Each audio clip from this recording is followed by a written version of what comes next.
Imagine a world where the temperature rises above 100 degrees. The heat is so intense that all infrastructure collapses. Even a brief touch to the ground burns your skin, and stepping outside for just 20 seconds could knock you out. Humanity is trapped indoors, and food and water are worth more than gold. In this chaos, our MC survived 5 years with his girlfriend, until she betrayed him and sent someone to kill him for the last of his supplies. But his thirst for revenge was so strong, he regressed back in time. This time, he'll be ready. With the help of his subspace, with infinite storage and frozen time inside, he'll stockpile billions of resources. And he won't hesitate to use his powers and supplies to take what he wants and get revenge on those who ruined his past life. He's coming for a life of comfort, with food, girls, and a pool of cold water, in the middle of a burning apocalypse.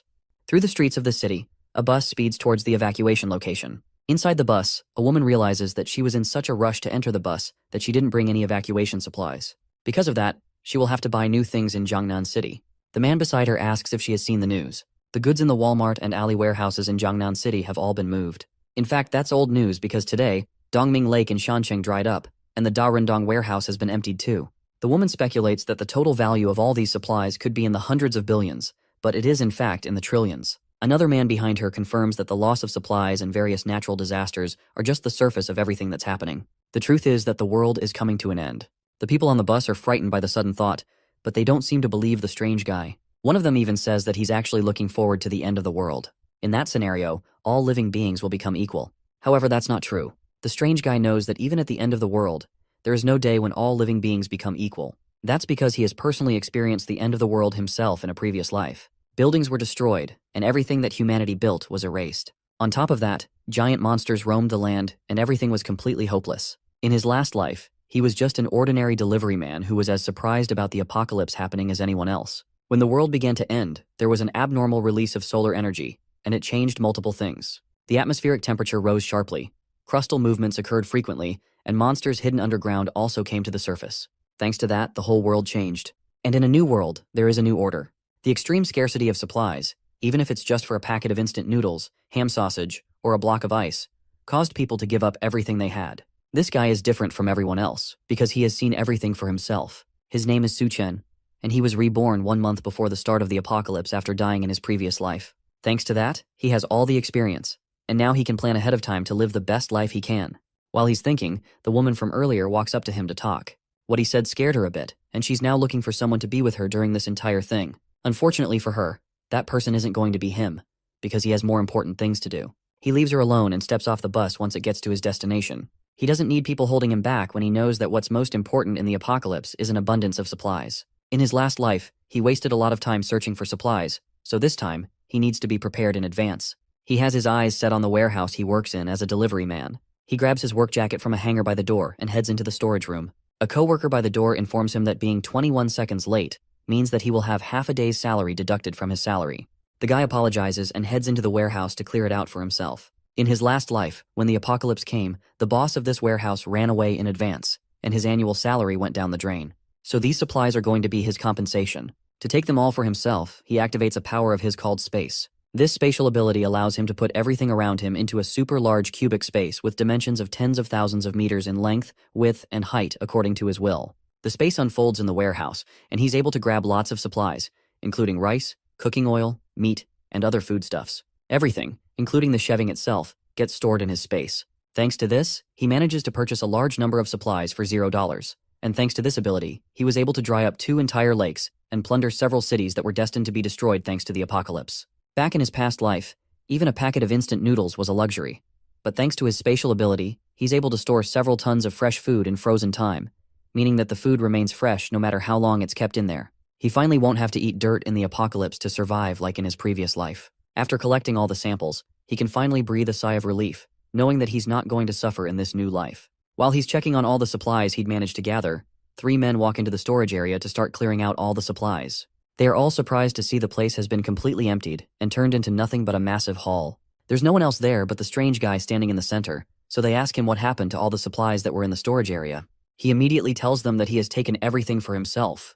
The men are surprised by his nonchalant admission, and they rush to catch him, but he easily uses his powers to dodge out of the building and remarks that he won't be late anymore since he's quitting.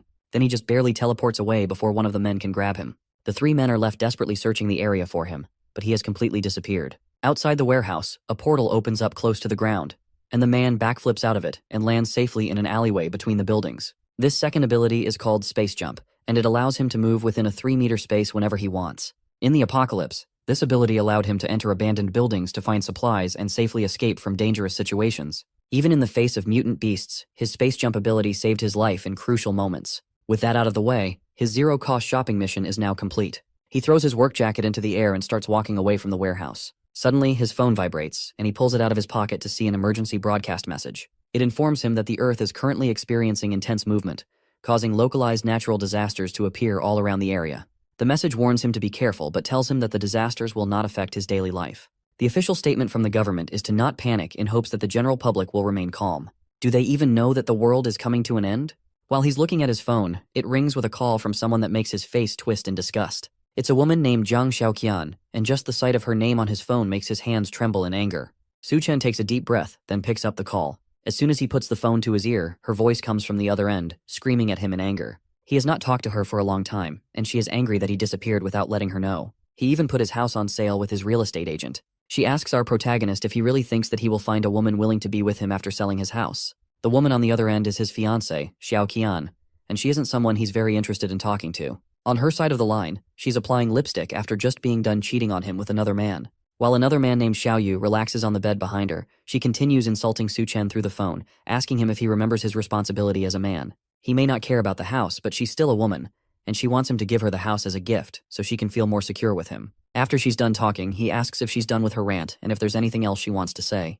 His attitude towards her makes her even more annoyed, and she decides to give him one more chance to come back and transfer the ownership of the house to her. If he doesn't do that, then she will refuse to marry him. She tells him that she's on her way back to Shangdu and that she hopes they will talk more when she gets there, but he ends the call without answering her. Xiao Qian spent 5 years with him in the apocalypse in his past life. He searched everywhere for supplies to feed her and brought her to a safe house, where he continued to take care of her. If it wasn't for him, she would have starved to death and died in the middle of the end of the world. Yet, even with that, she cheated on him multiple times with a violent man that beat Su Chen on multiple occasions anytime he came back empty-handed. Xiao Yu also accused him of hiding all the good things from them and keeping it to himself. One day, Xiao Yu killed Su Chen in the very safe house where he took care of Xiao Qian right in front of her, then fooled around with her right in front of his dead body, all while calling him useless. She didn't seem to care, and told Xiao Yu that Su Chen died because he was incompetent, all while he slowly died in the corner and watched it happen with his last breath. He was wronged by her in his last life, and he made the mistake of entrusting her with his life once before. But this time, both Zhang Xiaoqian and the man she cheated on him with, Xiao Yu, are going to pay the price for everything they did to him. Our protagonist will make sure that they won't die easily, and that they'll experience the pain they put him through 100 times over. His hand shakes in anger at the thought of what they did to him, but he takes a deep breath and calms himself down. For now, he needs to continue his quest of finding enough supplies to survive through the apocalypse. The rest of the things he needs can only be bought with money, and because of that, he first has to figure out how to get the money in the first place. He calls his real estate agent named Manager Liu and decides to offer up his house for half the market price. His only condition is that he wants the money in cash, and he wants it right now. With the deal set up, he makes his way to Dream Real Estate to finalize the deal on his house. But when he gets there, he sees Xiao Qian waiting for him with Xiao Yu, who has a baseball bat. Su Chen isn't bothered at all and walks past them into the real estate building, but he's blocked by Xiao Yu, who angrily asks him why he dares to sell their house. Because of that, he'll make sure that Su Chen won't see the sun tomorrow. While the thug is talking, Su Chen reaches out and grabs him by the neck. Then he lifts the angry man off the ground before slamming him back on the floor. Xiao Qian jumps to try and protect her lover from her fiancé. While she pulls on his jacket, she starts yelling for someone to save them from a murderer. Su Chen wastes no time before backhanding her across the face, sending her flying onto the ground. She stares at him in shock, completely surprised that he would touch her at all. While that is happening, he continues choking Xiao Yu on the ground as he begs for help. Su Chen assures him that he won't die too quickly, then lets him go, causing the disgraced thug to back up in fear, desperately coughing. Xiao Qian goes to check on her injured lover, while Su Chen steps past both of them and continues into the office. Xiao Qian still hasn't learnt her lesson and orders Su Chen to kneel down and apologize quickly while she's not yet angry. If he doesn't do that, she threatens not to marry him again. However, her empty threats are stopped once he turns around and glares at them. They freeze in fear before both of them run away, leaving him alone to handle his business. Now that they are finally gone, he steps inside to meet the real estate agent, who offers him a glass of water. The older man looks incredibly excited to be talking to Su Chen about selling his house at such a low price. But inside, he considers Su Chen a fool for selling a house worth over $1 million for just half the price. With that kind of deal, he can make a huge profit from a quick turnaround. Thanks to that, he agrees to make the full payment immediately and hands Su Chen the contract to sign.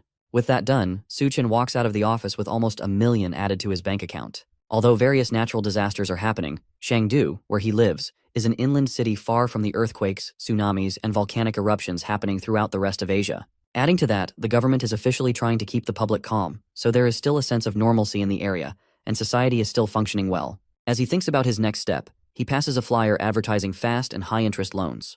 That gives him an idea, and he makes it his next step to get even more money by mortgaging his property with a property certificate. That leads him to Great Sea Loans, where he meets a large-bodied man smoking a cigarette. This man is Wang Dahai, Xiao Yu's older brother. In his past life, this man died in the mouths of mutant beasts pretty early into the apocalypse. Dahai notices that his house isn't worth very much. Su Chen only wants to know how much he can borrow even with his low-value house. The big-bodied man offers $500,000 for the property, as long as he also leaves the property certificate with him as a show of faith. Su Chen demands an extra $100,000 be paid to him immediately, and they will have a deal. He slams the property certificate on the table and stares straight at the man in front of him, while also promising to gather the money in a week. That way, he can make a profit from their exchange and pay everything back at once. Dahai is interested in this offer, and it seems that Su Chen is also a gambler. As long as he's involved in the trade and there could be a profit, Dahai thinks he might even sell his own parents.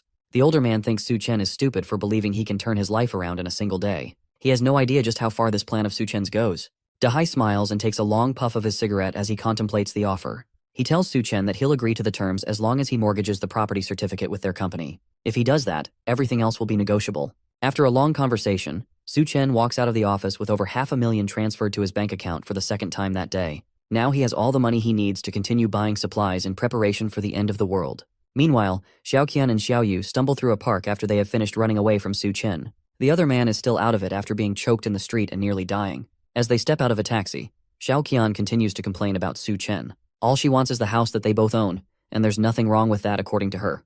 Yet despite her simple request, Su Chen laid his hands on her, and she can still feel the pain of the slap he gave her not too long ago. For that, she wants to make sure that he pays the price no matter what.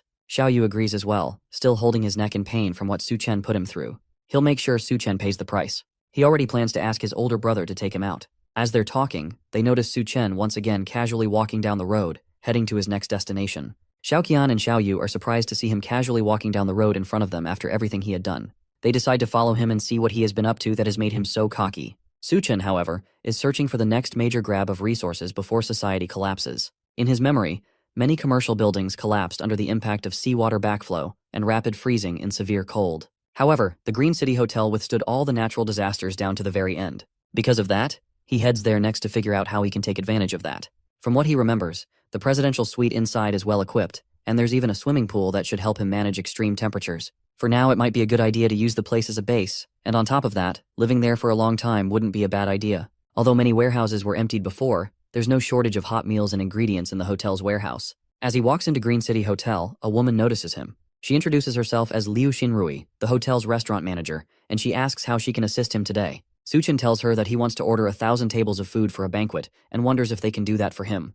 The number of tables shocks the manager, and she struggles to respond for a moment, but then she eagerly agrees that they can definitely do something like that. However, the prices range from 5,000 to 10,000, even up to 100,000 per table. Su Chen decides to pick the tables worth 10,000, which means the total price will be about 10 million for the whole banquet. For that, he's willing to put down a 50,000 deposit as long as they deliver to the address that he will provide. The manager is impressed that such a young man has a grand demeanor and suspects that he might be a hidden source of second-generation wealth. She has no idea that all this comes from huge loans and a speedy sale of his house. She agrees to his terms of a 50,000 deposit and directs him over to her office so he can make the payment. Just the cost of the ingredients for the banquet alone is estimated to be 50,000, but being able to connect with rich people means that she has to be smooth with negotiation. As they walk to her office, she asks Su Chen if he's getting married anytime soon. Since he has no other excuse for why he would need a huge banquet, he decides to go along with the story that he's getting married, and that's why he needs everything. In the meantime, he also asks her to book a presidential suite for him to stay in. With negotiations done, Su Chen walks out of the hotel, happy that he managed to get 10 million worth of dishes settled for a 50,000 deposit. As for the final payment, by the time the scorching post-apocalyptic world hits, even a single block of ice will be worth billions. The woman inside is also happy with the deal and the fact that he booked the presidential suite. She thinks that he's doing all of this for his honeymoon, and that whoever marries him must be truly fortunate.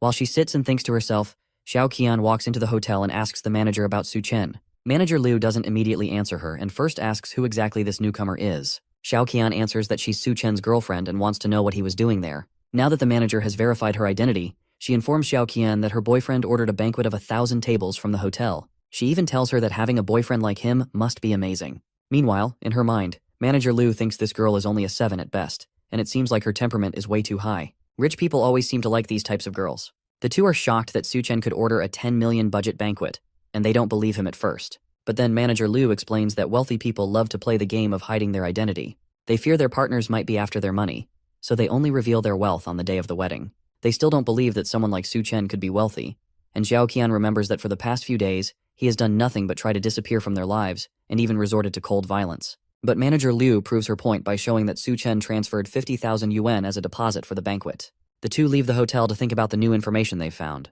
Why would Su Chen order so many tables from a fancy 5-star hotel? Who is he planning to invite? Zhao Qian believes he wants to introduce her to his wealthy circle and then bring her into his life of riches. Xiao Yu asks what they should do now that they know this while he reaches for her chest with his hand. She slaps his hand away and realizes that she needs to create opportunities for Su Chen to get back with her as soon as possible. In her mind, she starts imagining a life of wealth and luxury, where she's dressed in fancy clothes, living in a luxurious house, surrounded by maids and butlers catering to her needs. Just the thought of that alone makes her drool, and she can't believe that she would see this kind of opportunity with someone like Su Chen. Su Chen returns to his old home to continue planning his zero-cost purchase, which at this point was pretty much just stealing since he didn't plan to return anything that he had taken so far, or to pay for any of it either. During his raid, a lot of essential items hadn't been bought yet, and the remaining money was just not enough to cover the costs. So he resorts to another devious method to get money. He can use online loan apps to gain a ton of money quickly and use it to fund the rest of his raid. So for the whole afternoon, Su Chen downloaded more than 80 apps at once and spent a long amount of time taking selfies and gaining loan amounts that ranged from 30,000 yuan and above.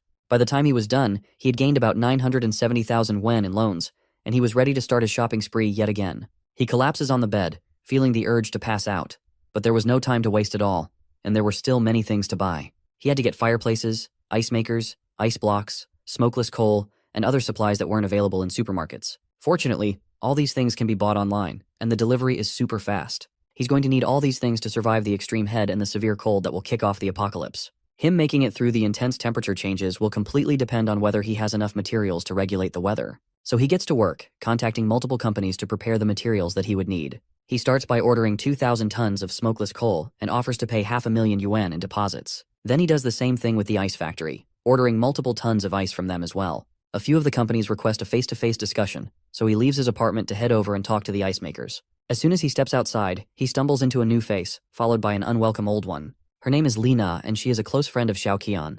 In fact, she was the one that introduced them to each other and trapped him in that awful relationship. She walks up to him with a smile while her friend follows closely behind. She then tells him that his girlfriend has been missing him very much. He asks them if she has been missing him or if she has been missing his house. Lina tries to cover for her friend and tells Su Chen that his girlfriend was only testing him before. She accuses him of being clueless and ignoring how sad Zhao Qian has been without him.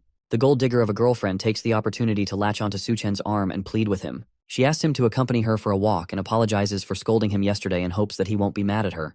The act doesn't impress him at all, and he pulls his arm away, telling her that he's busy and she should go and take a stroll by herself. Zhao Qian is surprised that Su Chen is acting so arrogantly, but Lina snaps her out of it and points out that he's taking a taxi somewhere. This might be her final test, so she encourages Zhao Qian to follow him in a different taxi and see where he goes. Su Chen makes his way to the ice factory to meet with the manager and place his order. The older gentleman greets him and seems surprised that Su Chen is so young despite all the things that he's buying.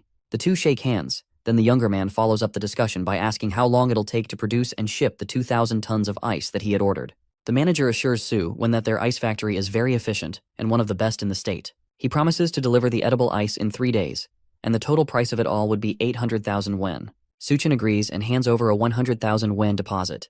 Then he gives the man an address to deliver the ice to in 3 days. Now that the transaction has been confirmed, the man decides to ask him why he needs so much ice. Was there some sort of large-scale event happening somewhere? If he is a regular organizer, then they could partner more in the future. He was somewhat correct, since there is definitely a large-scale event happening soon.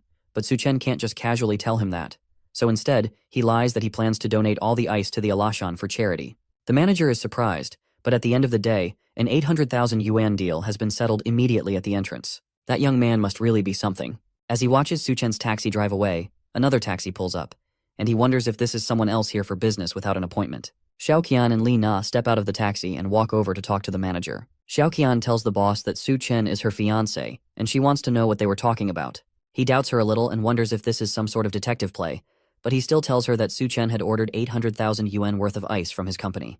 Zhao Qian and Li Na nearly scream at the mention of that, since this pretty much confirms that Su Chen must be some sort of second-generation super-rich personality. No one in their right minds would spend that much money on just ice. Lena desperately asks what Suchen wants to do with so much ice, and he tells them that Suchan plans to donate it for charity. Of all the responses they expected, they definitely were not expecting that. Back with our protagonist, Suchen has now purchased all the items he would need to survive in the apocalypse, and now he decides to enjoy the little time he has left before the world descends into chaos. In his last life, he was too busy working to ever think of doing anything in luxury. Even going to a small cafe was out of the question for him since he was so preoccupied. So he decides to go to a fancy restaurant to relax and enjoy himself. A waitress welcomes him and hands him a menu to look through. There's a lot of delicious foods like butter chicken, naan, and smoked steak, with each item on the list needing him to spend up to 4 digits. One menu item in particular catches his eye, and it seems to be a mystery item that costs 17,000 yuan. He asks about it, and the waitress confirms that it's a meal personally crafted by the head chef of the restaurant. The details completely depend on the chef's inspiration. That sounds interesting, so Suchen decides to get that for himself. In his last life, at the beginning of the apocalypse, a strange force caused many creatures to mutate and turn into terrifying beasts.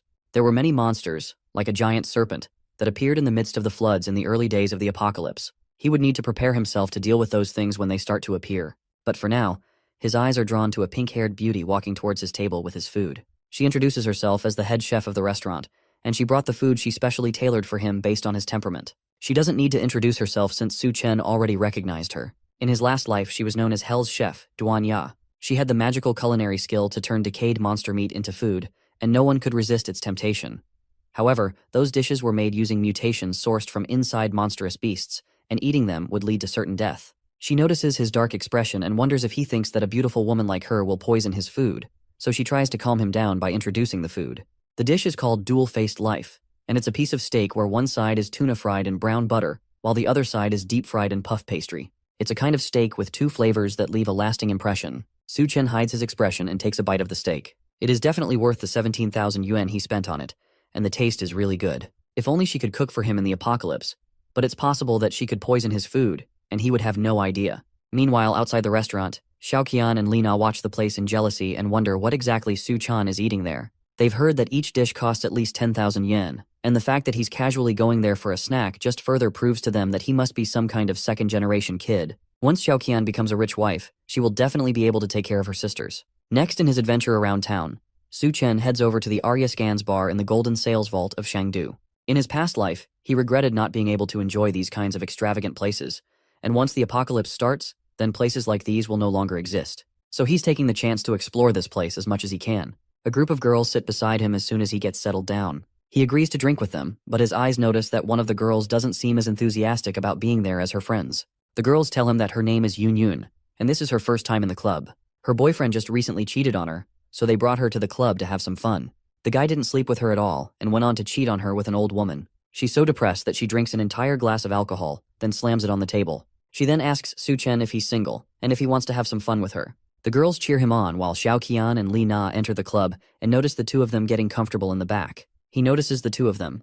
Then he takes the girl by the shoulder and leads her up the stairs. The two girls chase after him as he runs up the stairs and into a random bedroom. He locks the door behind them and tries to apologize for bringing her upstairs in a rush, but the girl seems more interested in laying with him. Our protag doesn't have any interest in taking advantage of her when she's clearly sad, so he flicks her on the forehead and warns her not to go out and to try to stock up on food in her house while she still can. Then he tries to advise her not to come to places like these since she seems to be more love-minded than her friends. But then he realized that there's no point since there will be no future for her to worry about. It's rare for him to have an opportunity to come to a place like this. But in this situation, he has no choice but to avoid them. He walks into the back of the hall and sees the two girls kicking down multiple doors in an attempt to find him. With these two here, there's no chance for him to enjoy himself for the rest of the night. He manages to escape their manhunt for him and heads home to relax and escape from the rampaging girls. The next day, all the things he ordered, including the smokeless charcoal and the ice, were shipped to him. Several trucks show up in front of a warehouse he had rented for the drop-off, and he guides them in to deliver the goods. One of the truckers is concerned that the warehouse doesn't have a refrigerated room, which means that there's a chance that all the ice will melt, but he tells them not to worry about that. He instructs them to move the goods into the warehouse and directs them to specific places in the warehouse. While all of this is happening, Xiao Yu tracks down Xiaoqian to tell her that Suchen has rented a large warehouse in the suburbs, and he also bought a lot of large machines that are being moved into the warehouse. She's interested in what he's doing, so she goes over to the warehouse with Li Na to see what's going on for herself. The first thing they see as soon as they get there is the massive banquet from the Green City Hotel being delivered and set up.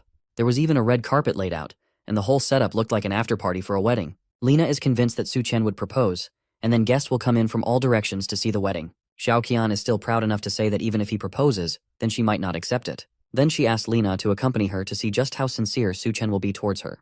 They head over, and Xiao Qian asks him why exactly he's buying so many things and what he wants to do with so many supplies. He doesn't answer them.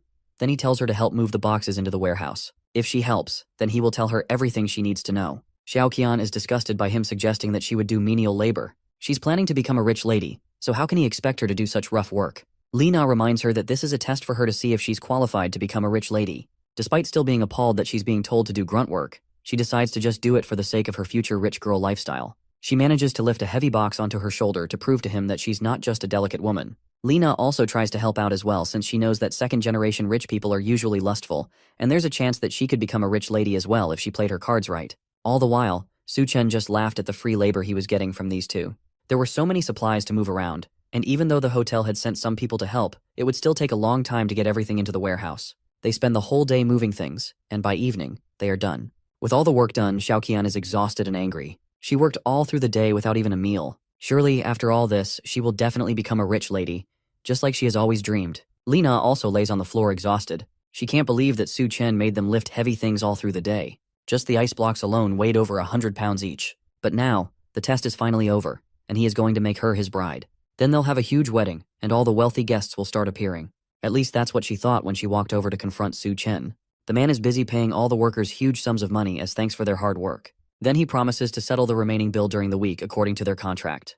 The workers all sing in appreciation before leaving, while Xiao Qian leans against a door, waiting for him to propose to her. Su Chen walks past her and heads towards the warehouse. On his way, he thanks her for helping but tells her that she isn't getting any pay for her work, then tells her to leave. Xiao Qian desperately asks him to stop playing around with her. There had to be guests coming to see them start their good and happy married life.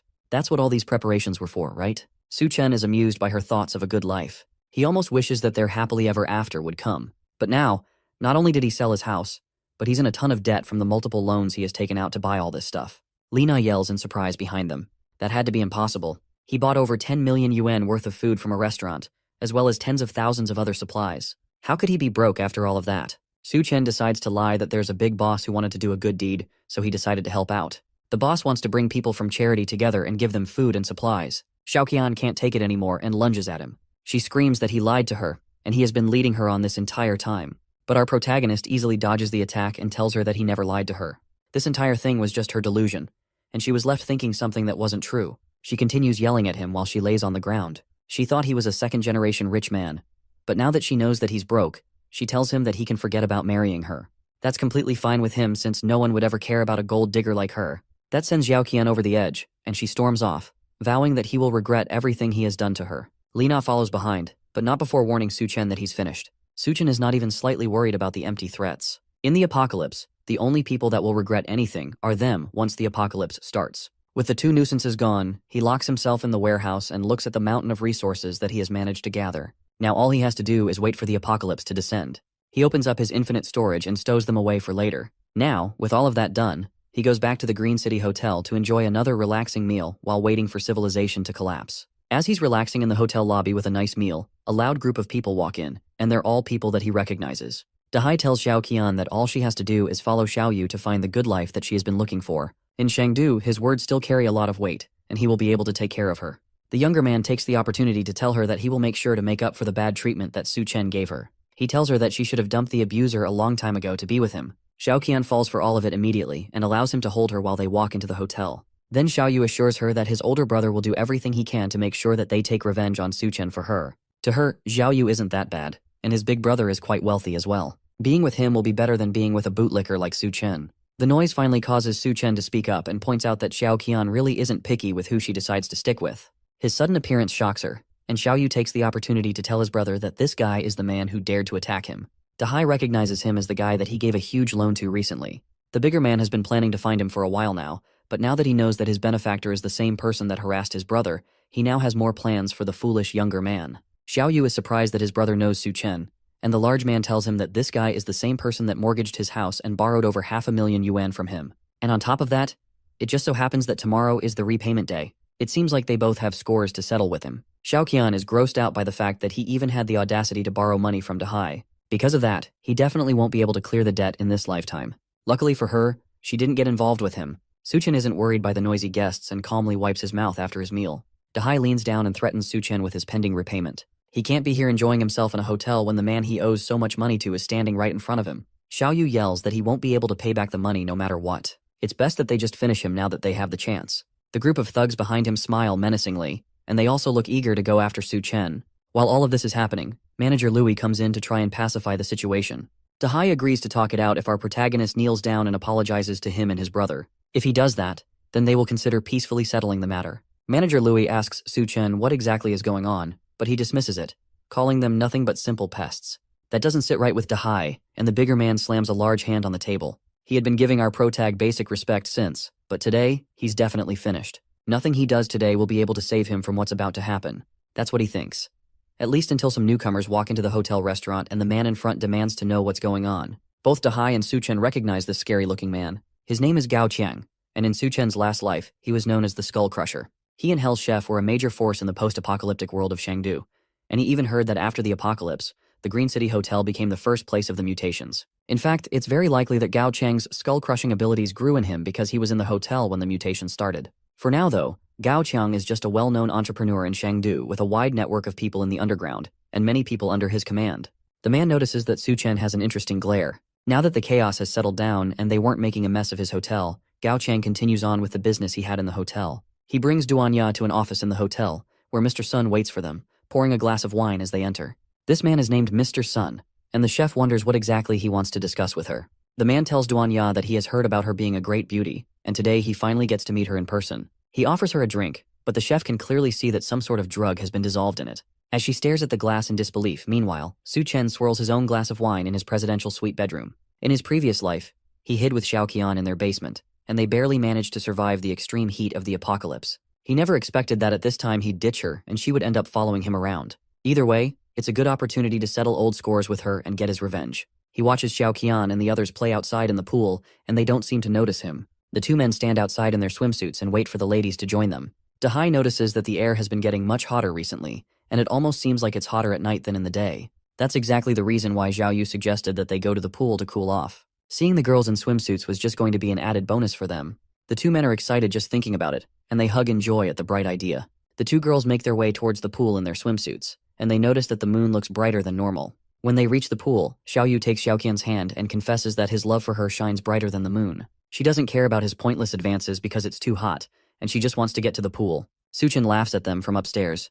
The bright red moon means that the apocalypse is about to start. He swirls his glass of wine in the air and drinks to the start of the end of the world. Suddenly, the moon explodes with a bright burning heat, and the four people outside immediately feel it. They make a run for the hotel lobby, but Dahai is too slow to keep up with them. The moonlight suddenly feels burning hot, and their skin starts to burn from the heat. The people inside the hotel notice that the outside has become just as bright as if the sun were out, and it were daytime. Dahai's men wonder whether he will be all right, but one of them mentions that he is probably just flirting around with the girls, and they should leave him to his happiness. As they are talking, Xiao Qian, Xiao Yu, and Lina race back into the hotel lobby, looking like they just had a fight for their lives. They roll around on the ground and look around desperately for something to use and cool off. All the while, their skin looks burnt and red. Xiao Yu notices a fish tank, and the three of them dive into it to try and cool off. While they're inside, they argue with each other on who can stay in the pool and who should get out. Dahai's men wonder what they are doing and why they look so injured. More importantly, they wonder where Dahai is and why they ran back without him. Xiao Yu realizes that they abandoned his brother outside, but by then, it's already too late. His skin is burnt worse than the others, and he has blisters all over his body. Everyone rushes to take care of him before he collapses. Meanwhile, Mr. Sun asks Duanya why she isn't drinking the wine. Before she can answer, Gao Qiang cuts in and tells him that a banquet has already been prepared for him. Mr. Sun doesn't care though. He's only concerned by the fact that Duanya didn't drink what she was offered. Nobody in Chengdu dares not to drink the wine he pours. He tells Gao Qiang to back off since this is none of his business. At that moment, Duanya realizes that Gao Qiang had set her up. He must have done it to try and climb up the ladder and win Mr. Sun's favor. The large man thinks he's invincible in Chengdu and that he can go around harming many women, and today it seems like he targeted her. She's completely certain that there is something wrong with the drink, and she must not take it. However, there's nothing she can do to escape this situation. At that moment, the moon shone with a bright red, burning light. The light blinds both Gao Qiang and Mr. Sun for a moment, before they both rush to close the curtains because of the heat. The two men are sure that something horrible is going on, and they decide to go downstairs and find out more information, while Dawn sighs in relief that a distraction like that had saved her from something terrible. Downstairs, everyone in the hotel had gathered in the lobby to try and escape. Manager Louis urges them to calm down and tells them that a rescue team was on their way to take them to a more secure location. The people don't seem convinced, and chaos starts to burst out in the lobby. Meanwhile, Gao Qiang makes his way downstairs and asks someone what's going on. He explains that there was a sudden temperature rise, and the news had reported that hundreds of people had already been injured. Mr. Sun tries to call up one of his friends to send someone to pick him up from the hotel, but they tell him that right now, they're working to make sure that there aren't any power issues, and because of that, nobody is available to come over and pick him up. Dahai is still burning in the corner from his direct exposure to the sunlight. His men tell him that he needs to go to the hospital while he screams in pain every time someone touches him. But with it being so hot outside, there's no way they will be able to get to the hospital. He tries to call one of his other men, Xiao Dao, to drive over there and pick him up. Xiao Dao is already in the underground garage of their real estate headquarters, and he starts driving out to go and pick them up at the hotel. Because he's underground, he can't feel the heat as much as others can, until he drives into the street and notices that everywhere is bright as if it were still daytime. Then his tires blow out and the car stalls on the road. He's forced to step out of his car and run back to the building. He calls Dahai to tell him about the car blowing out, but his attention is diverted to something more painful. His shoes were dissolving with every step he took and he tripped, falling to the ground. He opens his eyes and sees that there is a completely melted and dissolved body lying beside him. He screams and tries to get up, but his skin sticks to the floor as he does. The heat had already melted most of his face and stuck him to the ground. Back at the hotel, all that Dahai and his crew can hear are loud screams coming from the phone as the heat roasts Xiao Dao on the ground. While all of this chaos goes on downstairs, Su Chen sleeps comfortably in a nice, well-air-conditioned room, without a care in the world. Almost immediately, breaking news reports circulated on the TV, warning people that the weird temperature anomaly had already taken nearly 100 lives. It advised people to stay indoors to prevent skin and respiratory burns. The heat is so powerful that not too long later, the city's power grid blows up, leaving everywhere without electricity. Dahai continues trying to call back the driver, but the line never connects. It seems like Dahai is no more, and on top of that, all the other rooms in the hotel have been fully booked. Dahai and his group had to resort to taking the last room available, which they will have to share with Xiao Qian and Li Na. The two girls are not pleased about this at all, and they complain that they will need a separate room. While they're arguing, the power goes out, which means that the air conditioning also stopped in the hotel, causing the building's temperature to rise rapidly. If they don't leave the room, they'll suffocate from the high temperature. While the men struggle to take off their clothes and try to find a way to cool down, Xiao Qian remembers that Su Chen had booked the presidential suite, and it even had a pool. If they kicked him out, they could take over the place for themselves. Su Chen himself enjoyed the night by swimming in his room's personal pool. In his last life, the city's electricity had hidden dangers due to improper maintenance. No matter how much manpower was invested, the city's electricity still exploded despite everything they tried to do. Because of that, all the users connected to the city's electricity were affected. That's why he specifically chose a room with a pool, and he also prepared multiple vertical air conditioners with large backup batteries to ensure that the room stayed at a reasonable temperature. He uses his spatial abilities to summon some of his stored ice, as well as a large table of food to enjoy himself with. It's only the first day of the apocalypse, so he's planning to start it with a simple breakfast. As he's about to start eating, a loud knock comes from his door. He opens it up, and the men and girls outside immediately notice that inside the room is so cool. As soon as he opens the door, they notice the lineup of air conditioners and the multiple blocks of ice that are keeping the room cool. The women shout at him for being selfish and enjoying all this luxury while they roast outside. They try to force him to leave the room for them, while Dahai reminds him that he owes a lot of money to his business. In order to pay back the interest of the past few days, all he has to do is give up the room to the older man. Otherwise, he will throw our protag out by himself. Su Chen is having none of that and pulls out a gun as self-defense before firing a shot right at Dahai's stomach. He warns them that if they take one more step forward, then he will take another shot. The sight of a gun causes them all to freeze while Dahai stares down in shock at the bullet wound in his stomach. Since they haven't left his doorway yet, he takes another shot, this time at Dahai's leg. Then he tells them that he'll count to 3, and if they haven't disappeared from his sight, then he'll unload more bullets at them. The group doesn't need any more info, and they escape while they can. Back in the hotel's lobby, Gao Qiang demands to know why there's no food in the whole hotel. Manager Louis apologizes and tells them that a few days ago, someone booked 1,000 tables for a banquet, and because of that, they almost ran out of ingredients to cook. They were supposed to get another delivery today, but the heat wave is clearly stopping that from happening. Since there isn't enough left, Mr. Sun demands that all the water and food get brought to him instead. The people in the lobby protest at that, and they try to attack him, but his thugs just barely protect him from the crowd. All the while he sits back, not even bothered that there's an entire crowd of angry people trying to attack him.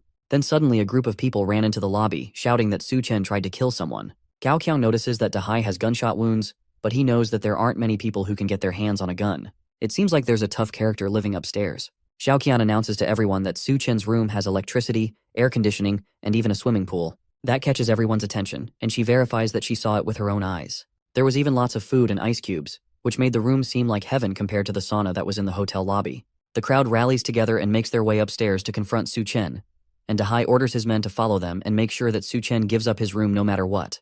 The crowd reaches the door to the residential room, and when Su Chen opens the door, they get a taste of the cool air in the room. They all beg him to allow them to stay in his room, while a kid peeks his head into the room looking for the fried chicken that Xiao Qian had mentioned. Once he spots it, he runs into the room in a frenzy, desperate for a taste of the food, but a food to his stomach sends him flying back into the crowd. That causes the crowd to go into a frenzy since he kicked a child. They determine that someone like him doesn't deserve to stay in such a luxurious room. They try to rush at him, but he pulls out the gun and shoots blindly into the crowd, taking out one of the people standing at the back. As the man drops dead to the floor, he reminds them that he may be alone, but they only have one life. Downstairs, Xiao Yu screams out once he notices his brother is outside, lying down in the scorching sun. The rest of his brother's men hold Xiao Yu back from running outside, as his brother is already long dead. His wound was already infected and rotting, and because of the high temperature and there was no medicine to treat the wound, the man passed on. Xiao Yu knows exactly who to blame for this, and it's the man that shot his brother in the first place. The man himself is currently being seduced by Zhao Qian and Li Na, who are trying to remind him how much she loves him. They tell him that he couldn't shoot them, and he was just trying to scare Dahai and his crew. They beg him to let them in, and if he does, they will do whatever he wants. He sees how desperate they are to be with him, and finally decides to let them in. Before they can do so, Xiao Yu charges through them, aiming to kill Su Chen and take revenge for his brother. That causes Su Chen to declare that anyone who crosses his door will die, before he brings out a baseball bat and sends Xiao Yu flying with one hit. He flies back, knocking into the two women behind him and sending them all down to the ground. Now that they've seen his violence for himself, the two girls don't want to go anywhere near him, so he tells them to get lost in his sight. They drag the knocked out Xiao Yu away, and he glances up at the armed surveillance system that he mounted up beside the door. If they hadn't left, they would have died, regardless of if they managed to take him out in the process. Outside, a cargo of armed military vehicles drives down the burning streets towards the hotel. The tires have been modified into treads, and the windows have been insulated to make sure that the rescue team can survive the journey to the hotel and back. One of the vehicles parks in front of the hotel, and some armed men in insulated suits step out and enter the hotel lobby. They ask if Liu Zhengguo from the academy is in the building, and he steps out from the crowd towards them. The rescue team is there for him, and only him, and they give him the insulated suits to put on so he can leave with them. Professor Liu is a geological expert, and he will be able to play an important role in stopping the disaster. The rest of the people in the lobby yell out in protest because they are trying to rescue only one person instead of the crowd of people that were also trapped in the hotel. One of the men announces that the authorities have already launched a separate rescue operation that will take place at midnight, which is the coldest time of the day. Once nighttime falls, they can all make their way to Silicon Valley Plaza, where they will find the rescue point. The others in the lobby celebrate that they will soon be rescued, but not everyone is satisfied. Mr. Sun rushes towards one of the insulated guards and demands that they give him an insulated suit so he can leave with them, but the guard is easily able to restrain him. With no other options, he orders Gao Qiang to snatch up one of the insulated suits for him, but they can't move with several guns pointed at them.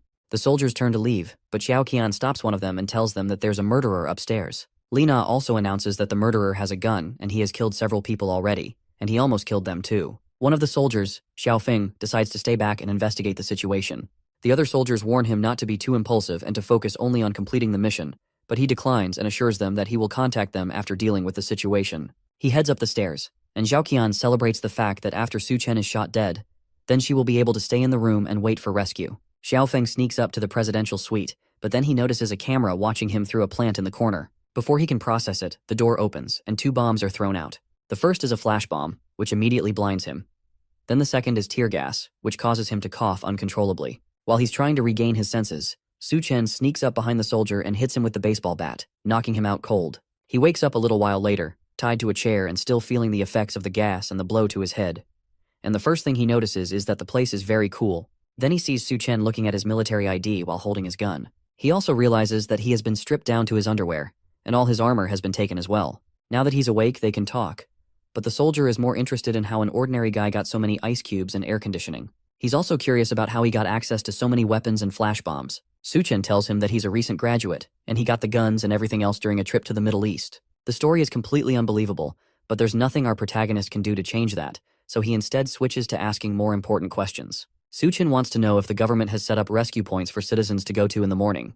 The soldier is shocked that he knows about that, but Su Chen doesn't ask, and instead he explains that being exposed to the moonlight for more than 10 minutes can lead to fainting, and this will cause many people to die on the way to the rescue. Xiaofeng knows this, but there's no other way to save people. They have established safe zones and modified rescue vehicles in the area, and all they need is for the residents to reach the rescue point on their own. All they need to do is to wear some sort of insulated blanket, and they should be able to survive the walk to the rescue point. Su Chen places a hand on his shoulder and goes behind him with a gun pointed at the back of his head. The soldier begs for a moment for our protag not to kill him, but Su Chen cuts the ropes and sets him free. He respects the soldier's work and decides to let him go, but not before warning him about the mounted guns on the ceiling. If anyone comes after him again, those guns will activate, and no one will survive except him. He understands and decides to leave peacefully, but not before all his guns are confiscated. The people in the lobby notice that the soldier left without telling them anything except advising them to wear insulated blankets while they head to the rescue point.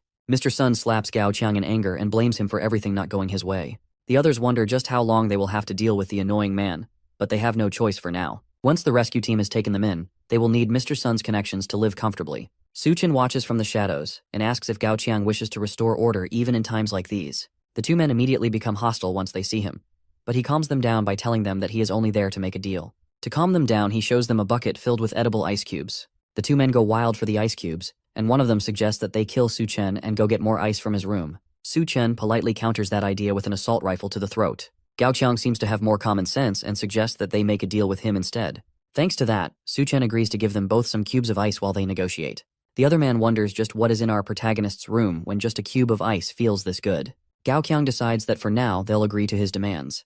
Then they'll look for a way to kill him later. While they're enjoying the ice, Mr. Sun notices them enjoying the ice cubes and attacks Gao Qiang for it. The bigger man tells his subordinate that he better bring out better stuff next time, else he will be dead meat. Then he takes the bucket of ice cubes and enjoys them for himself. As he's eating, he notices Duanya in the corner, still fully dressed in her suit despite the fact that everyone else has stripped down because of the heat. She glares at him while he mocks her for being too modest, but that only causes him to grab her by the hand and try to pull her away because he's in the mood. She pulls back and slaps him across the face for touching her, and he retaliates by ripping apart her suit jacket in anger. Then he threatens to have his way with her right there in the hotel lobby for everyone to see. With her jacket gone, he notices that she's actually soaked with sweat, and he offers to take the rest of her clothes off.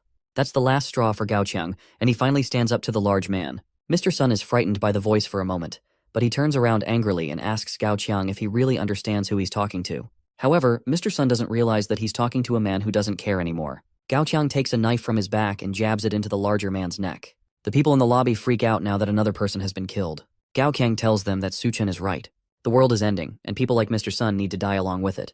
Now with that guy dead, the place fell under Gao Qiang's command, and everyone else can either listen to him and go to the rescue point, or stay there and die. Su Chen watches them from a higher floor. It seems like his words are effective, and since Gao Qiang was the boss of the hotel in his last life, he has successfully accelerated the process of him taking over the place. Later, the new boss of the Green City Hotel enjoyed a large drink from the bucket of water that Su Chen had given him earlier. Both Li Na and Xiaoqian beg at his feet for him to give them a little water out of it in exchange for anything he wants. He throws the water at them and tells them to follow him so he can have them do whatever he wants. As the two women fight for the water on the ground, one of Gao Qiang's men asks if he doesn't plan to head to the rescue point. The boss disagrees and tells them that since it's doomsday and they want to survive, then they have to rely on themselves. The rescue point is a kilometer away, and if they don't make it there alive, then it's certain death. Since they are low on supplies, then they should not be taking freeloaders with them. Gao Qiang agrees with that fact, and he decides to take a page from Su Chen's book by keeping them as cannon fodder. Once midnight hits, it's time for people to start heading towards the rescue point. Several people wrap themselves in blankets and leave the hotel towards safety. Ever since Gao Qiang took control of the supplies, the rest of the people in the hotel haven't been given any food or water. Staying in the hotel would be certain death, but if they head to the rescue point, then there might be a slim chance of survival. The large group of people walk along the empty roads with boards tied to their shoes, but even with that, the heat is still almost too much. One of the survivors trips on the boards and falls down on the incredibly hot asphalt. She immediately melts on the ground while the other survivors continue on without her. At a time like this, no one knows if they will be able to survive, so there's no time to worry about others, even if they are family or loved ones. Xiaoqian and Li Na wrap themselves in and get ready to leave the area as well. In the hotel, they only have enough snacks for about 2 days, so they're especially excited to reach the rescue point and eat as much as they can.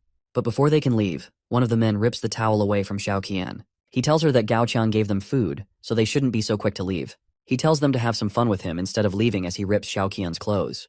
The two of them beg him to take them to a room first before they start having fun, all while Su Chen watches everything from the top floor. In his last life, he went to the rescue point with the others, but no one told him to bring a blanket. So even though it was only a short kilometer, many people died on the way there. At least with his advice from earlier, more people should be able to survive the trip and make it to safety.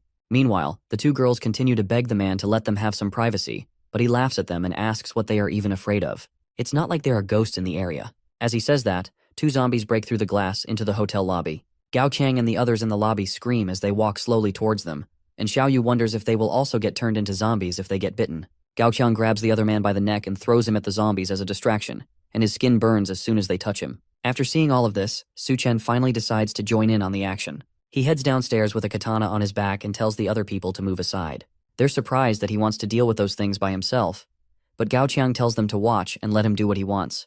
And once he kills them, they will kill him. Meanwhile, Su Chen watches the zombies as they growl at him. In his last life, corpses that get exposed to sunlight will mutate, but they aren't actually zombies, which means that they won't spread the virus. He calls them drought demons, and they are similar to monsters of the same name in a popular Chinese mythological creatures book. These drought demons actually retain some memories and attachments from when they are alive, and in Mr. Sun's previous life, he was killed by Gao Qiang, which should make him hold on to the desire for revenge, which in turn made him into a drought demon. So because of that, the zombified Mr. Sun completely ignores Su Chen and runs over to kill his murderer instead. As for Dahai, he died from the bullet wounds that Su Chen gave him, so he rushes towards our protagonist instead. The large drought demon lunges a clawed hand at the smaller man, and he's easily able to dodge. Then he rushes towards the other drought demon and brings his katana down, straight through Mr. Sun's head, slicing the drought demon completely in half. As he dies, a small purple crystal comes out of his body and floats in front of Su Chen. In the last apocalypse, where Gao Qiang was the leader of the Green City Hotel, he must have gotten his powers after killing Mr. Sun in his last life as well.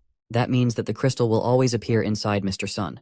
This is the crystal nucleus that can give normal people superhuman strength. Now it belongs to him, and he can use it to greatly improve his abilities. He barely even has a second to grab it before Dahai rushes towards him in blind rage. Instead of fighting him, Su Chen leaps over the rampaging drought demon and lands safely on the stairs. Now that he has what he came down for, the rest is up to Gao Qiang and the others downstairs. With no other choice, the boss grabs Zhao Yu by the neck and throws him towards Dahai.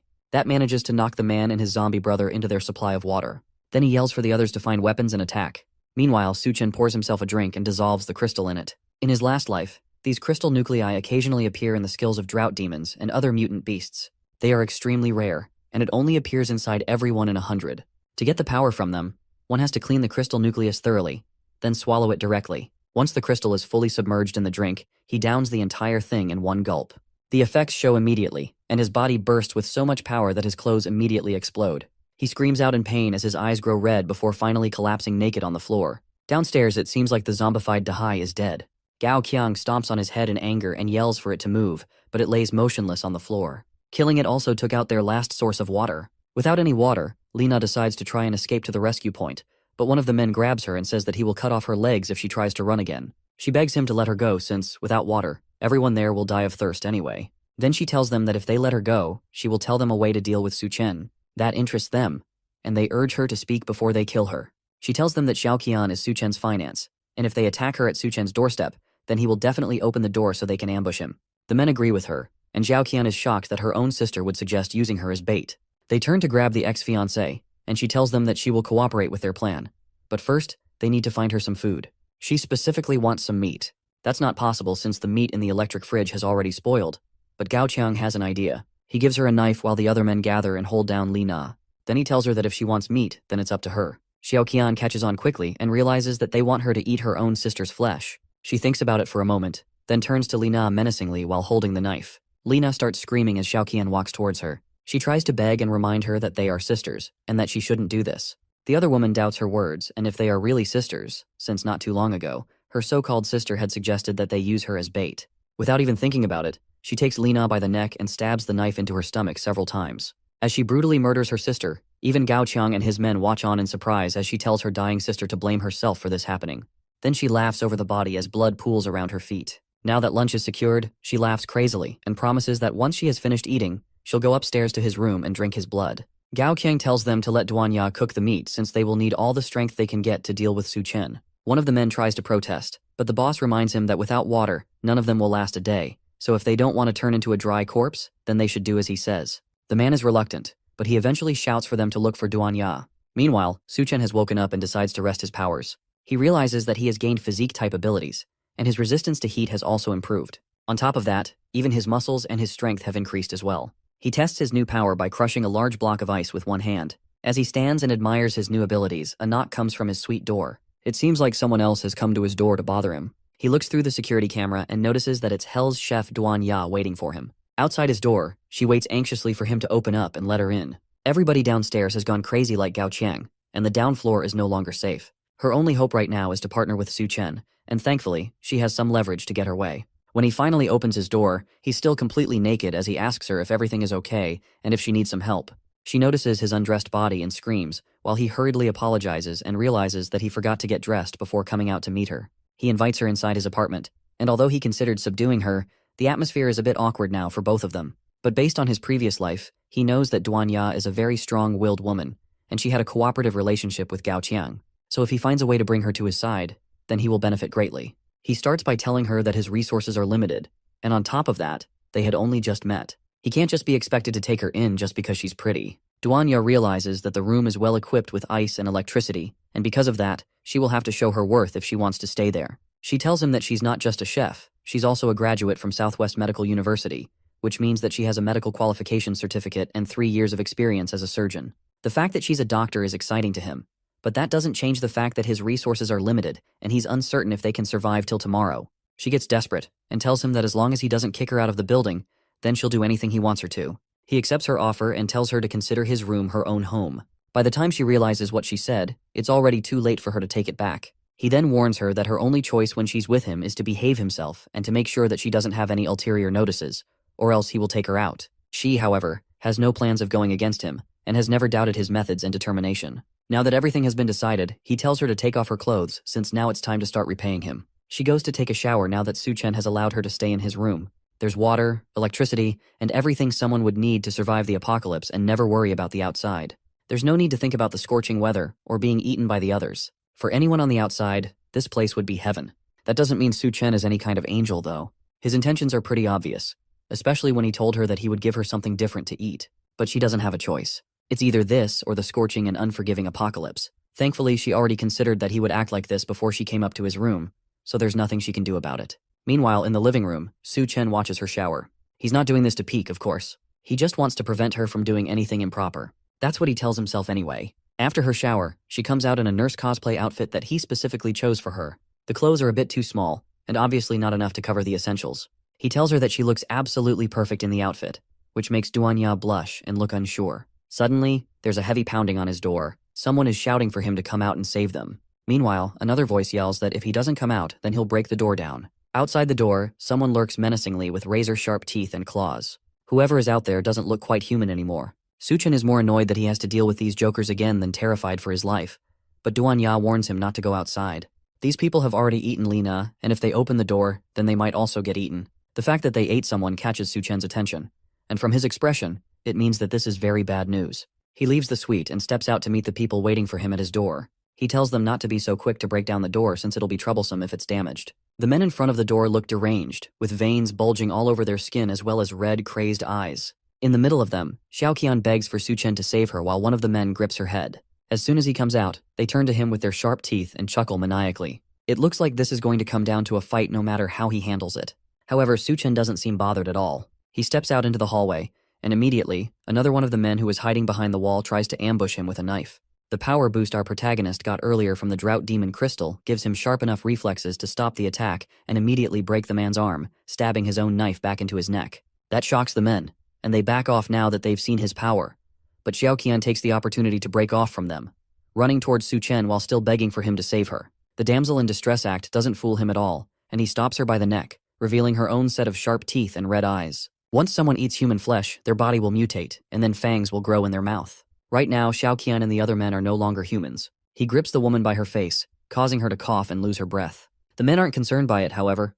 It's the end of the world after all, and what does it matter if they eat people as long as they can survive? Even if they turn into bloodthirsty monsters by the end of it, at least they will be alive. Xiaoqian says that the meat was delicious, and after eating it, her body felt full of energy. Now all she needs is to take out Su Chen and take over his room. She twists her body and tries to swipe at him with her claws, but a hard kick from our protagonist sends her flying through the hall and crashing out of a window. She almost falls down onto the streets below, but she barely manages to catch herself at the last moment. She definitely won't be letting Su Chen off so easily. However, outside the hotel is still scorchingly hot, and she screams in pain while the sun burns her body up. Meanwhile, inside, the men decide to rush at him together before he has a chance to draw his gun. Su Chen calmly wonders if he even needs to waste bullets on these guys, and one of them warns him not to underestimate them too much. He jumps into the air and prepares to come down on Su Chen and take him out. Unfortunately for him, he doesn't mind wasting, and he raises a gun, putting a bullet through the first attacker's head. The rest spread out, hoping to avoid the gun entirely, and hit him while his guard was down. Thanks to their new forms, not only are they stronger now, but even their reaction speed has greatly improved. Meanwhile, Su Chen continues to fire bullets into them as they try to rush at him, but they easily dodge everything. In this situation, simple bullets won't be enough to bring them down. One of them latches onto the ceiling before bringing himself down towards Su Chen, but that kind of weak attack isn't enough to surprise our boy. He grabs the man by the head and slams him into the ground, killing him instantly. Then he catches the hand of another man and takes the knife from his hand before using it to slice the necks of 2 other attackers, taking them all down. The only person left is the enhanced Gao Qiang, who rushes at him with his fist drawn back for a final attack. However, just like all the others, Su Chen calmly grabs him before he can attack and pins him to the wall by his neck. As he holds Gao Qiang against the wall, a figure leaps through the window and lands at the end of the hallway. It's Zhao Qian, and it seems like the sun has mutated her, giving her sharp spikes on her back and a long tail while also making her look even more deranged. It seems like she mutated quickly into the monstrous state because of her strong attachment towards him. He snaps Gao Qiang's neck, killing him instantly, then turns to face Zhao Qian for a final battle. Since she doesn't want to disappear, he's just going to have to keep killing her until she finally leaves. Zhao Qian roars in anger as the two stare each other down. Meanwhile, Nurse Duanya watches from inside the safety of the room. She's amazed by the fact that Su Chen managed to single-handedly take down Gao Qiang's entire gang.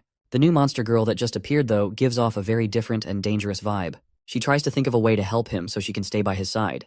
She doesn't want to be a burden to him, even if his way of taking care of her is a tad bit questionable. As she's wondering what she's going to do, she notices something in the room that might be able to let her stand next to him. The nurse heads back into the room and comes out with a whip, ready to fight against the monster. She tells Su Chen to let her help, but he's not very impressed. Not being scared and refusing to hide is a good trait, but with the way she's dressed, she's only going to end up distracting him. The monster roars again to remind the couple that they have bigger fish to fry before she charges at them with tremendous speed. Su Chen barely manages to dodge a swipe at his head, leaving his shirt to take most of the damage. Then he activates one of his abilities, Superpower, Berserker Mode, which boosts his strength and durability to huge levels.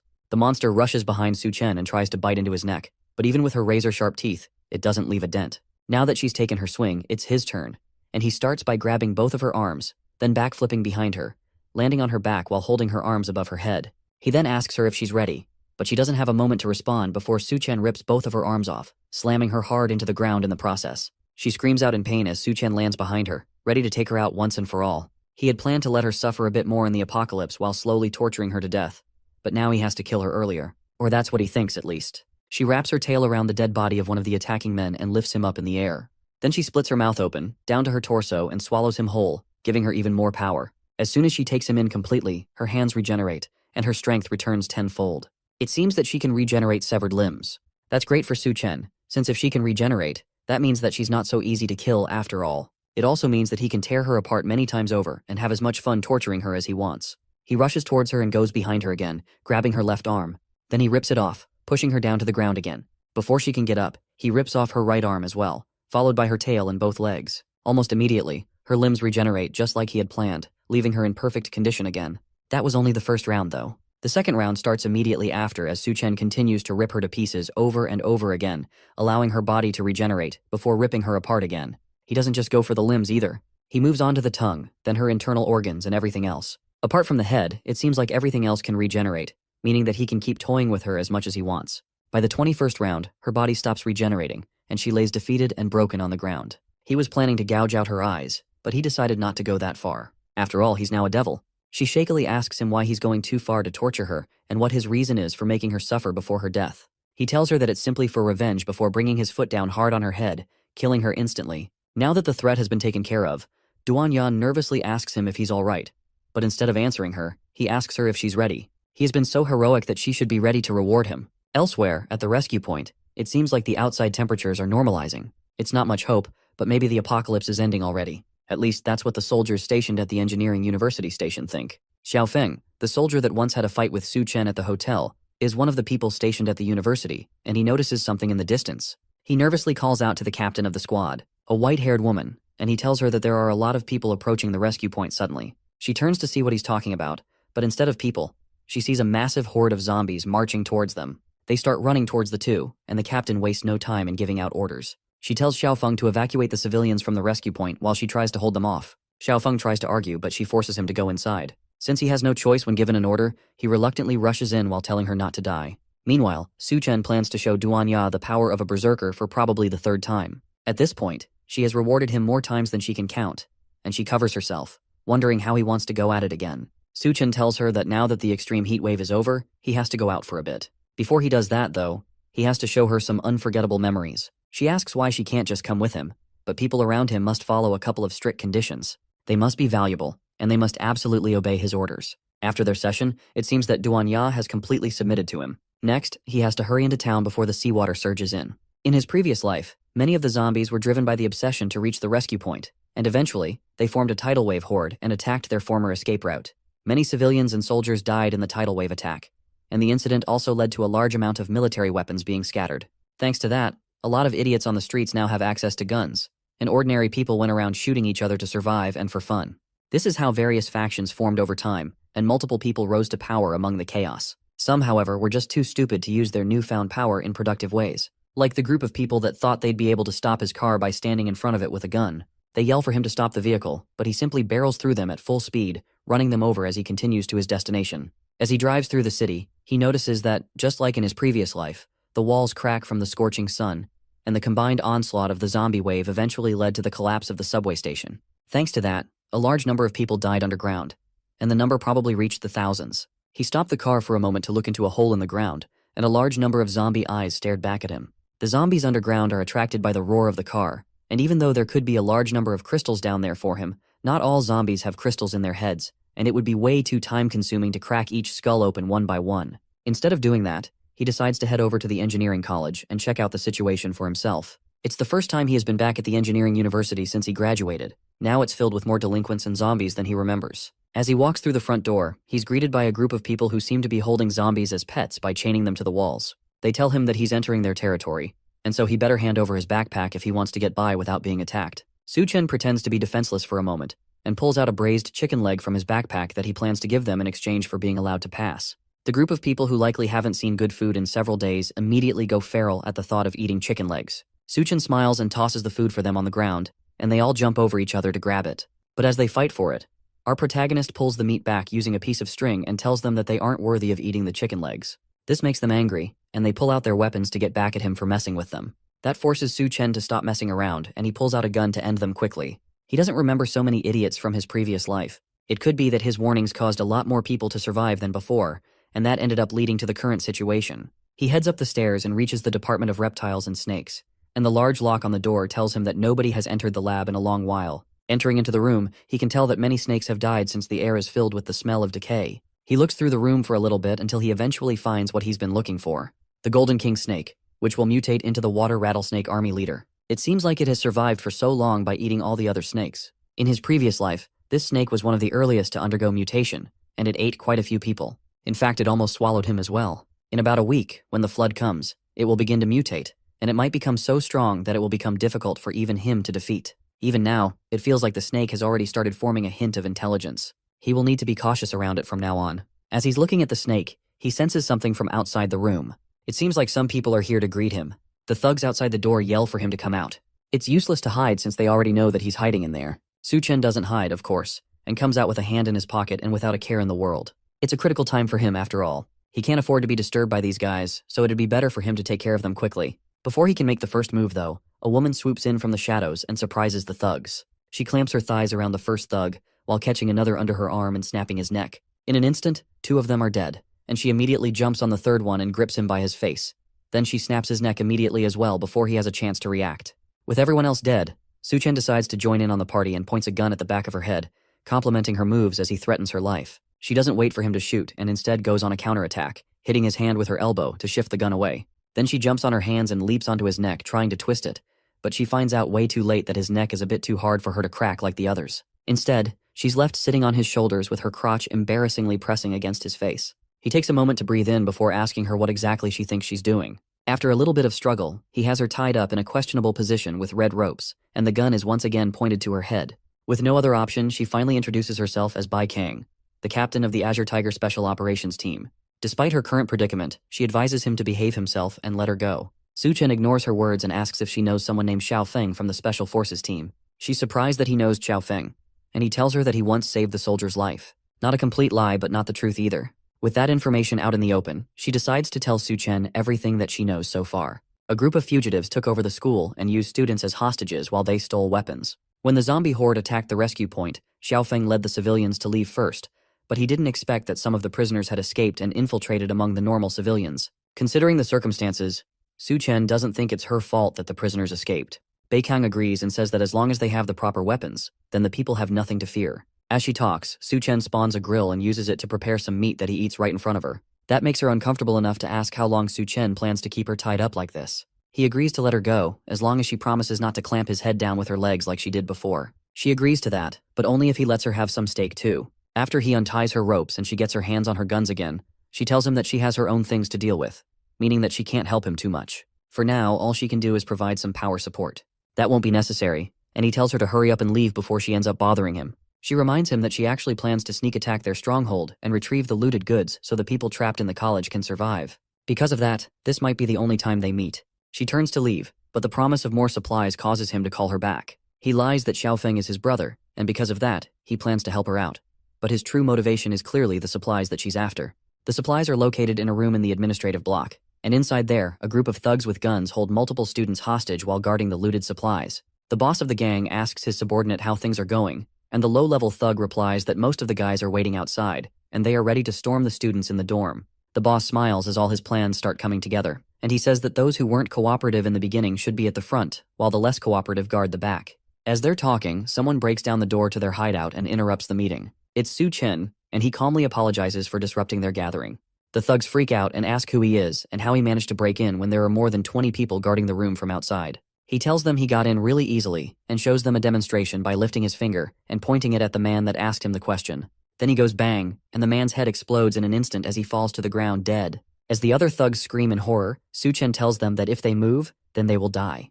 Meanwhile, Bei Chang looks through a sniper scope from the roof of the building opposite the administrative block. She's the one that has been taking out the thugs as well as providing sniper support to Su Chen the entire time. Even with that, however, there are still many thugs in the room, which makes this a very dangerous situation. Su Chen's plan to lure the enemy in alone is way too risky, in her opinion, but the man insisted that he get it done solo. He was the one that gave her the sniper rifle and told her to take an outpost on the roof of the opposite building. The plan is to shoot wherever he points and use that to scare the thugs. It's a really absurd plan, and she has no idea why she agreed to it in the first place, but there's no turning back now. Suddenly the curtains close and she calls Su Chen in a panic, asking how it's going on his end. Instead of his voice in response, she hears the other thugs laughing now that they have figured out that he set up a sniper outside. It seems like she has been spotted just like she knew she would be, and things have turned dire for our protagonist. With no other choice left, she rushes off the building and makes a mad dash toward the administrative block to save her temporary companion. Hopefully, Su Chen can find a way to stall for time while she rushes to rescue him. As she runs through the campus, she hears someone on the other end order for Su Chen to be killed. There isn't much time, and Su Chen must already be dead. When she finally reaches the room, ready to avenge her fallen companion, she's shocked to see that everyone in the room has already been taken out, and Su Chen stands in the center, holding the boss thug by his neck. It seems like she's already too late, and on top of that, there are no more supplies left here. The boss begs for his life as Su Chen holds him up by his neck, while also sneakily moving the supplies into his magical space. He claims that Su Chen would not dare to kill him, since the people behind him would never let him get away with it. Our protag is not fazed by the empty threat and snaps the man's neck, promising that the people behind him will join him in death soon enough. Bai Chang is surprised that Su Chen managed to defeat everyone in the room so easily without her help. He tries to play it off by saying that he has been doing exercises regularly, and that's the reason why he has the strength to pull off these amazing feats. Besides, there are no more supplies in the room, and they were probably already starving and weak by the time he got there. Bai Chang is not convinced and wonders if anyone else could have raided them and taken all the supplies. And now that the supplies are gone, then what will happen to the students? Su Chen will share some of the supplies he raided with them if he needs to, but it all depends on how they behave. While she's still asking questions, Su Chen walks past her and heads to the girls' dormitory, since he asked the thugs earlier, and they told him that Xiaofeng and the other students had all gathered there. Now that they have left the room, one of the bodies hanging out at the back starts to move. She twitches, then her eyes open, revealing that she's actually alive and was listening to the whole thing. Meanwhile, one of the thugs walks through the campus looking for someone who has run off to cause trouble. He finds her in the room that Su Chen and Bai Kang had just left, and it's the girl that listened to the entire conversation. They hurry up and get her down, and she falls to her feet as soon as they set her free. He asks her if she found what she's been looking for by pretending to be a prisoner for several days. She then tells him that since she had a close call with death, she needs the comfort of the man whose name is Steel Fang. He agrees to comfort her and pulls out a thorned whip that he uses on her back. She screams out in pleasure as soon as the whip hits her back, and the thug asks her how she's feeling. It seems like the painful comfort managed to make her feel much better, and she tells them exactly what she saw while she was hanging up as a prisoner. Steel Fang asks her who took all the supplies, and she tells him that it was a devil, and his name is Su Chen. Meanwhile, Su Chen and Bei Chang make their way back to Xiaofeng. The soldier is bandaged and looks hurt, but he tells them that he's fine. He's more interested in the other man that walked in with her. Su Chen asks to see his wound, and although it started out as just a scratch, it's been getting much worse recently for some reason. Su Chen tells him that the wound was caused by the cannibals, which are creatures that eat people. Their nails are full of bacteria and viruses, and without medicine to treat the wound, it could become life-threatening. Now, medicines are rare resources, and they are impossible to find. But at the same time, it would be unacceptable to die like this. After hearing this, Su Chen decides to share some of his medicine with him. They are both surprised by the amount of medicine Su Chen provided them, but he tells them that he did it because Xiaofeng is his brother. In his previous life, there was a man in the military whose combat power was comparable to a humanoid nuclear bomb known as the God of War. If that person turns out to be Xiaofeng, then investing in his friendship and survival will definitely benefit him. Xiaofeng tells our protagonist that he owes a favor, but he also knows that Su Chen didn't come to their hideout just to deliver medicine. He asks Su Chen to tell them what he actually wants, and he tells them that a great flood is coming soon, and they will need to evacuate quickly. The extreme heat is already causing the glaciers to melt rapidly, and because of that, seawater is flooding the mainland rapidly. If they don't leave as soon as they can, they, as well as the entire land, will be submerged in floodwater. The people listen to him in shock, but one of the other survivors doesn't believe him. She accuses him of only trying to drive them away so he can monopolize the school's resources. He remembers exactly who this loud girl is. Her name is Fang Qing, and she's his classmate, a famous female boxer at his university, and a second-generation rich girl who likes to create gender divides. She walks up to him and asks if he has any food in his bag. Before he can answer, she reaches for the bag and tries to take it from him, but Su Chen stops that with a quick dose of gender equality and a slap to the face that's heavy enough to immediately leave her cheek swollen and take out a tooth. While she nurses the wound, the rest of the people in the hideout start to cheer the attack. She has been a nuisance around them for a while, and she has also been hogging a whole dorm by herself just because she has some money at home. Because of that, everyone has been fed up with her for a while, and they immediately cheer for her to be kicked out of the dorms immediately. It looks like she's already quite infamous there, and the cheers for her to be thrown out cause her to lose her mind in rage. She threatens to go and find her father and get them all killed, then she storms out of the area. Bei Kong comes in to check if our protagonist is alright, but he warns her that the girl is heading off to find her father and someone should probably stop her. Though that running to daddy doesn't help much in the apocalypse. She walks out into the school grounds, ranting about how men in the country are all beneath her, especially Su Chen. None of them can hold a candle to any of the gentlemen abroad.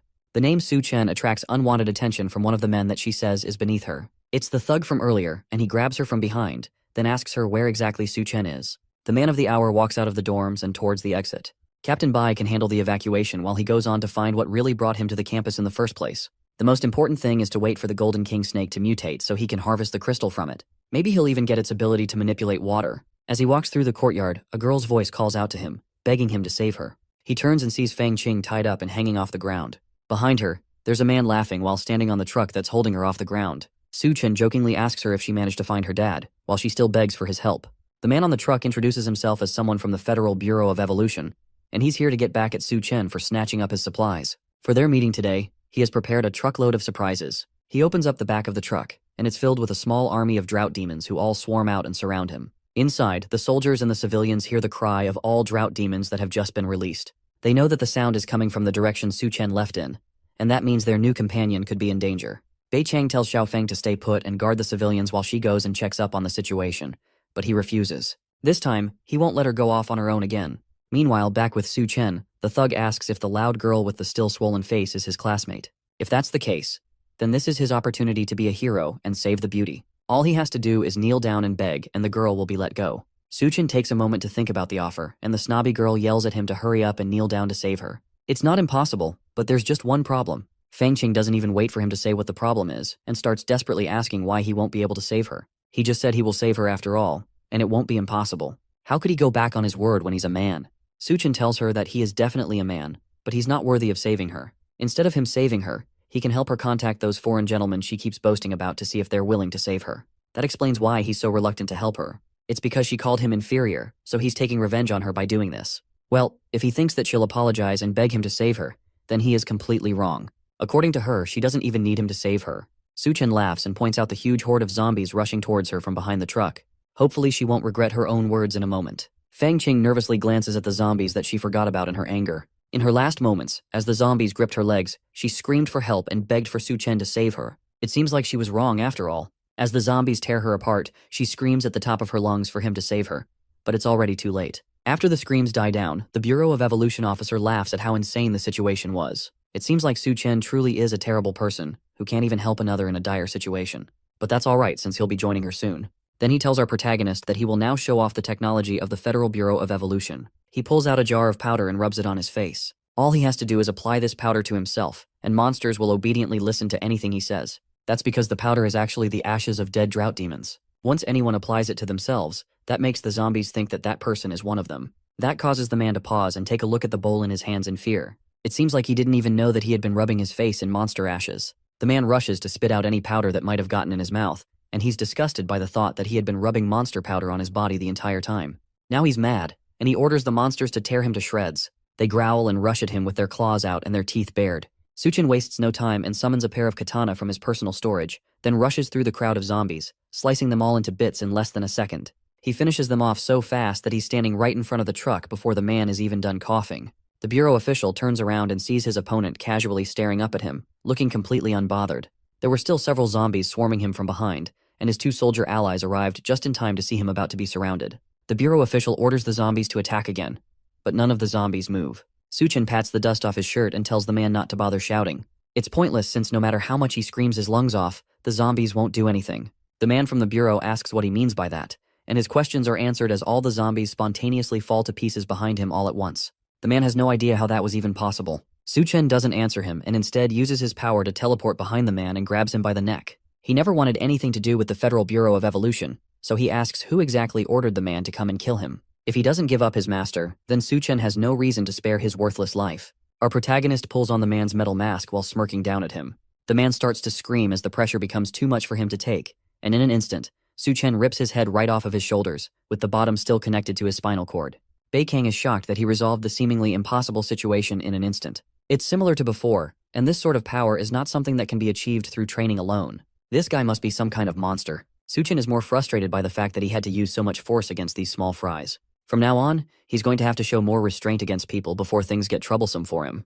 If only he had a capable assistant that he could work with, then everything would be easier. Meanwhile, back at the hotel, Duanya is startled awake by a sudden dream. Once again, she had a dream about Suchin, and she can't seem to get him out of her mind. Why hasn't he returned to her yet? A loud voice comes from outside the room, and she jumps in fear for a moment.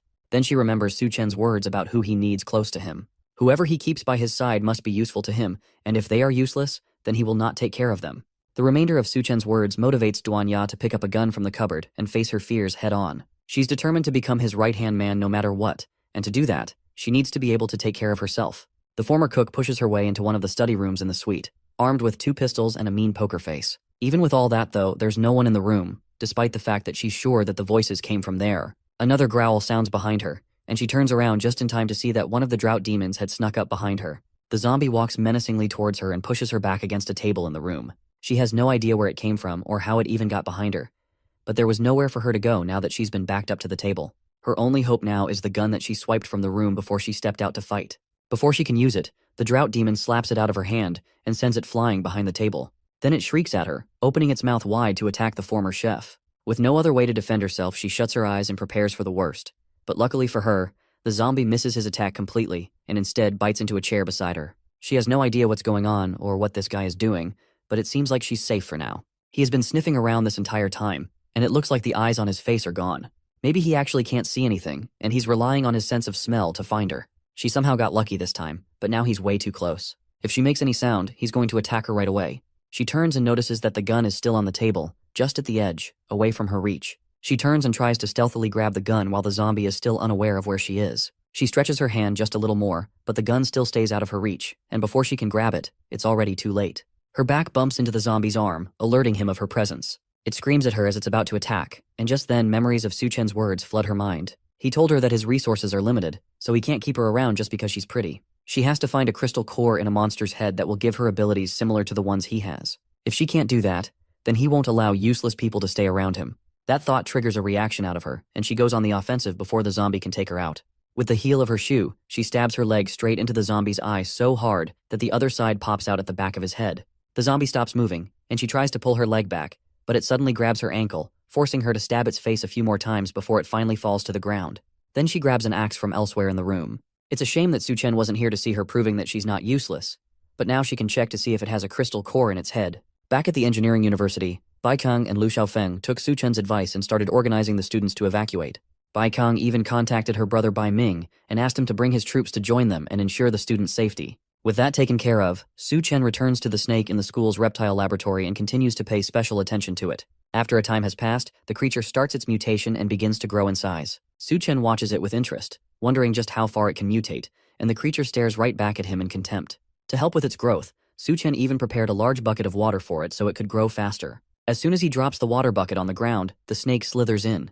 It seems like it already knows that it needs to get into the water to complete its mutation, which saves him the trouble of trying to force it in. As soon as its body touches the water, it starts to grow into a large and terrifying beast, with a dragon head and a large, scaly body. Su Chen watches as it violently beats against the sides of the bucket until finally the bucket explodes, spreading the water all over the room and revealing the evolved form of the former snake. It had such massive growth from just the initial mutation, and all of this came from a simple bucket of water. If he had decided to wait until the flood came, then this would have been a much greater disaster. Now that the beast has grown up, Su Chen summons one of his swords and makes it an offer. If it chooses to submit to him, then he might consider keeping it as a pet. The monster is having none of that and tries to escape through the window before Su Chen can catch it. It looks like it really did develop some intelligence and knows that it won't be able to properly fight against Su Chen, especially in that closed-off room. It breaks through the window, out into the campus courtyard, and Su Chen jumps out right behind it. Then it tries to slither away and save itself, but it's not even close to fast enough to escape the sword of our protagonist. Su Chen drops from the sky and stabs the sword onto the creature's scaly skin, but to his surprise, the sword snaps in half. It looks like the scales are much harder than he thought. The snake turns and roars at Su Chen, and he realizes that if blades don't work on it, then he's just going to have to use his fists to smash it to death. He delivers the first punch to the beast's head, sending it crashing to the ground, but it retaliates by wrapping its body around him, trying to choke him out by entangling him.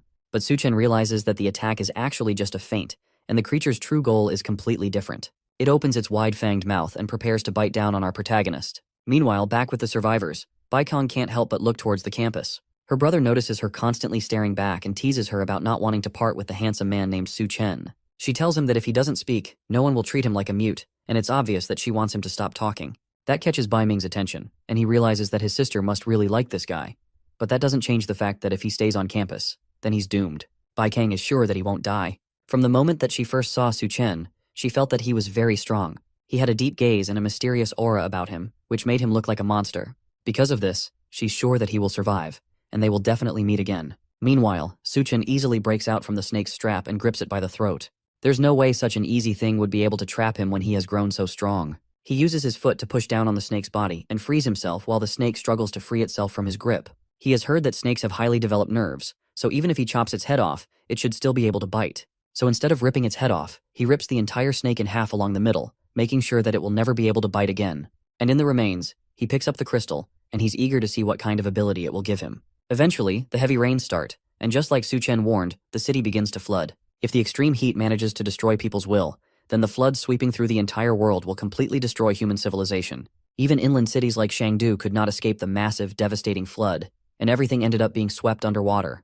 The engineering university's low terrain left only tall buildings like the administrative building above water. Meanwhile, Su Chen is also not safe from the rising floodwaters and gets immersed in the water. Thankfully, after absorbing the Golden King Snake's core, it grants him the ability to move and breathe freely underwater. Because of that, his body has undergone even more changes and has become stronger. After coming in contact with the water, his body developed tiny scales, and his strength improved massive amounts. On top of that, his eyes have become more sensitive to light, and a protective membrane has formed in front of them. Even though he's not using his nose or mouth to breathe, he isn't suffocating underwater, and it feels like he's breathing through his skin. All of these are abilities that he borrowed from the Golden King Snake. Although it's not a water manipulation ability, being able to breathe underwater is still very beneficial for him. The floodwaters surged from the Green City Hotel area, so swimming upstream against the current is impossible. The current is fierce, and the debris in the water is like hidden debris. All of this is hindering him from making it back home to the hotel suite. On top of that, it seems like the volcanic eruption has reached its peak, but because Chengdu is far from the volcano, the sky looks relatively clear.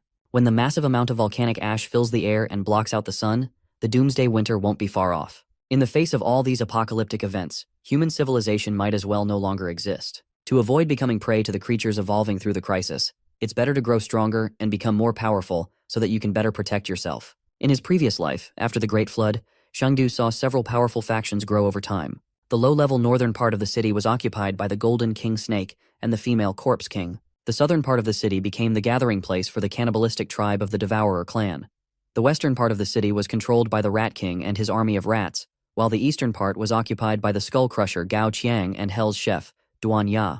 In his previous life, Su Chen almost died multiple times at their hands. However, in this life, he has already dealt with Gao Chang and the Golden King Snake ahead of time. In order for him to stay strong, the best method is to get the remaining crystal cores for himself. However, the Devourer clan has a large population and numerous factions. On top of that, the female Corpse King is elusive, which makes it nearly impossible for him to find her now. In his previous life, the University of Technology had experienced a rat plague, which means that the Rat King should be there. All he has to do is find it in advance so he can get its crystal core with minimal effort. A few sounds from underwater break him from his thoughts. It seems like he has relaxed for too long, and multiple underwater creatures have ended up surrounding him. Meanwhile, elsewhere in the flooded city, two men hang on for dear life against the raging floodwaters. They desperately wonder how a flood broke out from the middle of nowhere. As they're clinging onto the tower, they notice someone rapidly swimming towards them. Anyone in the water should be as good as dead, but it looks like whoever that is has a lot of energy in them to be swimming that fast. It's not just that either. They also recognize the man speeding towards them. It's Su Chen, the guy that the Bureau had sent them to watch over. If it wasn't for him, then they wouldn't be stuck here in the flood. If he dares to join them up in the tower, they'll kick him right back into the water. One of the men notices that Su Chen is moving really fast for someone that is barely surviving in the floodwaters, and on top of that, it seems like someone is following him. Behind the man swimming like he owns the sea, there are multiple sea zombies sprinting through the water behind him. Despite that, Su Chen is swimming faster than them, against the rising current of the water. He continues getting closer to the men, and they shout warnings at him not to come any closer. Our protagonist recognizes them as people from the Federal Bureau of Evolution, and he's surprised that his influence has already spread that far. That's perfect for him since he can get information out of them in this situation. Our man leaps out of the water onto the tower and uses one of the men as a stepping stone to get to the top. The man loses his grip and falls off the tower towards the zombie-infested waters below. Just before he can meet his wet end, his companion just barely manages to catch him by his arm and save him from death. But now, with the extra weight on one person, the two don't have a lot of time left to survive, and at this rate, they will both end up falling into the water. The first man reassures his friend that he will definitely pull him up, but it's pointless, and if he doesn't let go, then they will both definitely die. Su Chen takes the opportunity to ask them to tell him everything they know about the Federal Bureau of Evolution. The men refuse to speak up and warn Su Chen that even if they die, there will be others to avenge them. If that's the fate they've chosen, then they can't blame him for what happens next. One of the zombies manages to latch onto the bigger man's foot and pull him into the water. His companion screams and dives in after, prepared to die with his friend. That turns out to be the wrong move, and they are both left at the mercy of the hundreds of creatures in the water. When all hope seems lost, Su Chen dives into the water and uses a sword to slice through all the zombies that were about to attack them. In a second, they are saved and all the zombies are dead. The man wonders if Su Chen really is human since he seems to be way too strong. Regardless of the circumstances, though, they owe him one for saving them. They decide to tell him what they know. They tell him that they were sent by the Federal Bureau of Evolution to monitor him. The Bureau is located in the Science and Technology University, and it's led by Chief Liu and a team of researchers. They were just doing what they were told and following orders that came from above them. In Su Chen's last life, the rat disaster happened at the Science and Technology University, and it seems like there is a connection between the rat disaster and the Federal Bureau of Evolution. He asks them if they research rats in the university's labs, but only researchers are allowed into the labs, so they don't know much about what goes on inside. Su Chen realizes that no matter what, he has to go and investigate the situation before the rat disaster starts. Meanwhile, Duanya, who is still in the Green City Hotel, had luckily obtained a crystal core from the zombie's head. After swallowing it, she starts to feel the same burning sensation that Su Chen felt when he first evolved. She wonders if she has succeeded and what powers this will unlock for her. But at the same time, she notices that the water has flooded all the way to the top floor. Inside that water, several small tentacles circle around her feet, ready to attack. By the time she notices the swarming tentacles, the monster has already wrapped itself around her body, lifting her off the floor and wrapping itself around her. It's slimy and gross, and with the way it ties around her, there's almost no way she can escape. Suddenly, the tentacle beast raises its mouth to her face and roars at her, revealing a throat filled with hundreds of razor-sharp teeth.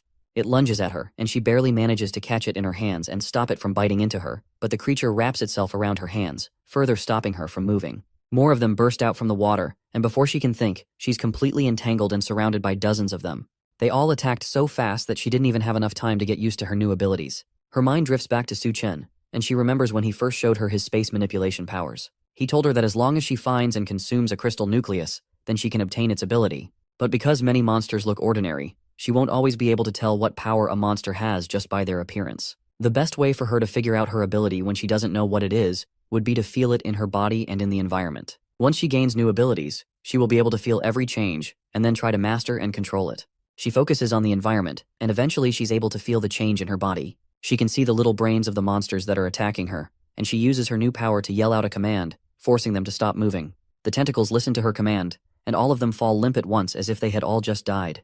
That leaves her free but still covered in sticky goo. Now that they are all immobilized, she picks up her axe and cuts through all of them in an instant, turning them into minced meat. By the time she's done, she's covered in monster guts and slime, so she decides to take a bath. A voice behind her asks if he can join, and she turns around, ready to fight off another intruder. However, it's just Su Chen, and it looked like he had seen her take down all those monster eels by herself. He's impressed by the fact that she managed to even grab a weapon for protection. Duan Ya rushes towards him and grabs him in a hug, just happy to see him again. He has been gone for so long that she has started to get worried that he will never come back. The reunion is short-lived though, when she realizes that he's naked again for some reason. She pushes herself away from him and asks why they keep meeting while he's undressed. And he tells her that the water was dirty, so he took all his clothes off. The two of them go to take that bath together. And for the first time in several days, Su Chen gets to relax. After being gone for so long, he realizes that only when you go out do you realize that home really is the best place to be. Duanya gets up from the bath and goes behind him to give him a massage while they both relax. With the mood a lot calmer than when he had first arrived, he asks her whether she managed to awaken an ability. He didn't see her use her ability directly, but he could feel that something had changed in her due to the temperature of her mouth. She asks him how he even knows what kind of temperature could be in her mouth, but he ignores her and again asks if she managed to awaken an ability. She tells him that it seems to be some kind of mind control ability, and Su Chen already has an idea of what her ability might be. He asks her if her mind control ability can be used on food, and she tells him that she doesn't know since she hasn't gotten enough time to practice first. She decides to practice by testing out her ability on him and uses it to make him think that she's wearing a revealing gown. But she immediately notices that Su Chen has immense mental power. If it weren't for Su Chen's consent, then she might have collapsed as soon as she tried to influence him. Regardless of his abilities, he's still impressed by her ability. It's a good one, and as a reward, he'll make her practice more until her legs grow weak. She laughs as the two have fun all through the night. By the next morning, Su Chen teaches her how to hold and use a gun, and they both use it to take out the remaining tentacle monsters. He tells her to focus her mind and control it with her thoughts. Then all she has to do is set her aim and fire. Duanya appreciates the lesson, but she also remembers that they plan to go to the University of Technology, so she's confused as to why he's suddenly teaching her how to shoot. He tells her that he's giving her half a day to familiarize herself with her abilities and her shooting skills. Since she's from the medical university, then for this next adventure, she will follow him and show her usefulness. The couple travel through the floodwaters in a speedboat. For some reason, Su Chen has asked Duanya to wear a bunny outfit while they travel. She asks if it's really alright for her to wear something like that outside, but he tells her that it's fine since in the apocalypse, even if she doesn't wear anything, no one can do anything about it. She asks him if he has ever been to the Science and Technology University before, and he has once. He came to see a friend and now wonders if he survived. Duanya assures him that good people usually have good fortune, and because of that, he shouldn't worry about it. After a little bit more traveling, they arrive at the university. It has completely been transformed to withstand the apocalypse. Suddenly, he notices something odd and grabs Duanya to protect her, right as someone rains down bullets on their boat. The man stops firing for a moment to ask what they are doing there and why they came. This is the Science and Technology University where the mutant Rat King rose last time. He can't tell them that he's here to investigate that, so instead, he lies that he came to join the Federal Bureau of Evolution. The man doesn't care, and he's more interested in the bunny girl with him. He offers to open the gate for her if she spends the night with him, and Su Chen goes home. So they pull out their trump card and offer up some braised pork in exchange for him opening the gate for them. The sight of the food changes his attitude immediately, and he orders the others to open the gate as fast as they can since he hasn't seen meat in ages. They park the boat by the side, and the guard orders that they give him the pork as soon as they get off. He orders his partner to take them inside while he takes the food for himself. While they argue, he doesn't notice the devious smirk on both Su Chen and Duanya's faces. He selfishly takes the pork for himself, not realizing that he's eating an entire monster's hand that has been charmed by Duanya's power.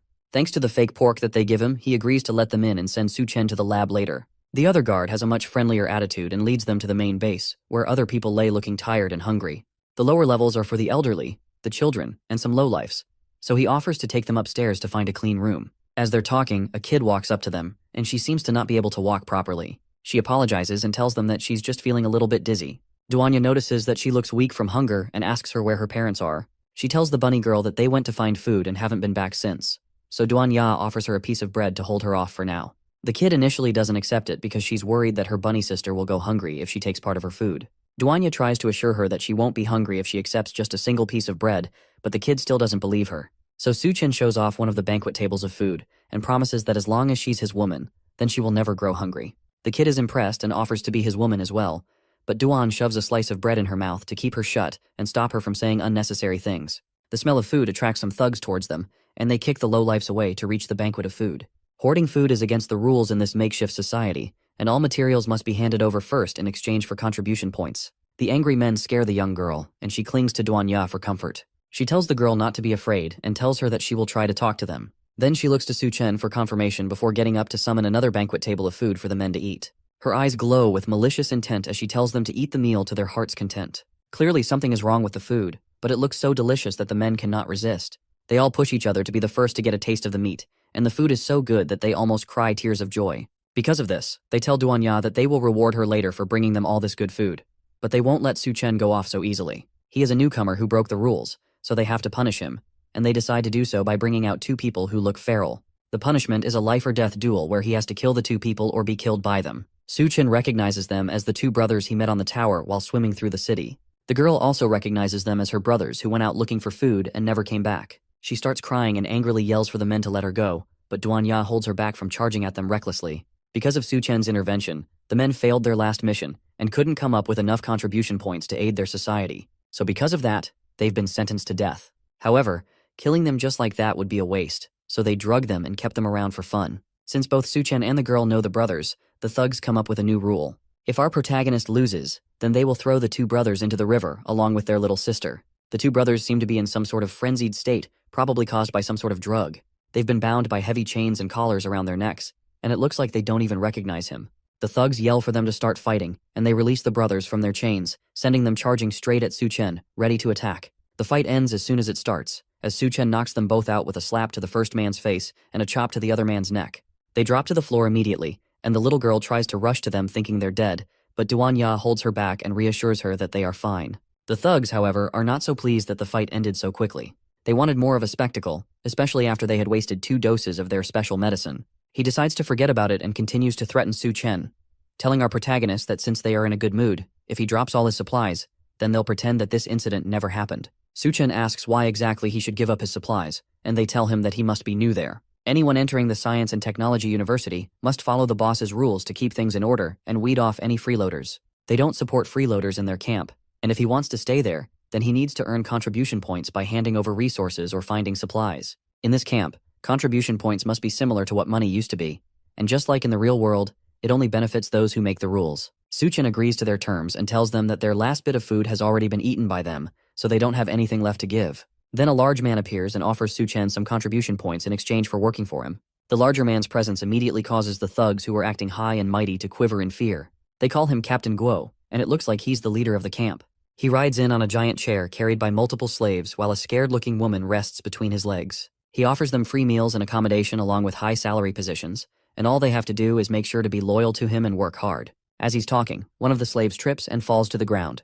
Captain Guo wastes no time and stabs a knife-tipped spear through the fallen slave's chest, killing him immediately. He tells Su Chen that they are short on people, and he's just in time to replace the slave that's no longer useful. The bunny girl especially can be given unlimited meals and good living accommodations if she decides to work for him. As he talks, he grabs the woman laying against his lap and plays with her body. He reminds them that it's the apocalypse now, and industrial production has ceased. By giving them this offer, he's making a big sacrifice for them. On top of that, he's already bored of the people he's been using so far, and they are due for replacement. The other thugs yell at Su Chen to accept the offer immediately. When their great boss needs a new woman, he'll let the others have fun with the old ones. Their boss, however, has other concerns apart from the new workers he needs. He smells something among the thugs and asks them what they have been eating. In their rush to get the food that Duanya gave them earlier, they forgot that eating meat without the boss's permission is a death sentence. They immediately drop to their feet and beg their boss for forgiveness. In the future, they will definitely give him any food they find first. He tells them to stop their groveling and shut up. He's not interested in any food they've been eating, and just the smell of it is killing him. Did they eat poop or something? What in the world did they find that smells so bad? That catches Su Chen and Duanya off guard. Did he somehow see through Duanya's mental control? It looks like he wasn't even affected at all by it. The thugs tell him that they ate only the food that Su Chen gave them, but with the mental control broken, they immediately realize what they've been eating this entire time. Their stomachs protest the horrible food, and they rush to the bathroom, desperate to push out everything they've been eating. Captain Guo sighs in exasperation and wonders how he ended up surrounded by such idiots. One day, he'll get rid of all of them, and bring in people that are actually reliable. Su Chen notices that despite his immunity to Duanya's mental control, he can't sense any abilities from the large boss. Despite that, he gives off a very powerful aura that's noticeable even by him. On top of that, his influence was enough to snap everyone out of Duanya's mental control. He wonders what kind of person Captain Guo is, and just judging by his subordinates, he can't be anything good. Our protagonist is more than strong enough to wipe out the entire camp immediately, but killing them now will only complicate his plans later. First, he needs to find the mutant rats first. Then he can take care of the rest. Captain Guo snaps him out of his thoughts and asks our protagonist what he thinks of the slavery offer. Su Chen blandly tells the other man that he's not interested, and Captain Guo laughs. He claims that one day Su Chen will come begging to him. Then he calls another one of the people in the camp and orders him to take over the front position so he can leave. As he leaves, Captain Guo tells one of the survivors to keep an eye on Duan Ya. After all, women as hot as her are rare to find.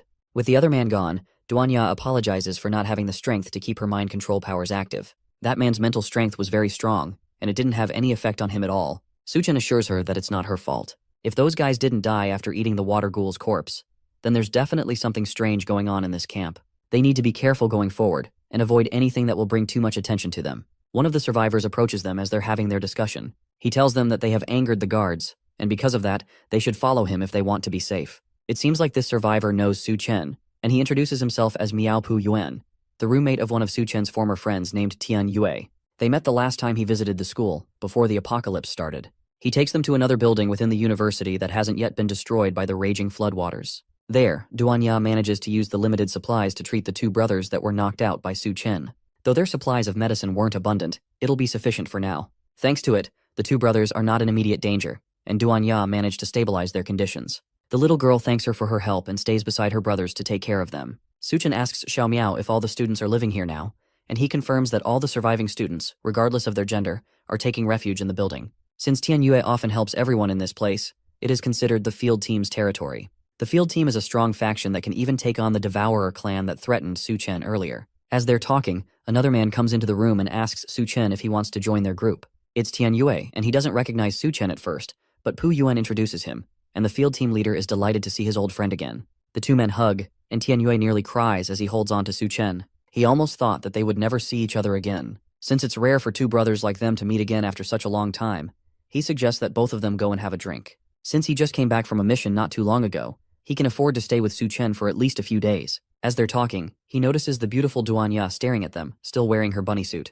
Tian Yue immediately recognizes her as the legendary beauty of their university. She was known back then as the cold goddess Duan Ya. She's still embarrassed about the whole thing and nervously tells them that those sorts of things were in the past, and they don't matter now. The faction leader asks Xiao Miao how exactly the legendary goddess made it to their settlement, and why in the world she's dressed as a bunny maid. Now that it's been pointed out, Xiao Miao also notices that the woman in front of him was Senior Duan Ya from the medical school. All their stares and comments cause Duan Ya to cling to Su Chen and ask for a change of clothes. It's way too embarrassing to be dressed like this in front of her juniors. Su Chen smiles and agrees to let her find a change of clothes, while the other two men seethe in jealousy that their friend is hugging the goddess Duan Ya. After that, Tian Yue offers her a private room to change into. It's a bit messy, but she can sit anywhere she wants and get changed in peace. Su Chen notices that it's a luxury room, and Tian Yue must have purchased it with a large number of contribution points. The faction leader also notices that the two of them didn't bring any bags with them, and he wonders where the clothes came from. But Su Chen changes the topic immediately and asks about his regular missions. They must be dangerous if it takes several days for him to go and return. In truth, though, there's nowhere in the world that isn't dangerous. Since both Su Chen and Duan Ya still look clean, he thinks that they haven't experienced the apocalypse yet. So he offers them the opportunity to join the field team so he can take care of them. Someone as excellent as Duan Ya wouldn't even need to go out for food. She can just put her medical skills to use and take care of the wounded. However, before any of that, he has to warn them about something first. Su Chen has to stop showing off everywhere. And most of all, he has to stop making beautiful girls wear bunny outfits. What exactly was he thinking with that stunt? Su Chen tries to defend himself and says that he will protect her, and his brother hits him on the head in response. He reminds the now powerful man of a time when he didn't have as much power as he did now. Back in high school, when he used to get bullied and never dared to fight back, it was Tian Yue that fought the bullies away. The guard Captain Guo is not a nice guy, and when he sets his sights on a woman, they usually don't have good endings. Beautiful women like Duan Ya are no exception, and now that he has his eyes on her, he won't let her go easily. Meanwhile, in the private room, the chef tries to take off her clothes quickly, but a knife is pressed against her throat by a mystery attacker. She nervously asks this new face who she is and what she wants. The woman doesn't answer the question, and tells Duan Ya that she is someone sent by her boss to help her arrange her accommodations. She's a woman after all, and she shouldn't be sleeping close to those men. Duan Ya may not know who she is, but we already know her as the freaky lady is. She's the woman that listened in on Su Chen's entire fight back in the school administrative building, and she saw firsthand the kind of power he has. Right now, though, she's just a messenger sent to capture the beautiful senior Duan Ya. The chef tries to tell her that there is already enough space in the settlement, and she doesn't need any help. But the other woman insists. The boss asked her specifically to come over, and no one refused the boss. Duan Ya, however, is about to become a pioneer. She uses her mind control powers and tells on the woman, causing her to pause, unable to move her own body. Then she tells her to let go, and the woman complies, stepping away and dropping her hand. Using her mental power to forcibly control people is always difficult, but she can manage to do it for a short time. For now though, she has done her part, and Su Chen can handle the rest. As she walks towards the door to alert the others, the woman forces her body to move and manages to stab her own hand. The shock of the pain forces her senses to return to her and uses the brief moment of clarity to attack Duan Ya. The two slam against the wall, and the commotion alerts the others outside. They bang on the door and ask Duan Ya what's happening. There's no way someone would make so much noise while just changing clothes. The attacker tries to silence her by covering her mouth, but it's no use. Since they don't hear any answer from inside, they assume the worst and break into the room. The first person to walk in is shrouded in shadows, and the mysterious attacker doesn't recognize him at first. So she rushes at him with blinding speed, ready to attack and kill. Tianyue tries to get in front of him and protect his friend, but that's not necessary since the attacker recognizes who she's up against immediately. She saw what he did in the University of Science and Technology, and she knows his name well at this point. The one called Su Chen took on several zombies by himself and won with little to no effort. Although she has killed many people, her instincts tell her that if she makes a bad move against him, she's not going to survive what comes next. With little opportunity to stop herself or change direction, she instead kneels while still running towards him, causing her to come to a grinding halt right at his feet. Then she nervously asks him to punish her and calls him her master. Su Chen has no idea what she wants and what her intentions are, and she asks him if her sincerity is not enough to please him. To show that she's truly giving herself to him, she strips down her clothes and asks him again if that is good enough for him. Tianyue asks our protagonist if his taste in women has shifted so heavily, while Xiao Miao nervously looks away. But taking off her clothes was just a distraction to get their attention away from her. With everyone properly flustered, she launches a smoke bomb, covering the entire area in a thick fog before rushing off in an attempt to escape. Before she can get very far, Su Chen grabs her by the neck and raises her off the ground, stopping any escape plans that she might have had. He asks her if she really thought that she would be able to escape so easily, and it's obvious that he's going to get rid of her. The assassin begs for her life and tells him that he can't kill her. She tells him that the girl he saved, as well as her two brothers, have been taken to the settlement's arena. If he kills her, then there will be consequences, especially for those three. Su Chen couldn't care less, and tosses her into the floodwaters outside the building. The others, though, are more concerned about what she said. The girl she mentioned is Xiao Mei, and the guards must have taken her as well as her two brothers while they weren't paying attention. Xiao Miao asks what they should do now. If they don't save them, they'll be bitten to death by the big mutant rats. The topic of rats catches Su Chen's attention, since that was the main reason he came to the settlement in the first place. He decides to go and check it out for himself, and Tianyue asks him to stay calm and avoid conflicts. Meanwhile, in the arena, Xiao Mei nervously stands in the middle of the field, prepared to fight for her brothers. Captain Guo sits on a stage in front of her, clearly controlling the whole thing. He tells her that since her two brothers failed to complete their tasks, then they have been given the death sentence. However, since she is willing to enter the arena and fight, he has decided to give them one more chance at life. The two brothers hang by their necks behind the man, inches away from their deaths. They shakily try to tell Xiao Mei to not believe him and run for her life, but Captain Guo tells them that it's already too late for that now. Xiao Mei, on the other hand, refuses to leave. If there is even a small chance that her brothers will be free, then she will fight with everything she has to get them out of there. She asks the large captain one more time if he will really let them go, and he tells her that he will keep his word only if she manages to survive. Behind her, a cage opens up and a large rat marches towards her. She only has a second to turn towards it before it bites down on her arm, causing her to scream in pain. Then it lifts her off the ground and tosses her around, preparing to eat her. As she fights for her life, memories of her and her brothers swarm through her mind. She remembers a time when they were starving, and one of them managed to find a pile of mushrooms for them to eat. She told them that mushrooms were dangerous, and her other brother decided to test the mushroom by eating it himself. After all, he doesn't want a young girl like Xiao Mei to eat something so uncertain. After eating two of them, he immediately passes out from the poison, and they barely manage to save him. That incident was what made the two brothers journey into the city to complete the task of tracking down Su Chen. If they succeed and come back, then they will earn contribution points, and they will no longer have to starve and eat uncertain foods. Those two men that risked their lives for their sister now shouted for her to run and not worry about them. She needs to survive and live well without them, and they can't bear to watch her being eaten alive by a rat. Captain Guo tells his guards to shut them up, and they kick the logs holding the men up, causing them to fall and choke on the ropes. Xiao Mei screams for her brothers and tries to fight back against the rat. She takes the large stick she's been holding and stabs it straight into the rat's eye, causing the creature to scream in pain and finally release her. Then she makes a mad dash to save her brothers and tells them to hang in there. That's a poor choice of words, but her heart is in it. The rat monster recovers and manages to rush after the girl before pinning her down under its paw. Captain Gu laughs at the whole spectacle of her trying to save her brothers as Xiao Mei cries for her brothers.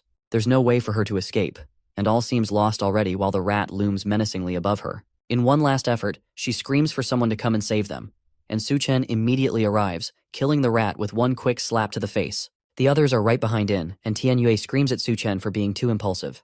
To Su Chen, though, that was too easy of a kill, and these creatures were nothing but overgrown rats. Captain Guo stares at him in shock but manages to quickly recover. He didn't expect someone to come into his arena willingly, but since it's death that our protagonist wants, then he will happily give it. As he talks, large gates open up around them, and the rats inside scurry over each other to escape. Su Chen stares them down and prepares to take on an army of giant rats with one hand in his pocket.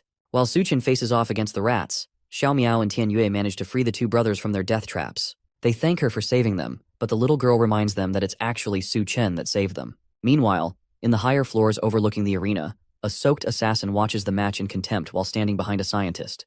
The man in the lab coat asks if Su Chen is the special research material that she mentioned before. She confirms that he is someone with superior genes that will definitely solve the instability of the Doomsday genes. If they can do that, then they will be able to make the rats that were created using the latest technology bigger and more ferocious than before. Su Chen stares those same rats down, and it seems like both of them are ready to attack in an instant. The scientist has high hopes for our protagonist, but if he dies here, then he doesn't deserve to be their experimental subject. Su Chen wastes no time unintentionally proving himself by easily killing several giant rats in less than a second.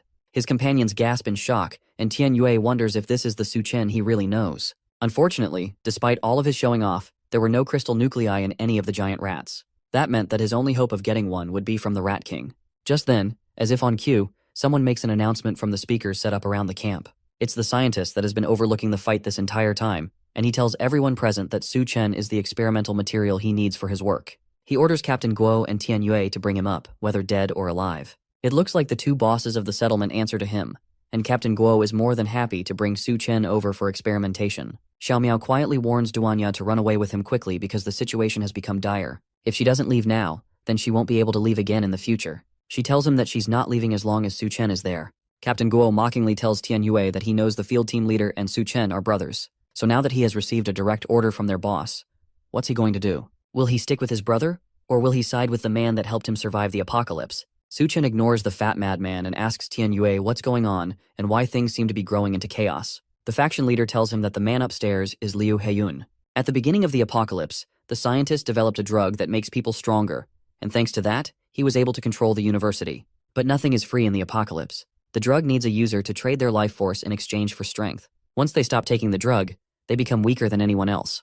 Because of their dependency on the drug, they have to follow all the orders from the scientist no matter what. His only hope in this situation would be Su Chen, who offers an escape from the drug dependency, but only if Tian Yue follows him. The faction leader bows his head and tells his brother that unfortunately, he doesn't have a choice in this matter. Captain Guo laughs wildly at the apparent betrayal between brothers. Seeing them turn against each other motivates him to take out our protagonist once and for all. He jumps at Su Chen, ready to strike the younger man down, but at the last second, Tian Yue leaps into action and kicks Captain Guo away before he can attack.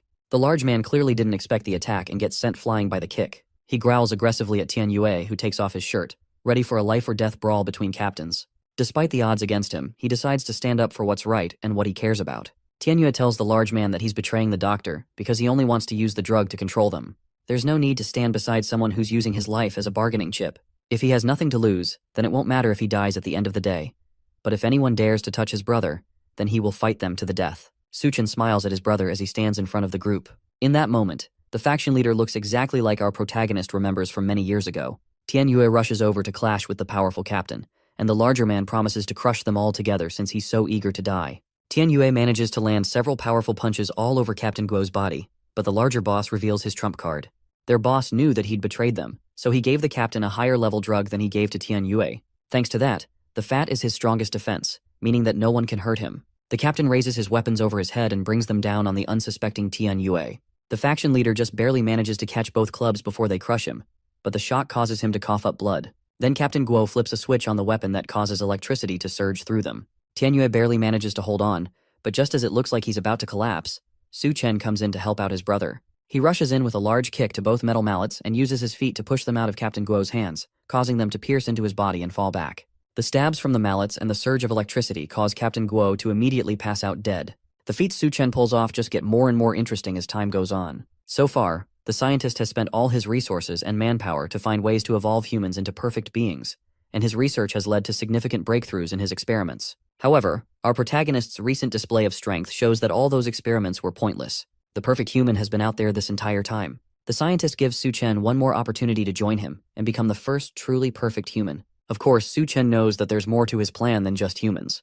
When he talks about perfect humans, what he's really referring to is a rat. For the scientist, rat genes are the closest to human genes, and using the rodent's genes, he can create an army of rat men and then conquer the world. In that case, the apocalypse would become a heaven for him and his rat army. Suchin thinks the plan sounds really stupid and blatantly refuses the offer on the spot. Liu Heiyun only thinks that this must mean that Suchen hasn't understood just how great his evolution project can be. All he has to do to convince our protagonist is show him just how great of an idea it is. The attacker from earlier lines up a sniper shot from the window looking down on the arena and fires. Suchen dodges something that looks like a tranquilizer dart, and it flies straight into Captain Guo's chest. The large man immediately starts to mutate into a terrifying new beast, and the electrified mallets also get absorbed into his body.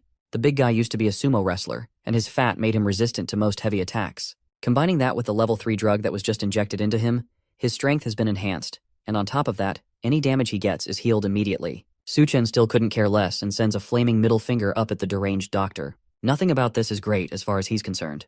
This entire setup is just a huge excuse to turn people into monsters. That insult is the last straw for Liu Heiyun, and he orders the newly mutated Captain Guo to kill Suchen so that he can extract the genes he needs from the corpse. The monster roars and immediately charges towards Suchen with a sumo spin. Our protagonist manages to catch the rolling man just in time. Then he plunges his arm into the large man's head and rips out the battery from the electric mallets before stuffing it into Captain Guo's mutated face. The battery immediately explodes, which should be enough damage to kill the large man. However, thanks to his newly improved healing factor, his wounds heal immediately, leaving him horribly disfigured but strong enough to still fight. Suchen finds the whole thing annoying and rushes back in to end the man and stop the fight all at once. He lands a devastating punch straight to what should be its jaw, causing the man to fall into a crater. Then he increases his speed as he attacks, kicking up a thick layer of dust while also pummeling the mutated man. In the current world, very few people know about superpowers, so it would be best not to let others see how he uses them. Because of that, he uses the dust and dirt to his advantage, which allows him to do whatever he wants while camouflaged. His main issue is the fact that Captain Guo keeps recovering no matter how much damage he takes. Despite how much he has clowned on the whole thing, at the end of the day, Professor Liu Heiyun's research is really impressive.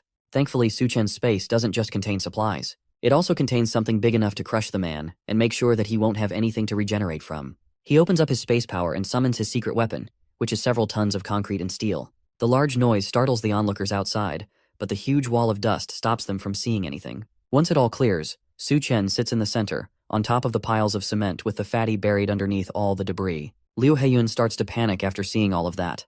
At this point, he doesn't care who Suchen is or how special his genes are. All he cares about is the fact that our protagonist dared to provoke him, and now he will do everything to make sure our overpowered main character dies without a proper place for burial. All around him, the cages start to rise as thousands of rats prepare to swarm around them and attack. Suchen isn't worried at all, and he's in fact excited because he planned to make sure none of them survive either. The others turn and realize that they've been completely surrounded. The rat people who start coming out of the cages are all the people who were once sent to the lab.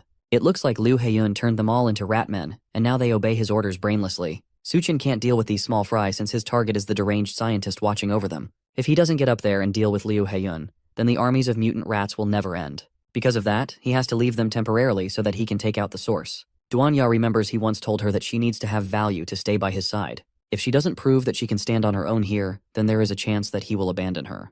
With that, she understands her mission and assures him that she will keep them under control. Even with that, he tells her that if she needs him and can't handle it, then she should call out to him loudly. With Suchen gone, she immediately takes charge of the situation and steps up to lead the group. There's a lot of rats around them, and she has never controlled so many at once. But in this situation, she has no choice but to do it. With her mind controlling a large number of rats and stopping them, the rest of the group focuses on killing as many of them as possible. Meanwhile, Liu Heiyun continues to watch the carnage from the top floor of his tower. He considers the people fighting with Duanya to be traitors, but it doesn't matter to him since they will become food for the rat men soon enough. Suddenly, his assistants report that Suchen has taken down the security personnel in the building, and he has broken into the room of someone named Miss Yun. That catches Liu Heiyun's attention immediately, and it looks like that room is very important to him. He takes off his lab coat and orders his assistants to inject the Doomsday gene into him. They warn him that the gene is still unstable, and it's way too risky to take it, but the scientist doesn't care. Right now, he needs to personally deal with Suchen and make him pay for everything he has dared to do today. Our protagonist walks through Miss Yun's room and looks into several tanks filled with what looked like failed or still developing experiments. All of them have ghoulish dark skin and they look completely disfigured, but one of the cases catches his eye. Inside it, there's a woman covered in nothing but bandages, floating in the green liquid of the tanks. Unlike the other experiments, it looks like she has not been mutated or tampered with at all. The woman is Yun, the woman from the bar that Suchen went to before the apocalypse started. It seems like somehow she managed to survive for this long, probably thanks to his advice, but he never expected to meet her again in a place like this. He doesn't have time to think about it though, and right now, he needs to focus on saving her. He winds up his fist and punches the glass, shattering it in one hit. Then he pulls Yun Yun out and carries her against his chest. She starts to wake up and immediately recognizes him. He tells her not to worry and promises to get her out of there, but she's more concerned about the fact that she's hungry. Their reunion is cut short by a raspy voice screaming for him to let her go. Then in an instant, an ice arrow shoots out at him, aimed straight at his head. He manages to catch it in time while still holding onto Yun Yun. Liu Heiyun steps out of the shadows and yells again for him to get his hands off of Yun Yun. According to him, that's the woman he chose, and Su Chen touching her makes him extremely angry. It looks like he somehow gained ice abilities, but they're no match for our protagonist. He snaps the cheap arrow in his hands, causing it to fall apart. Then he asks Liu Heiyun if he chooses women as if he's shopping for merchandise. He can't just decide to own someone out of nowhere and then decide to keep them without consent. The scientist tells him that they are in the apocalypse, and in this new world, ordinary people are just ants. But someone like him, who holds the power of evolution, will be able to rule the world. As far as he's concerned, to be his woman is her honor. That little speech just convinces Su Chen that he's as much of a lunatic as the rumors say. Yun Yun desperately clings to our protagonist and begs him not to leave. She's scared of the situation she's been put in, and Su Chen has already come to save her. That makes Liu Heiyun even angrier, and he grits his teeth while asking Su Chen one more time to let go of her. Then he rushes at them, screaming that Yun Yun is his woman and she belongs to him. Su Chen reacts quickly and kicks a shelf at the scientist to slow him down, but the man swats it away like it's cardboard. But in that brief second he spent defending himself, Yun Yun jumps up and kisses Su Chen on the lips as a reward for saving her. She tells him that she's still mad at him for leaving her hanging last time, and she's only taking what he owes her. But that used up the last bit of energy she had, and she collapses on his shoulder in an instant and passes out. That finally sets Liu Heiyun over the edge, and he hunches over in anger while gritting his teeth. This is the worst betrayal he has ever felt, and the anger causes him to lose control of his mind. He decides at that moment that if she doesn't want to be with him, then she can just go to hell together with Su Chen. Then he starts his evolution process, causing his clothes to shred into pieces as his eyes glow white and veins pulse all throughout his body. Then his skin starts to grow dark and his teeth sharpen and grow until they become fangs. Then his body starts to grow, while his skin shrinks around him, and his nails turn to sharp claws. By the time he's done with his mutation, he has turned into a vicious-looking, half-man, half-rat. Then he promises Su Chen that he will show the true power of a god, but Su Chen is not intimidated at all, and calmly holds on to Yun Yun while inviting the scientist to come and attack him. He helps Yun Yun lay on the ground and tells her to rest against the wall. She once again complains that she's hungry, so he gives her some of his chocolate to eat. Yun Yun looks very weak and frail because she has been trapped inside the lab for some time, and Su Chen seems very worried about her. As the two of them share that private moment, his eyes light up as he suddenly notices a hostile presence. An ugly-looking monster appears by his side, angry that the two of them are ignoring it. The monster looks very menacing with its sharp teeth and long claws as it gets ready to rip them to shreds. It tells them that they will be meeting their maker since they are so bold to be distracted. But Su Chen maintains a cool composure and isn't fazed by the filthy monster's threats. The monster almost looks gravely ill, and its body looks skinny and disgusting. In an instant, he weaves his hand and destroys the monster's upper body. The mutated rat's parts fly across the room with its blood and guts spilling everywhere. It is a befitting end for such a repulsive creature. As the blood splatters everywhere, Su Chen is disappointed and asks if that is all the monster has. The look on his face shows that he is expecting more of a challenge, but the monster clearly isn't ready for Su Chen's overwhelming strength. Meanwhile, Yun Yun finishes off the chocolate, and she asks him if the people downstairs are his friends as she looks through the window from the corner of her eye. Su Chen confirms that they are his friends. She grabs a chair and says that she is going to repay him for everything he has done. It is only fair, considering the fact that he also saved her life. Yun Yun throws the chair at the window and shatters it, then prepares to jump down to the bottom floor to save Su Chen's friends. She gives Su Chen one last good look and tells him that Liu Huyan isn't so easy to kill and that he needs to be careful. After that, she jumps out of the window, slowly increasing in size, and by the time she lands on the ground below, she is tall enough to tower over everyone around her. The crash scares Su Chen's friends, and it takes a moment for them to figure out what just happened. Duanya and the others turn in surprise to see the huge woman who cries about the fact that she landed right on her butt. The bunny girl barely believes what she is seeing, while Tianyue just realizes that it's a giant woman who crashed the party. Somehow, despite her increase in size, she doesn't lose any of the bandages on her body. With the destroyed buildings and structures in front of them, they don't believe that they are looking at a giant woman. While they are still trying to comprehend what is going on, a lot of the rat army lays dead behind them. Yun Yun grits her teeth and is still trying to recover from the pain of the fall. She eventually gets up and starts walking through the plains of the battlefield. The other people are still asking how a giant woman suddenly appears out of nowhere. As Yun Yun moves around, Tianyue begs not to be crushed, especially since he can see between her legs from where he's standing, and he even says that he can see the color. She manages to crush one of the rats under her feet, causing it to scream out in pain and wriggle around under her leg. As the rat tries to escape from the giant woman's foot, Yun Yun finally starts to realize just what exactly her new companions have been fighting against. She raises her foot to get a closer look, while the other rats gaze at her from below. The rats all look scared of the ominous aura that Yun Yun gives off. Before she fully realizes that they are rats, they all start spilling out from the buildings and sprinting toward her. All of them are eager to avenge their fallen comrade, and they race through the now empty battlefield, grabbing anyone they can get their hands on as they make their spring. Some people try to run away, but only a few can escape, while the others are caught in the creatures' paths before they get turned into rat food.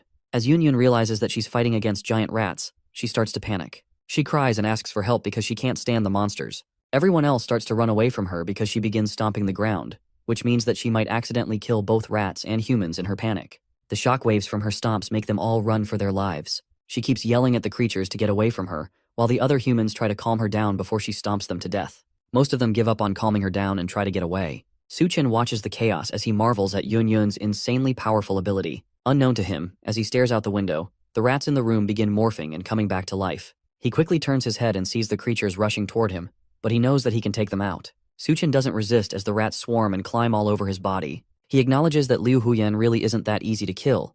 Then he allows himself to get engulfed by the swarm while maintaining a calm demeanor. The rats merge together around him, forming a new body that looks like it belongs to the Rat King. A few seconds later, he is completely swallowed up by them, but not once does he try to save himself. From the depths of the horde, Liu Huyan's hand reaches out like an ominous being that has been brought back from the dead. The large rat emerges with his full body, now turned fully into the Rat King that Su Chen has been trying to find. He laughs and says that his body is practically immortal, mocking Su Chen's futile efforts at trying to defeat him. Now that the main thorn in his side has been taken care of, it's time for him to start taking over the world. The rest of the fighters below are shocked when the rats suddenly stop attacking.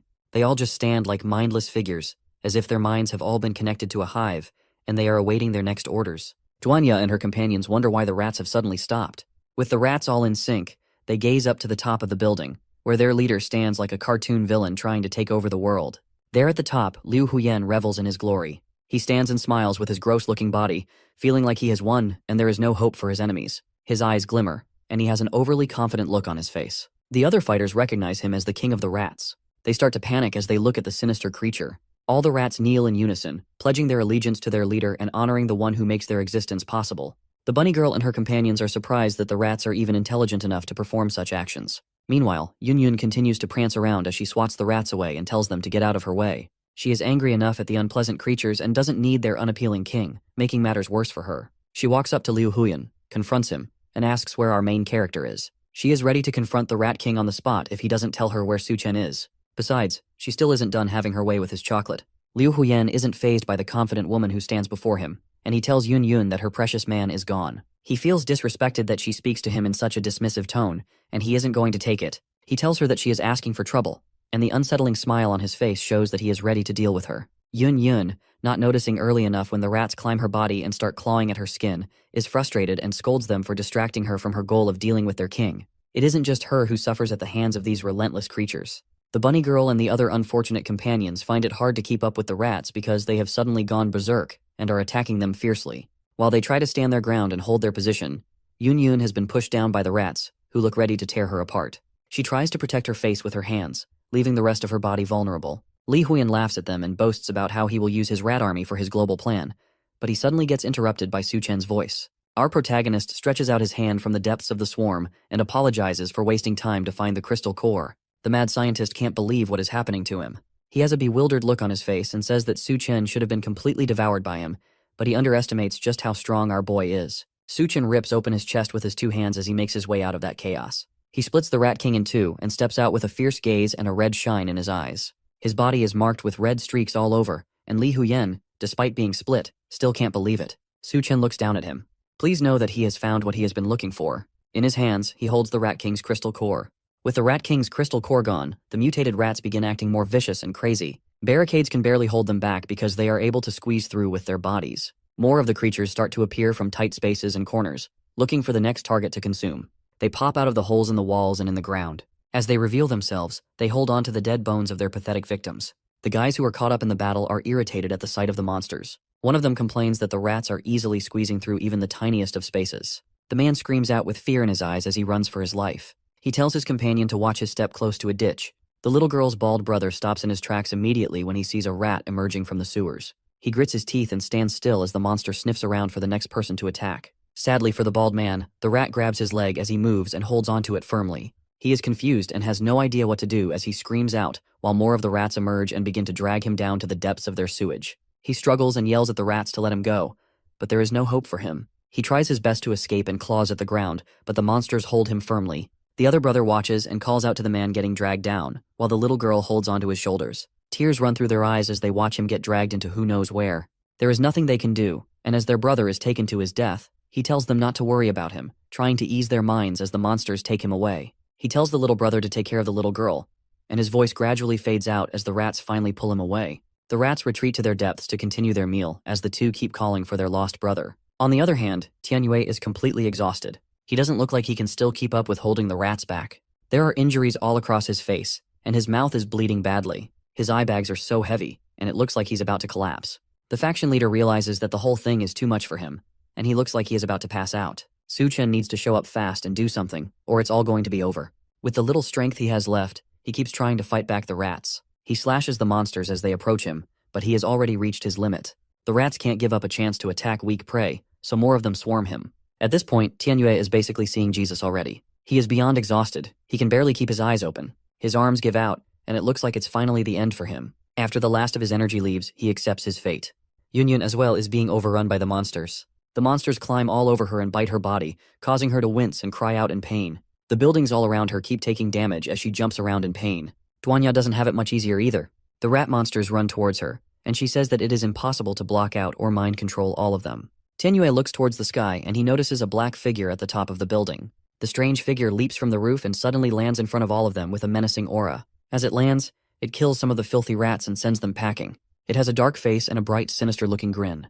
The shadow's aura is immensely powerful, and Tianyue is frozen on the spot out of fear. He shouts that it must be the Rat King and thinks it is the end for him. Duanya almost starts to cry as she thinks Su Chen might have failed to defeat the Rat King. It's almost impossible to believe that he somehow failed his mission despite how powerful he is. The monster then speaks to them and tells them not to be afraid. The former chef can tell that the voice belongs to Su Chen, and she is able to calm down for a bit.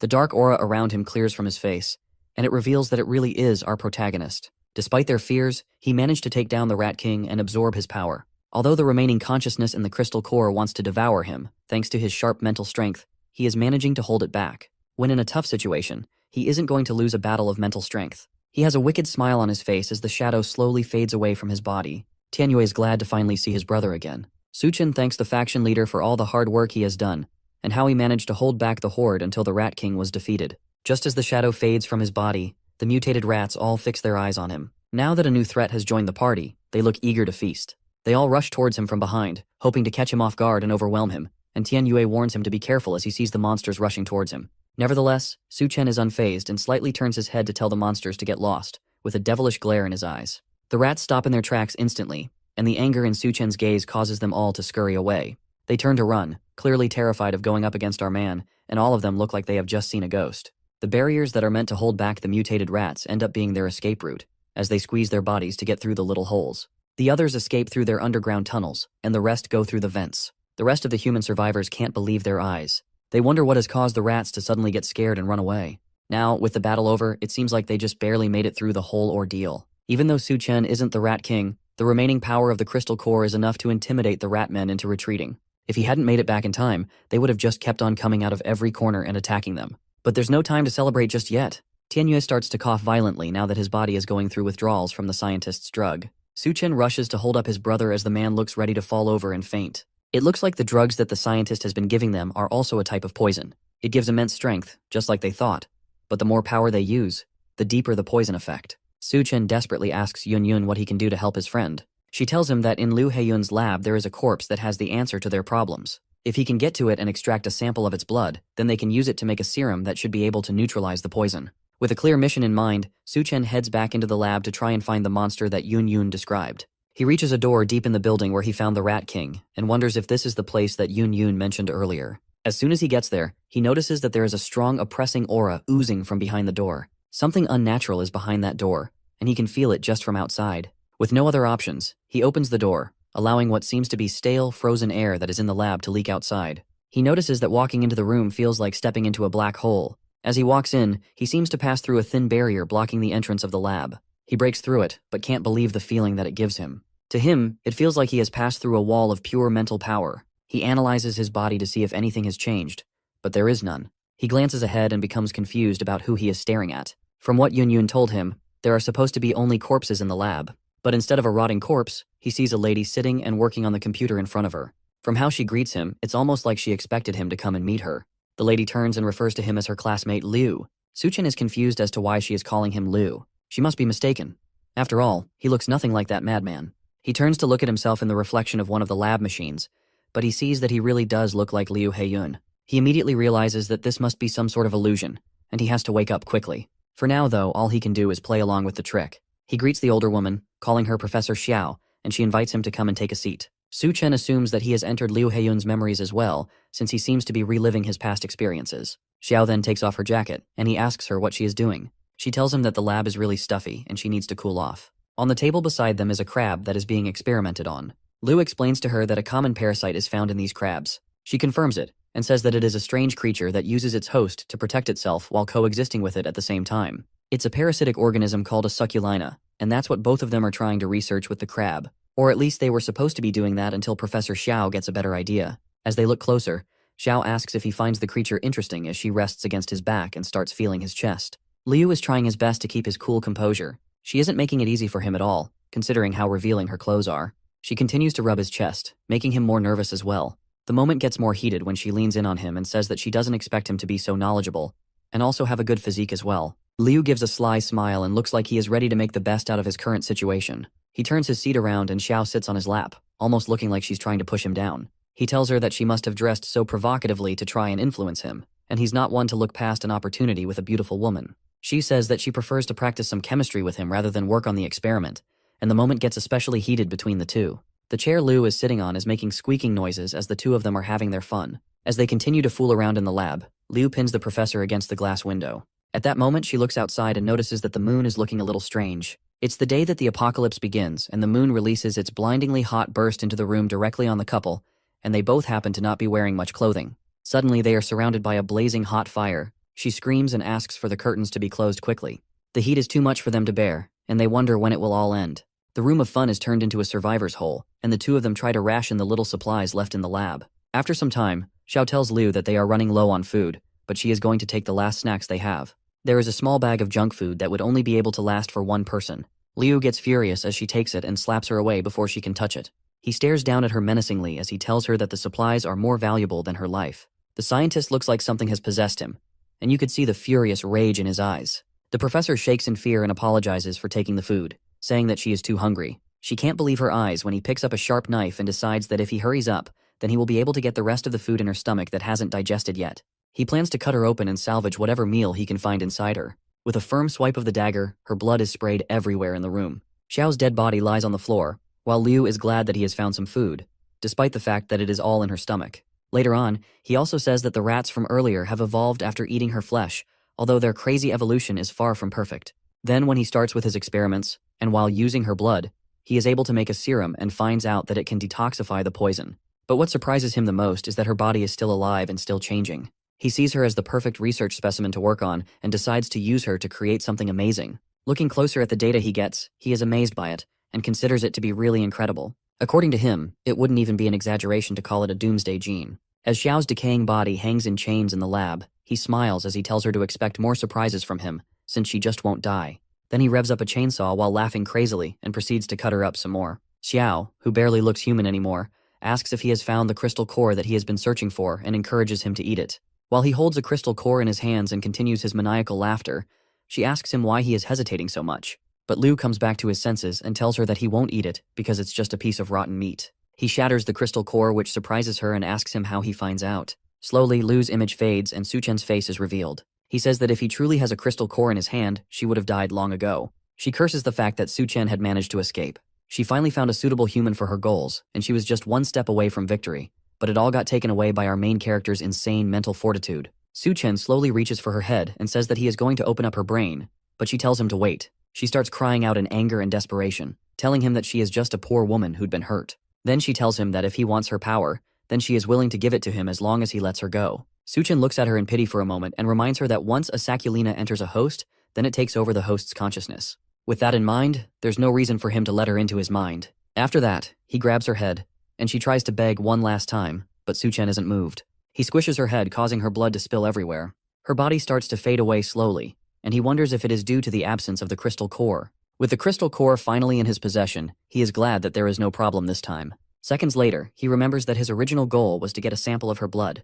With Xiao turned to ash, he wonders what will happen to the antidote he is searching for. Thankfully, he realizes that there must be samples of the antidote in the lab somewhere. It is said that once the crab parasite takes hold of its host, it will form root-like branches in the host, connecting various parts of the host's body and controlling their behavior. The parasitic relationship eventually results in the host becoming a slave to the crab parasite. Now, with the university completely cleared out, dozens of refugees are left wandering the streets looking for a new home.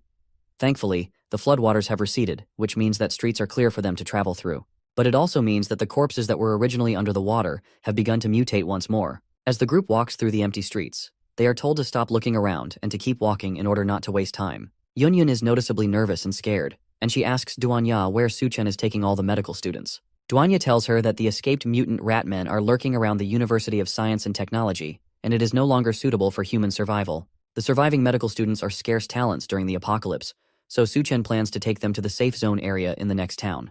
Yunyun is upset because they still have a long way to walk, and she is already getting really hungry. She decides that she needs to go and find Suchen in hopes that he will give her something to eat, but Duanya holds her back and tells her that she isn't allowed to go. Yunyun wonders why Duanya is being so overprotective and holding her back from getting food, but for the former chef, it's more than that. Duanya then tells her that since she is following them, she has to be obedient and do whatever she is told. Duanya remembers a time when Suchen once stood over her as she sat vulnerable on the floor. At that time, she was wondering what had gotten into him because he was acting strange. Suchen has a fiery look in his eyes as he grabs her and tells her not to be afraid. He is just a little hot, and he needs to cool off by any means necessary. She couldn't believe it when he suddenly kissed her, but she didn't back out of it either. After that, her body started to feel weird, and the two of them started to fool around in the midst of a night of heavy rain. Back to the present, Duanya thinks about how wild Suchen became after that moment they shared.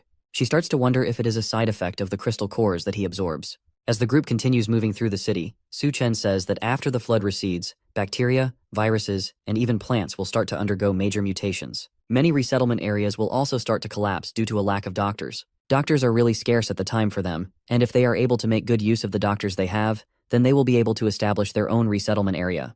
Apart from being able to get their own area, even if multiple forces emerge in the future, he also believes that they will have the capital to fight against them. In addition to that, the harvest at that time was good because Yunyun found a method of making serums and recovery potions. Suchen believes that after Tianyue and the others are done recovering, then they will be able to give him a helping hand when needed.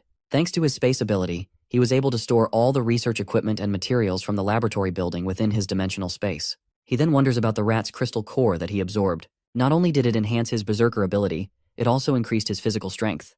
The crystal core also gives him ice powers, and although he can only condense a little ice right now, he is determined to find a way to increase it in the future. As if he isn't overpowered enough, the crystal core of the half-body female mutant also adds more abilities to his arsenal. Her crystal core gives him 2 psychic abilities, but he is upset that he didn't get the power to create illusions. Tianyue notices a weird sound coming from around them, and the others get very nervous. Suchen activates his first psychic skill, which is spiritual perception. The ability probably came from the corpse's appetite for blood. His eyes turn to a sharp red color, and he grows a very intimidating aura, which allows him to see the heat signatures from the blood of living things about 30 meters around him. It is like he has turned into a heat-seeking radar. He then notices that the members of the Devourer clan were preparing to ambush them. He can see the numerous mutated people hiding in the buildings and waiting for the right time to strike. One of the members of Suchen's group sees something frightening and tells everyone else to look up towards where he is pointing. Above them, they can see a female who has been hung on the traffic light pole, and a girl among them notices that the person hung is known as Rui Rui, a former roommate of hers.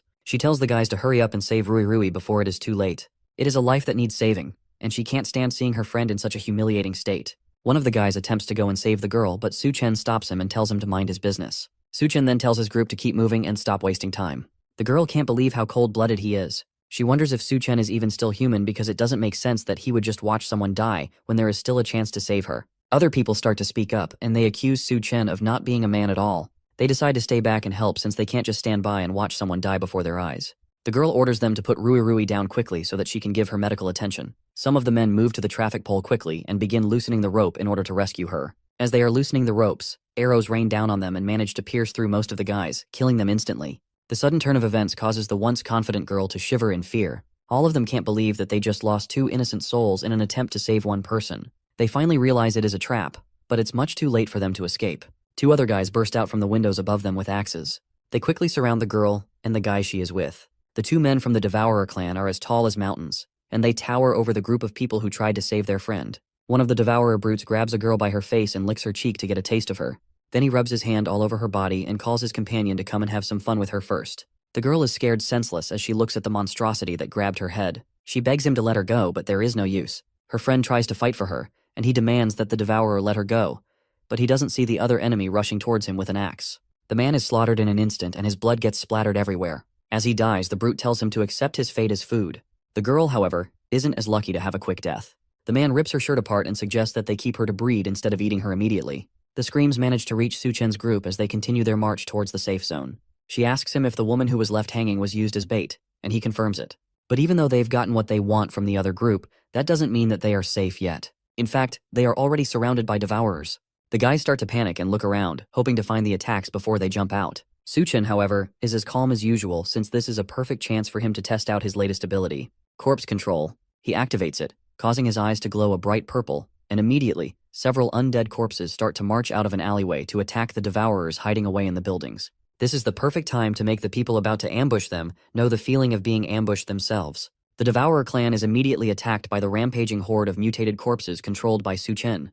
They have no time at all to react, but they are still able to cut through most of them like paper. These things are nothing but distractions getting in their way, and the two brutes manage to rip and tear through them with ease, sending the rest of them back and knocking out the larger group like bowling pins. But in their tussle with the mutated corpses, Su-chen and the others manage to leave undetected.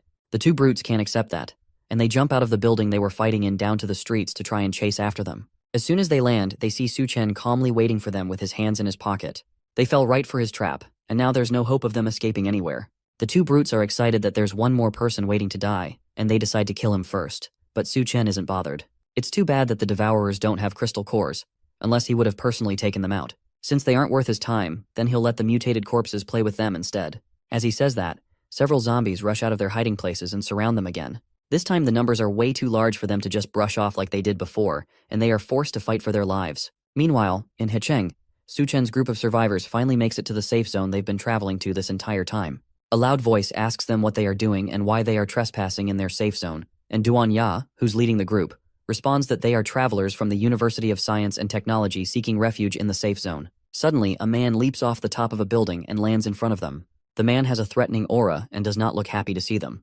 Apparently, they don't accept trash in this place, and anyone who he doesn't recognize is trash, so he tells them all to get lost. Duanya tries to use her mind control powers on him and asks him what gives him the right to deny them entry when this is a safe zone.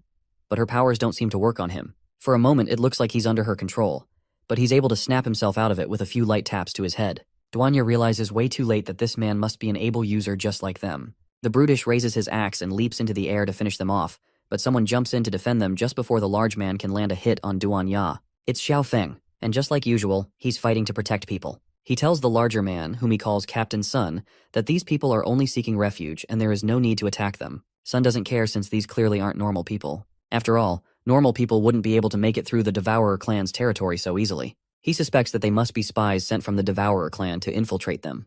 At this accusation, Su-chen finally appears from behind the group to meet his old friend. He tells the brutish Captain Sun that if he doesn't want them, then he will just take the dozens of doctors he brought along with him to another safe zone. That catches all the guards' attention, and they didn't realize that there were doctors in the group. It's very rare for a single doctor to survive for so long in the apocalypse, and they managed to bring dozens of them all at once. Xiaofeng is excited to see Su-chen again, and realizes that these must not be ordinary survivors from the wasteland. With his old friend there, these can't be spies from the Devourers either. He decides to swear to his life that these people are his allies, and he will personally take care of them. Since Su-chen is in the group, if he says there are dozens of doctors, then he can't be lying. With what Su-chen has pulled off in the past, Xiaofeng would believe him even if he said he had thousands of doctors. With his own soldiers' words as backing, Captain Sun has no choice but to let them in. After all, if they have doctors with them, then they no longer have to bury patients alive anymore, and the sick among them can get proper treatment. Captain Sun walks away, clearly disappointed that he doesn't get to use his giant axe today, but before he leaves, he tells Xiaofeng that if these supposed doctors can't cure the patients, then he will have to take responsibility for the consequences, since he's the one that vouched for them. With the captain's permission, the other soldiers lead Su-chen's group into the safe zone, while Xiaofeng hangs back to apologize to his old friend. He asks our protagonist not to take offense and tells him that Captain Sun is just like that. Su-chen isn't bothered, however. After all, he has dealt with his own fair share of annoying people throughout the apocalypse. Putting that aside, he came with his large group of doctors at the right time. The safe zone has had some strange patients who definitely need a doctor's help. The soldier leads them to a warehouse deeper in the safe zone, where they keep the dying and the ill together. In the very back of the warehouse, he shows them the corpse of one of the victims of the strange condition affecting the camp. It's a woman who looks like she has been long dead. Her body is covered by hundreds of small white mushrooms that look like they were growing straight out of her body. They don't know what is causing these things to grow, but cleaning them off only causes them to grow back faster. And each time it makes the person weaker, until they eventually pass on. Suchen immediately knows that she has been infected by some kind of mutated fungi. The plants are also mutating as well as the people, which means that they can infect and control people. He advises that they warn the others to be careful of young plant shoots and to make sure that they don't get pricked by them. Duanya takes a closer look at the plants growing on the young woman's body and realizes that they are using her for nourishment. For now, all she can do is take a sample of it and try to analyze it so she can develop a cure or medicine for the infection. However, this is just the beginning of the rapid mutations that will take over the world. If these newly mutated plants aren't cleared out, they will quickly grow and start attacking humans. When that happens, the Devourer tribe will use the opportunity to attack the safe zones, and many people will become livestock for them. Because of that, the Devourer tribe will become stronger, and that definitely isn't in Suchen's best interest. Which means that he has to do his best to protect this safe one so he can use it for his own needs in the future. For now though, it would be best for him to check out the situation and make sure that everything is secured. As he's considering his next move, a loud noise comes from somewhere else in the safe zone. It sounds like a van, and someone on top of it is shouting for people to get out of the way. It's the Lord's son, and he's driving recklessly through the streets. On top of that, he's firing a gun in the safe zone and attacking innocent people for no reason. Despite all of that, Xiaofeng's team isn't doing anything to stop him. The soldier tells Su Chen that his team has already been disbanded. It's probably because they let the newcomers into the city despite the warnings from Captain Sun. On top of that, this isn't the first time that the city lord's son has caused chaos in the city. He believes that the elderly and children don't matter, and they are useless to the safe zone. Because of that, he casually goes around running them over and shooting them down, and because of his status, there's nothing they can do about it.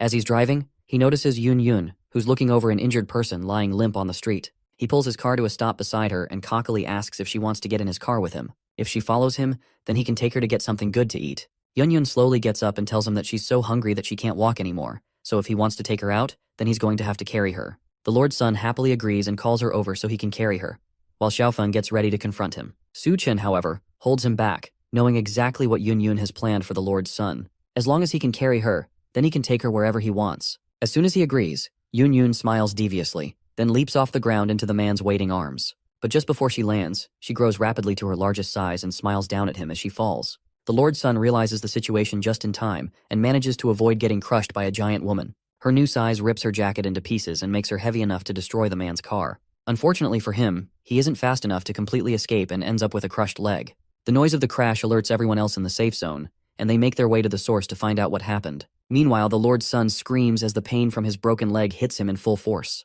Yun Yun looks down on him, and luckily tells him that even when he's given the chance to prove himself, he still turns out useless. Then she steps on his already broken leg with her giant foot, causing him to scream even louder. The sound attracts the soldiers from deeper in the zone, and they hurry to check on him and ask what happened. He immediately points an accusing finger at Yun Yun, calling her a monster since she turned into a giant woman and broke his leg. Duanya steps in and uses her mind control ability to warp the memories of the people around them, and they turn on him immediately. They tell the young master that he actually fell out of his car and broke his leg himself. Thanks to Duanya's mind control, they all turn on him, and they are convinced that they saw him fall with their own eyes. The young master figures that they must all be involved in this somehow, and they all did this to set him up. With no other choice, he calls for his father, the lord in control of the safe zone, to come and help him out of this mess. Captain Sun chuckles menacingly and figures that this interaction will be fun to watch. A car surrounded by dozens of soldiers pulls up to the scene of the incident as the young lord still sits on the ground, unable to move. Su Chen's group and Xiaofeng watch as the city lord steps out of his car and demands to know what's going on. The way several people rush to answer him, plus the crowd of security that pulls up behind him, shows that the city lord has an air of importance around him. Xiaofeng defends his friend and tells the city lord about Su Chen and the fact that he brought dozens of doctors along with him to seek refuge in the shelter. Then he starts to talk about the young lord and how he started to cause trouble around the place. But the younger man cuts in and demands that his father kill them all for breaking his leg. The lord doesn't pay attention to his son's ramblings and slaps him across the face as soon as he starts talking. It looks like he has already warned the chaotic kid about his actions, and he's aware of the things that happen while he isn't around. This isn't the first time that he has told his son to treat everyone that comes into the settlement with respect. His vision is to turn the safe zone into a beacon of hope in the apocalypse, and to make everyone that comes to them feel some warmth. Because of his great dream, even his own son gets punished when he does wrong. That must mean that the city lord is a good man, and it's rare to find such a noble-hearted person in the apocalypse. At least that's what the crowd thinks as they start to cheer for him and his good deeds. The city lord turns to them and personally invites them to stay with them and build a new dream together. Here, they will provide the best food and the most generous conditions to make sure that they all survive in the new hellish world. Xiaofeng turns to tell Su Chen that thanks to the city lord, his group can now stay without any problems. But his friend is already long gone, as are his two girlfriends. They left the city as soon as the city lord appeared to avoid any problems. It's unreasonable to think that he won't try to take some kind of revenge since Yun Yun crippled his son. Because of that, the three of them have to sleep in the woods for the night. Yun Yun nervously tells her new sister that it's the first time she has ever had to sleep outside. Surely Duan Ya must have some kind of experience since she has survived in the apocalypse for so long. The former chef tells Yun Yun to stop thinking about unnecessary things. Besides, with Su Chen around, who knows if they will even be able to sleep at all. Our protagonist comes up behind them and warns them to stop messing around. Someone is coming and they need to be ready for an attack. Then he calls for the people hiding behind a pillar to come out and face them. It looks like they were trying to sneak up on the group without being detected, but Su Chen already knew they were there a long time ago. They come out of their hiding spots and ask if Su Chen thought he could hide so easily after breaking the young master's leg. There are dozens that surround them, and they tell him that there is no way for them to escape. But unluckily for them, Su Chen never planned to escape. He just didn't want to go on a killing spree in the city and end up accidentally hurting members of his friend's team. The men approach him and laugh at the fact that he's talking about a killing spree when he's clearly about to die. They decide not to waste any more time pointlessly talking so they can finish him off. Su Chen casually annihilates one of the men approaching him with a single punch, causing the other men to realize exactly what he meant by killing spree. They open fire on the group in a panic, hoping to take him out quickly, but Su Chen immediately pulls out his dual katanas and cuts through all of them in less than a second. The last man remaining begs for his life and tells Su Chen that if he's spared, then he will reveal the secret about the city lord. Our protagonist pauses his sword just before it slices off the man's head, then tells him to continue. The man tells them that the city lord has close ties with the nearby Devourer clan. Every week, they secretly make a trade behind everyone's back. The city mayor gives up some of the refugees in exchange for food. Yun Yun punches the man on the back of the head after his confession. They've been giving up young people in exchange for food this entire time. The man leads them to the city gate, where the deal usually goes down, and they see several people in a cage while a brute from the Devourer clan looks over them. He tells the guard that brought them that the food will be thrown to the gate by dawn. Then he grabs the man by his neck and lifts him off the ground. The guard struggles for a moment, but it's no use as the Devourer brute bites down on his neck and rips his head off of his body in one tug. The guards are just refugees hired temporarily, and the city lord never leaves any witnesses alive. The man asks if he can go now that he has told them everything he knows. But Su Chen has one more task for him. They take the man and tie him up over an empty street in an attempt to lure devourers towards the area. Their plan works, and his screams attract brutes nearby over to the empty place. To them, a person hanging alone in a dark place is just free food. One of the brutes asks why someone is hanging over in the middle of nowhere, but his companion doesn't care and just wants to get his hands on the free food. They rush up to the guard and punch him in the stomach, causing him to cough up blood and pass out. But the noise they made from their mad dash to get free food triggers Su Chen's plan as a loud voice comes down from above them. It's Yun Yun, who has been the one dangling the man over the alleyway this whole time. She grabs one of the brutes who fights for his life, while another one notices the glare of a sniper scope from a window above them. They finally realize that this whole thing was a planned ambush for them. Upstairs, Duanya carefully aims a sniper rifle at the devourers in the alleyway. She remembers Su Chen's words about how the devourers have mutated so much that their skulls are probably too hard for bullets to pierce. So the only way she can take them out is through multiple hits on one spot. She aims at one of the devourers, then fires 3 shots, managing to hit him straight on his forehead in 3 consecutive bursts. Meanwhile, the other devourer still fights against Yun Yun's giant hand as it threatens to crush him. He doesn't notice Su Chen casually walking up from behind until he feels a hand on his. It's too late. Our protagonist places a hand on the brute's head, crushing it instantly, and then they go on to take out the entire group. With the Devourer clan's main force taken out, Su Chen and the 2 girls take all the food that was meant to go to the city lord for himself. Then they head to a house that's still in surprisingly good condition, despite how unforgiving the apocalypse has been. Inside, he summons a bed from his inventory, as well as more food to create a feast for him to enjoy with his 2 girls. Duanya tells him that if he wants to own a settlement base, then he can just find a different place and conquer it as his own. There's no need for him to get mixed up in the mess between the city lord and the Devourer clan. While that is true, building a base takes a lot of time and effort, and he's not good at that sort of thing. For the actual management of the base and its welfare, he's going to need someone reliable who has experience working with that sort of thing, and that person just so happens to be inside Hecheng. As they talk, Yun Yun appears wearing an outfit that doesn't leave much to the imagination. She sees both Duanya and Su Chen lying on the bed and asks why they decided to start without her. Su Chen lays down on the bed as the 2 girls climb around him, ready to fool around. Thanks to him, they have been able to live like humans since the beginning of the apocalypse, so tonight, they plan to return the favor and serve him well. While the 3 of them get freaky in the ruined city, the guards from the safe zone eventually find the hanging corpse of the man that Su Chen used as bait. The city lord Zhang mistakenly takes that to mean that the deal with the Devourers went wrong, and he rushes to the Devourer clan to find out what happened. He asks the Devourer leader what happened, but the mutated man asks him the same question. In the aftermath of his deal, he lost 3 of his warriors, meaning that they weren't the cause of the attack. Despite that, the Devourer leader demands that they double the number of people that they send over as compensation for their losses. If he can't do that, then his deal with the Devourers will be cancelled, and they will attack his precious settlement. The city lord agrees to his demands, and Su Chen decides to burst into the party and make his presence known. Our protagonist has seen everything he needs to see, and it looks to him like the city lord doesn't even bat an eye while trading with other people's lives. The Devourers surround Su Chen once they realize that he's the one who killed the 3 Devourers sent to retrieve the people. They have no idea how he managed to kill 3 of their own, but now that he has stepped onto their base, there's no escape for him. City Lord Zhang calmly leaves the area before things get violent. As far as he is concerned, Su Chen might as well be dead for stepping into the Devourer clan's home territory. He rushes back to the safe zone to try and wrap things up quickly before it turns into a mess that he can't handle. He goes back to the safe zone and announces to everyone that there is a traitor in their base. He points the blame at the outsiders that Su Chen brought over and accuses them of pretending to be doctors so they can infiltrate the base. He claims that in reality, they were secretly kidnapping refugees to trade with the Devourers for food. Since Su Chen ruined his plans, he has to be ruthless to make sure that no one goes against him again. The people in the settlement immediately turn their angry eyes towards Su Chen's group. They prepare to attack and kill them, but a loud voice stops everything before a riot starts. It's General Gao Yiwei, and behind him are Bei Kang and her brother. He comes in to defend Su Chen. From what he knows, our protagonist is a trustworthy man who has proven to be capable on multiple occasions. Since Su Chen brought them here himself, then they shouldn't be the problem. The city lord continues his accusations, saying that words alone cannot defend them. If he wants to show that they aren't traitors, then he has to prove it. A voice calls out from the top of a building above the settlement. It's Su Chen, and he claims that he can prove his own innocence. He brought the Devourer clan leader with him and asked the badly beaten mutant to explain the situation by himself. The clan leader confesses that City Lord Zhang is the one who has been making the deals with him this entire time. The crowd turns angrily to the city lord now that they realize that the man they've been supporting was the real monster this entire time. Zhang tries one more time to convince them that Su Chen is working with Devourers to frame him, but General Gao approaches the man and punches him in the face for his crimes. Now that the truth has been revealed, Zhang stops pretending about the situation and laughs menacingly as he reveals that he really is the one who has been exchanging people with the Devourer clan. But now it's the apocalypse, and all the places with supplies have already been taken over by the Devourers. They are just waiting for others to fall into their traps. As long as he keeps sacrificing a few lives that he sees as worthless, then he's doing a good thing and saving people. As far as he sees it, they should all be grateful to him for keeping them alive.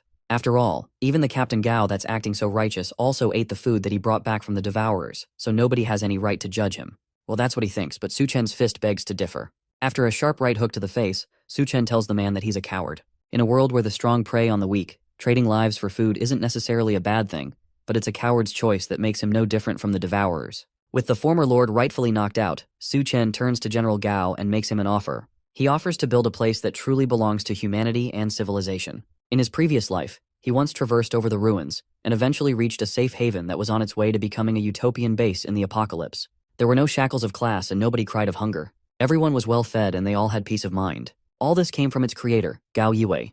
But for now, he's only a deputy under the current city lord. In his past life, it wasn't until he discovered the dark side of the base that he decided to leave and build his own. All Su Chen did was make things happen a little earlier. However, the other soldiers had their reservations about the whole plan. Even though building a base from scratch is way too hard, and if they want to do things their own way, then they can't live under someone else's roof. They have to establish a new base by themselves if they want to survive on their own. The city lord laughs at their plans of building a new base. Outside the safe zone of his city, beasts run rampant, and zombies are everywhere.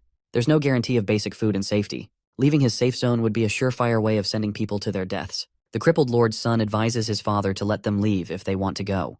They'll eventually come crawling back once they've suffered enough. The other survivors also start to doubt if they can survive outside of the city lord's safe zone. If they don't want to die, then they have to take their chances staying with the coward, but at least they will get to live. The city lord feeds into their fears and tells the people that if anyone believes in their delusions, they can leave.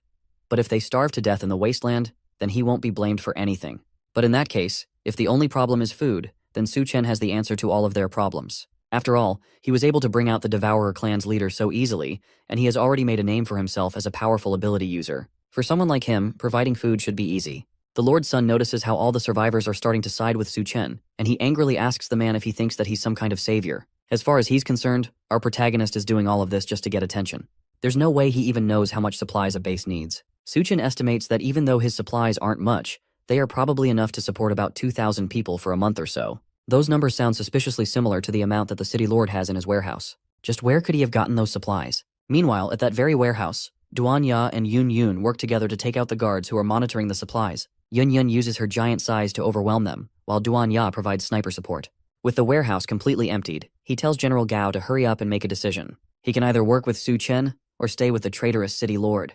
With the options laid out in front of him, the decision on what to do isn't hard for General Guo. In this current settlement, people have had to deal with no proper clothing while also being constantly bullied. Now he learns that they have all been treated like livestock and sold to the devourers. Captain Guo decides that he cannot stay in a place like this for another second. He decides to join forces with Su Chen and establish a new base. Then he tells the crowd that anyone willing to leave with him can step forward so they can build a base where they can live in dignity. Bei Kang and her brother call their troops together and stand behind their captain. These were supposed to be the city lord's army, but after his betrayal, they are now only loyal to Captain Gao. He orders the few soldiers that are still loyal to him to point their weapons at Captain Gao and his men. The Lord's son menacingly points a gun at Su Chen and fires rapidly. If our protagonist had never shown up with his people and his plans, then his leg would never have been crippled. The bullets all miss, and Su Chen takes the opportunity to rush over and grab the younger man by the throat. He tells City Lord Zhang to order his men to drop their weapons, otherwise he'll snap the boy's neck. Not wanting to lose his only child, Zhang calls off the attack, and Su Chen tells the captain to take his people and the refugees away. Our protagonist will personally handle things from here. Captain Gao agrees to the plan and tells him that they will all be waiting for him at Shangyun University. With everyone gone, the city lord asks for Su Chen to release his son so they can both take a step back and talk it out. That is simply a plan to get Su Chen standing alone so that a sniper stationed on the roof of an opposite building can take him out. Our protagonist sees through that and orders Duan Ya to take out the sniper. In a second, the sniper's head pops like a balloon. With the sniper dead, Su Chen finally lets go of the city lord's son. But right as the father catches his son, he notices a grenade in the younger man's mouth. Just before it explodes, Su Chen asks Lord Zhang how human flesh tastes. Zhang barely has a second to respond before the bomb explodes, killing his son and leaving him shirtless and angry. That confirms Su Chen's suspicions from his past life. The former city lord Zhang Jianshu is a devourer hiding among humans. He's a level 2 devourer, which means that he's too much trouble for Su Chen to take on right now, but next time he won't be so lucky. Several days pass after General Gao leaves with his new followers to form a new settlement. A raid team storms into a warehouse, ready to gather up all the supplies that they heard would be inside. Except instead of the swarms of devourers that they expected to be there, all they find are corpses scattered along the ground, and it looks like all the devourers have already been killed. The soldiers walk up to the supply truck, and despite looking like it has been driven through the desert, its gas tank is full.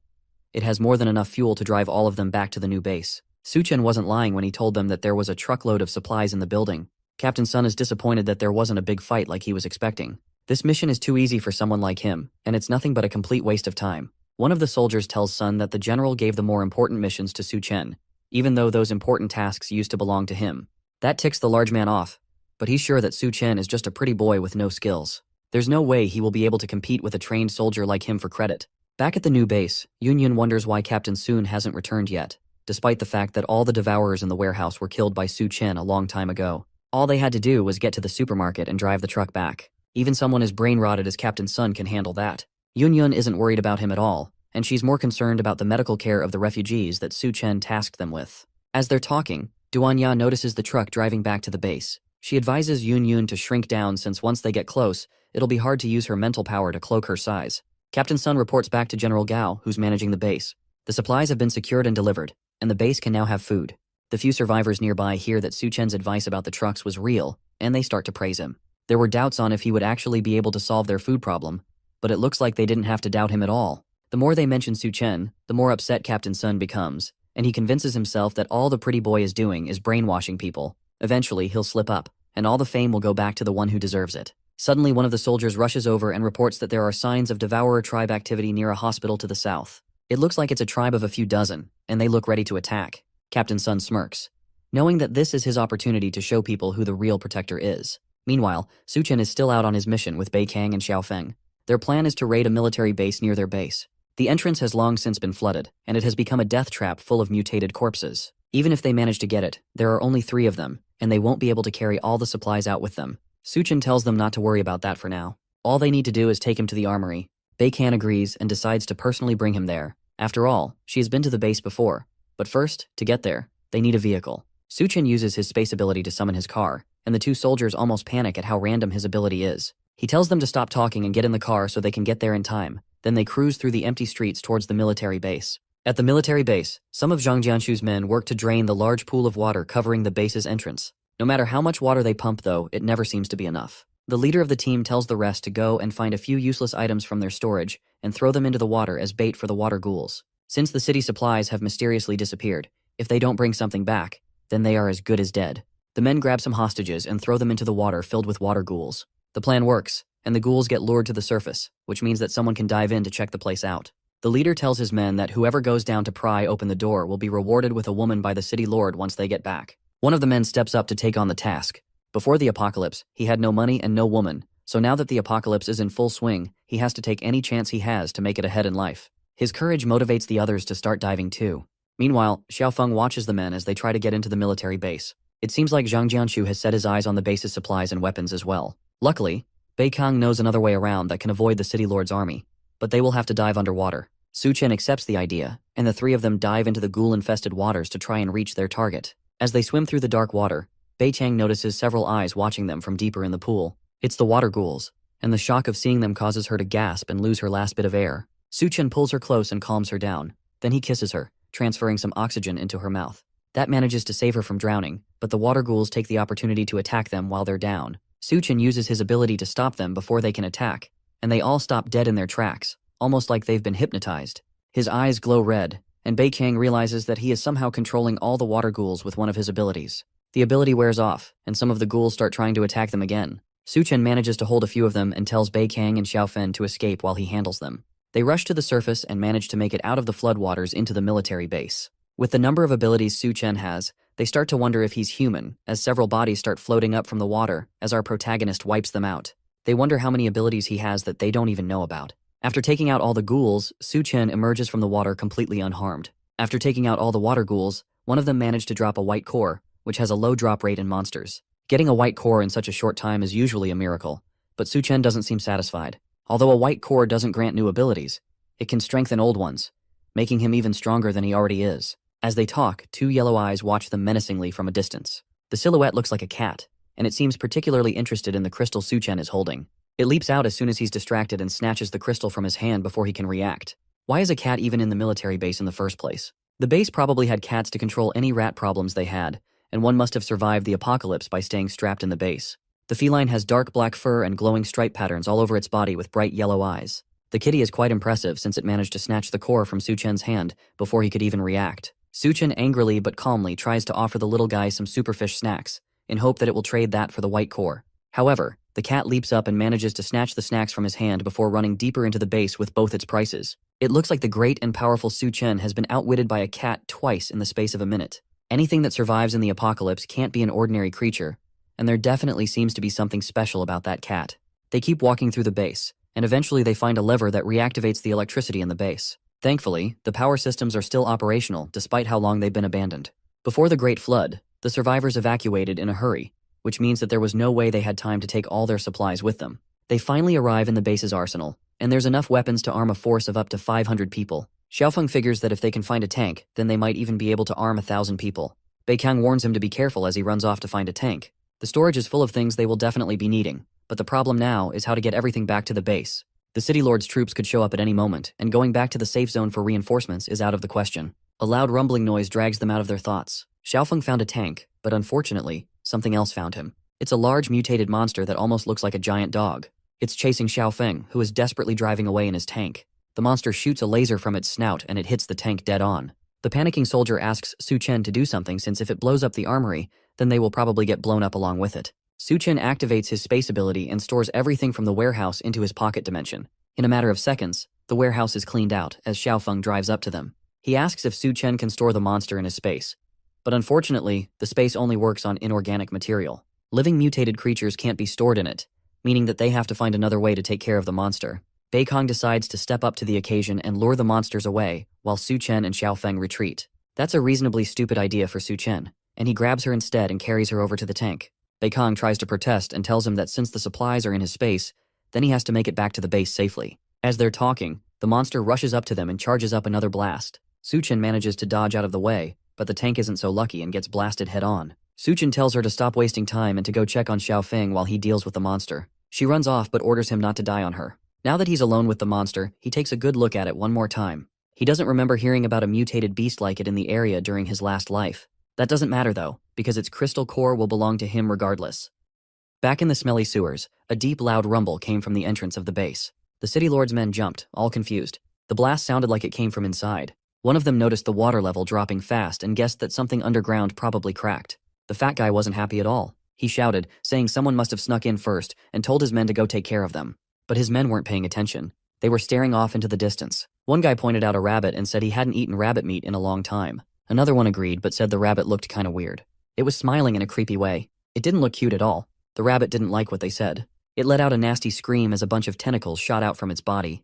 The men froze in shock, their eyes wide with fear. The tentacles dug right into them. In no time, the fat guy's face twisted and looked just like the creepy rabbit. Meanwhile, Suchen was still locked in a fight with that dog monster. His punches were strong, but the monster blocked them easily. It could match his hits and even fired powerful laser beams. Suchen dodged as best as he could. The thing's body was tough, like steel. It reminded him of Zhang Jiangshu, that level 2 guy who walked away from an explosion without a single scratch. Suchen wasn't on that level yet. His hand was already bruised.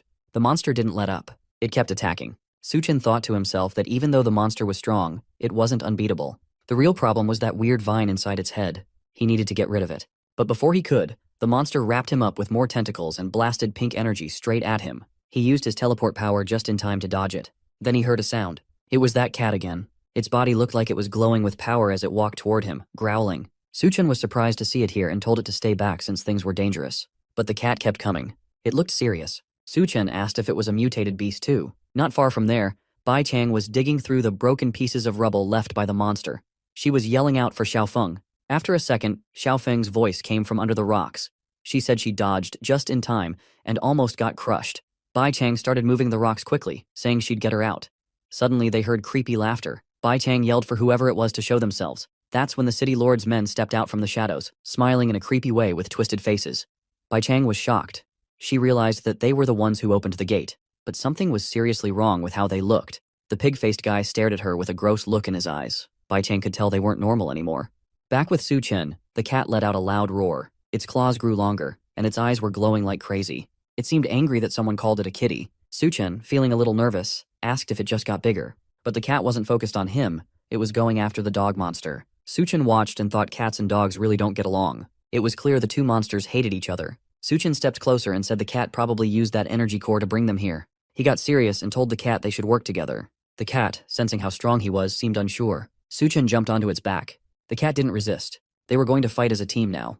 Now that Su Chen's sitting on the giant cat, it's clearly not happy. It tries to shake him off, but he holds on tight. With serious looks on their faces, both charge straight at the dog monster. Even though the cat's not thrilled about carrying him, there's no time to argue. The monster strikes first, and the cat goes right back at it with its claws. Su Chen watches closely. The cat's claws barely scratch the monster. It's not enough. Su Chen pats the cat and tells it to move fast and distract the vines. He'll do the rest. The cat doesn't really want to, but it listens. As the monster attacks again, the shockwave blasts through a wall, and water starts pouring in. The cat zips around the monster, slicing the vines apart with ease. Su Chen takes his chance, jumps off the cat, and lands a solid punch right to the monster's face, sending it flying. The cat, clearly impressed, starts to take things more seriously. They team up properly now. The monster goes wild, swinging and firing everywhere, but the cat is way too quick. In seconds, the thing's body is covered in deep cuts. Eventually, it drops to the ground. The core rolls out from what's left of it. The cat, eyes locked on the core, jumps toward it. But Su Chen gets there first and snatches it. He pops it into his mouth without a second thought. The cat lets out an annoyed meow, but Su Chen just ignores it. Meanwhile, the water keeps rising. Su Chen looks around and figures the place is going to be underwater soon. Out of nowhere, he hears panicked meowing.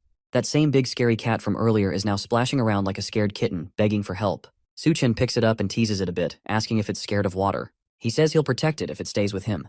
The cat shakes its head and tries to wriggle free, so Su Chen tosses it back into the water. But right away, the cat scrambles back up onto him, crying like it's changed its mind. The cat agrees immediately, clearly not wanting to be left behind. He tells it again, this is its choice. Elsewhere, Bai Tang is trapped. The city lord's men are surrounding her, faces twisted and creepy. She can tell they're not human anymore. Xiaofeng's voice shouts that the tank won't start and tells her to leave. But Bai Chang doesn't know where to run, and she's not planning to abandon the fight. Then, in the distance, she spots a rabbit. But it's not a normal rabbit. This one's got sharp teeth and a creepy smile. Its real form comes out, a mess of vines draining energy from the city lord's men and using their bodies like puppets. Before she can react, the vines come at her from behind. Xiaofeng yells a warning. The vines tear at her clothes and try to wrap her up. The monster rabbit jumps at her, ready to bite down. She braces herself, thinking it's over. But just in time, Xiaofeng's tank roars to life. It slams right into the rabbit and knocks it away. He's yelling, furious that the monster touched Bai Tang. The tank fires again and again. the night sky lighting up from the blasts. The rabbit gets torn apart by the explosions. Bai Tang is left stunned, staring in shock. Xiaofeng leans back in his seat, tired but relieved. He thinks it's finally over. But he doesn't see the monster core, now moving straight toward his face. The core flies straight into Xiaofeng's mouth. He looks shocked. His eyes start glowing as he takes in the power. Bai Kang rushes over and asks if he's okay. He says he's fine, but he's holding his stomach and says he feels weird. Su Chen walks up with the cat and asks if he really just ate the core. Bai Tang looks at him like he's crazy. Xiaofeng asks why he can't feel any powers. He wonders if there's some trick to it. Su Chen says the best way to figure it out is by fighting. But first they need to leave. Su Chen looks over at Bai Kang's ripped clothes. She tells him the monster did it. Then she spots the cat and gives him a look. She asks why he has a cat in the middle of the apocalypse. Su Chen just picks it up and says it's with him now. The scene changes to the city. Black crows fly around. A girl is hanging from a lamppost. Nearby, some guys from the Dao clan are bothering another girl. She's crying and begging to be let go. One of the guys says the more she begs, the more fun it is for him. More Dao clan guys walk over. They start laughing and making creepy comments. Then they drag the girl away. She keeps begging them not to kill her. One of them tells her that if she listens, he'll keep her as a slave. If not, he'll hang her up like the other girl. Scared and shaking, she gives in. She says she'll do her best. The guy smiles and calls her a good girl. Then her screams start echoing through the city. Su Chen's car drives in. One Dao clan guy sees it and gets annoyed. He says they should finish quickly and have fun later. Xiaofeng gets out of the car and walks toward them. The Dao clan guys get mad and yell about how these random kids are ruining everything. One tells the others to kill them and eat them later. Bai Kang asks if Xiaofeng can handle 3 guys on his own. Su Chen, still playing with the cat, tells her not to worry. He's here as backup. He thinks to himself, if Xiaofeng really is the god of war like in his past life, then this should be easy. Fighting is also the best way to unlock powers anyway.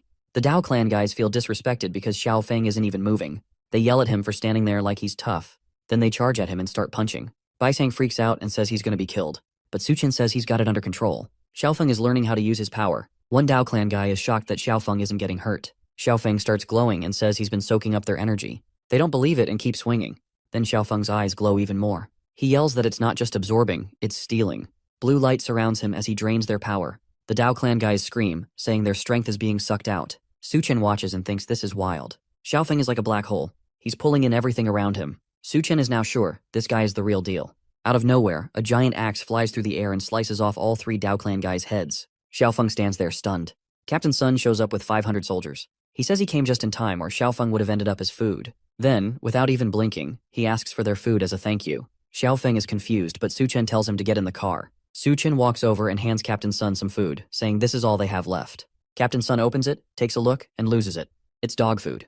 He starts yelling, but Su Chen is already driving off, yelling back for him to enjoy the meal. One of Sun's men asks why he didn't kill Xiaofeng when he had the chance. Sun says the axe moved on its own. He looks mad and says the general trusts that outsider more than his own soldiers. Another guy says now that Xiaofeng has powers, they'll be kicked out of the spotlight. Captain Sun says if the general doesn't trust him anymore, then he'll just make his own move. He clearly wants to take over. Back in the car, Su Chen asks Xiaofeng if Captain Sun has a problem with him. Xiaofeng says nope, he's always been like that. Su Chen thinks Xiaofeng can't even protect himself from his own team. If he didn't step in, Xiaofeng would be toast.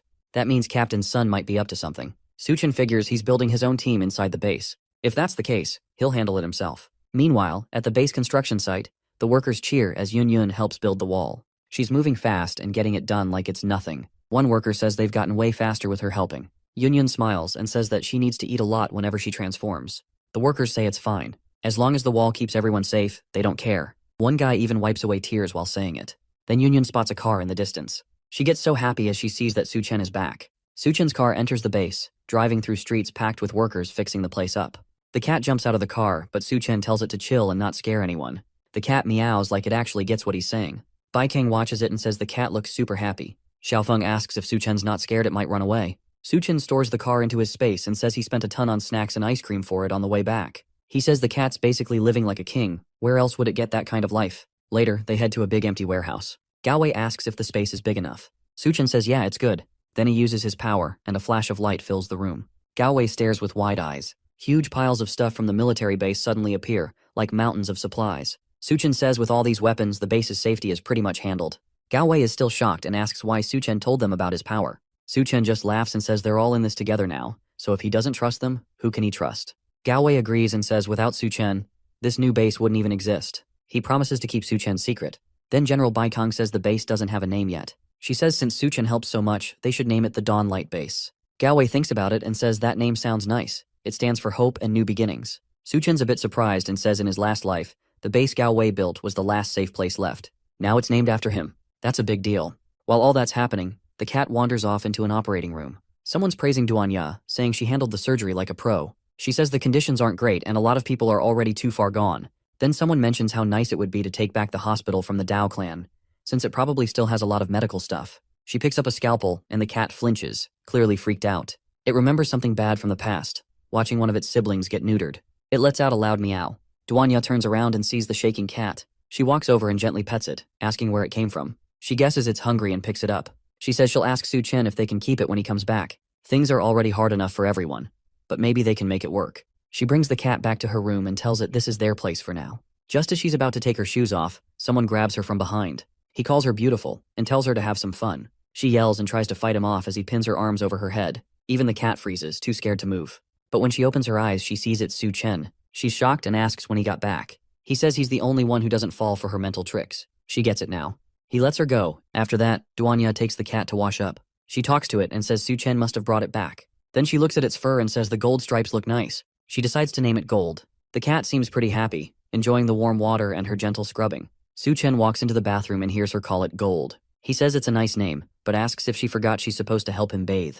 She asks about the armory and if he found anything. Su Chen pulls out a core and says of course, now he can level up to level 2. Gold stares at the core, looking confused. Didn't he already eat that thing? Su Chen laughs and says things were too crazy earlier, so he just hid it in his space. But he felt like he really needed it, so he brought it back. Then he puts the core in his mouth. Duanya gets shocked and asks if he's really going to eat it now, but it's too late. Su Chen's body starts to change. His skin turns darker, red veins pop up, and this strong energy comes off him. Duanya gasps and says this must be level 2.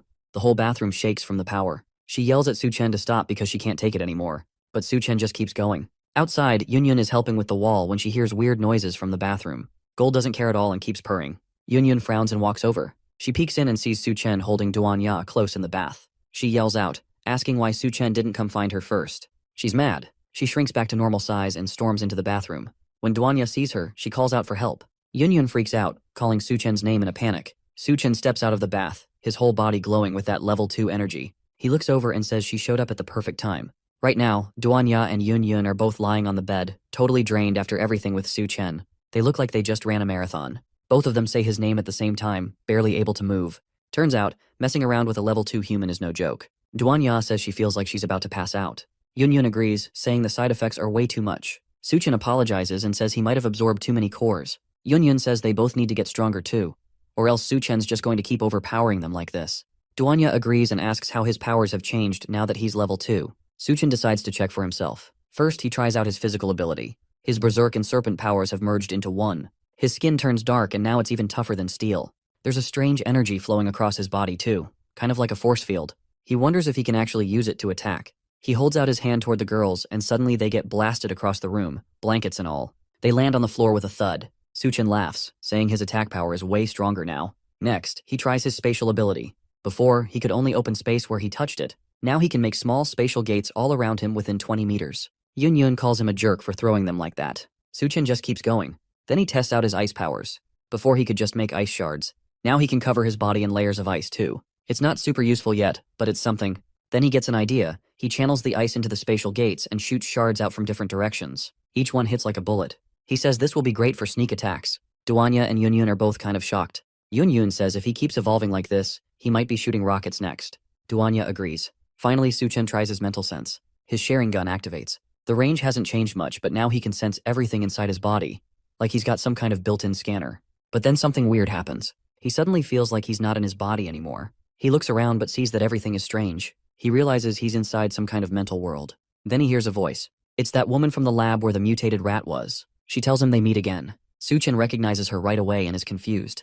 He thought she was gone, but she tells him he swallowed her core, and now she's living inside him like a parasite. Her hair whips out and ties him up. Su Chen's really pissed off now as steel body and spatial jumps don't work in this mental space. She says since she's here now, she wants something from him. She leans in, trying to kiss him, but our boy is definitely not falling for it. He remembers he has another power, so he summons chains and traps her before she can get close. She tries to break free but can't. He tells her straight up he doesn't trust her. She tells him he can't kill her here, since her real body is fused with him. Su Chen says fine, then she can stay trapped here forever. The woman refuses to give up. Her hair shoots out of the ground and wraps all around him like a giant web. Suchin tries to fight it, but he gets completely covered, like some kinda obese mummy. She laughs and says now no one is leaving. She wants them to stay here together, locked in this mental space forever and ever. Now our MC is trapped together with the parasitic Xiao, whom he trapped with him. He is trapped in her cocoon which he can't break out of, and she is trapped in his bindings. If they continue like this, they will be trapped there in the conscious part of his mind for a very long time. So she suggests that they talk instead. Our boy is willing to listen, so she goes on to tell him how she only needs just a bit of his ability to survive. It will be too little to actually affect him, and she doesn't have the power to take over his body even if she wanted to. Our ruthless protagonist doesn't trust her and inquires about how she intends to leave his body. She reveals to him that leaving just like that would mean instant game over for her, unless he can find for her another suitable female host that is a strong ability user, also good looking with a hot body too. Talk about being picky even in her current position in all this. Our boy asks how he would know if someone is suitable, and she tells him that she will inform him if they meet the one. She also goes on to promise him a sweet reward for helping her find a new body, but our MC isn't even interested in any of that.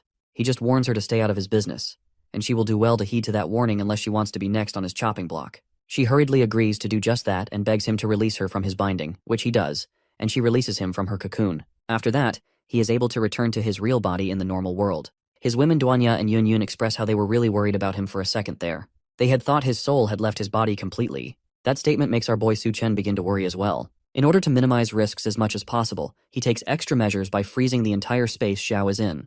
You definitely cannot be too careful when it's the literal end of the world. At least his ice powers are still very much effective even in that mind space. He thinks that he better hurry up and find her a suitable body, and commands his woman Duanya to find him other women at once. His women misinterpret the situation and conclude that he is not satisfied with them. Our sleek MC, now realizing what he said, quickly changes his words and directs it towards a general concern for the rest of the refugees. He definitely isn't planning on replacing them anytime soon or anything of the sort. After all that, Su Chen and his lady Duanya go for a walk and she explains the situation to him. The general, Gao, has already done a head count, and the base currently has 1,300 people. Of that number, over 400 are soldiers responsible for security. These soldiers have already succeeded in repelling several attacks by the Devourer tribe and other mutated monsters.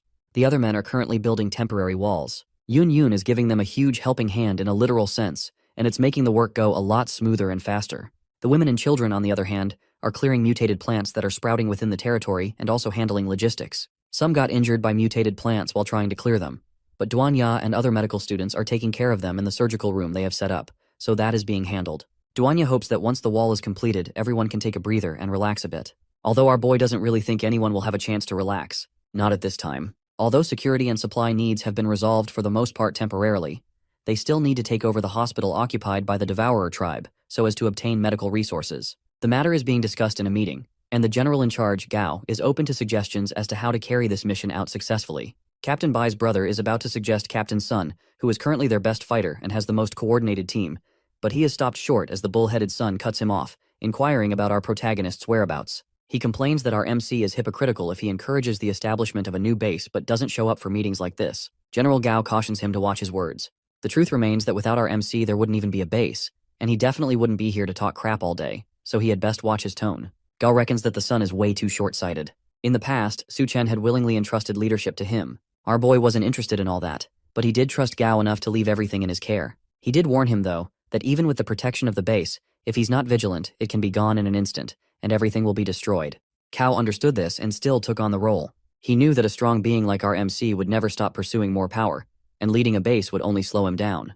Back to the present, Gao ensures Sun and everyone else that our protagonist will step in without hesitation if need be. Sun points out that the enemy they are about to face is really strong, and he cannot bear any responsibility for any loss of life that might occur, basically suggesting that there definitely will be loss of lives in the battle. So Gao then decides to send Lu Xiaofeng for assistance. He also promises to ask our MC for help to ensure their complete victory. Sun then agrees to this, and leaves the meeting to go prepare for the mission. On his way, his subordinate asks him why they are still obeying commands when they are already planning to seize power and control of this base for themselves. Sun then reveals to him that he is worried about our boy and his pal Xiaofeng, because they are both ability users. But this mission just presented the perfect opportunity to take care of them both swiftly and without suspicion. After that, taking over the base would be much easier. Meanwhile, back at the meeting, Captain Bai's brother points out to Gao that things turned out exactly the way our MC thought it would. Gao can only hope that Sun doesn't do something incredibly stupid. He then inquires about the city and scouting it, and he replies that he has sent his field team there already. Su Chen had informed them earlier on about something huge that is currently going down there. At He City, which is another refuge zone, the field team sent there to scout is none other than our MC's old pals, Miao Pu Yuan and Tian Yue, who are currently in hiding. Miao Puyan can't help but be jealous of our MC's rapidly growing strength, and asks his partner if they could beg him for some crystal cores. Tianyue shuns him in the idea. They should be grateful enough that Su Chen risked his life to save theirs. Besides, true strength depends on oneself. He understands this, but they have been fighting monsters and zombies like crazy and still have no luck. It is getting frustrating. As he is still complaining, he is cut short by his partner. Tianyue can hear footsteps. People are approaching them. Well, the people aren't approaching them exactly. They are actually approaching the gates of the city the men are scouting. Two dumb-looking goons come to deliver female slaves as goods to the city lord. Among these women is that masochistic psychopath from the Federal Bureau of Evolution, Jie. After inspecting them, the guards lead them into the city to meet the city lord. The two goons can already smell the fortune they are about to make and are really excited. When they meet the city boss, he is satisfied with the women they brought in as goods. He promises to spare the life of whoever can produce a male child for him. The girls are scared and plead for their lives, but he reminds them that they are nothing but baby makers with no right to beg for mercy. He says this as he grabs one of the girls by the neck and starts molesting her publicly. As he is still breeding her, someone informs him of our MC and his group's plan to attack the hospital. This infuriates the city lord, and he orders all his men to attack. He will do anything as long as our protagonist ends up dead.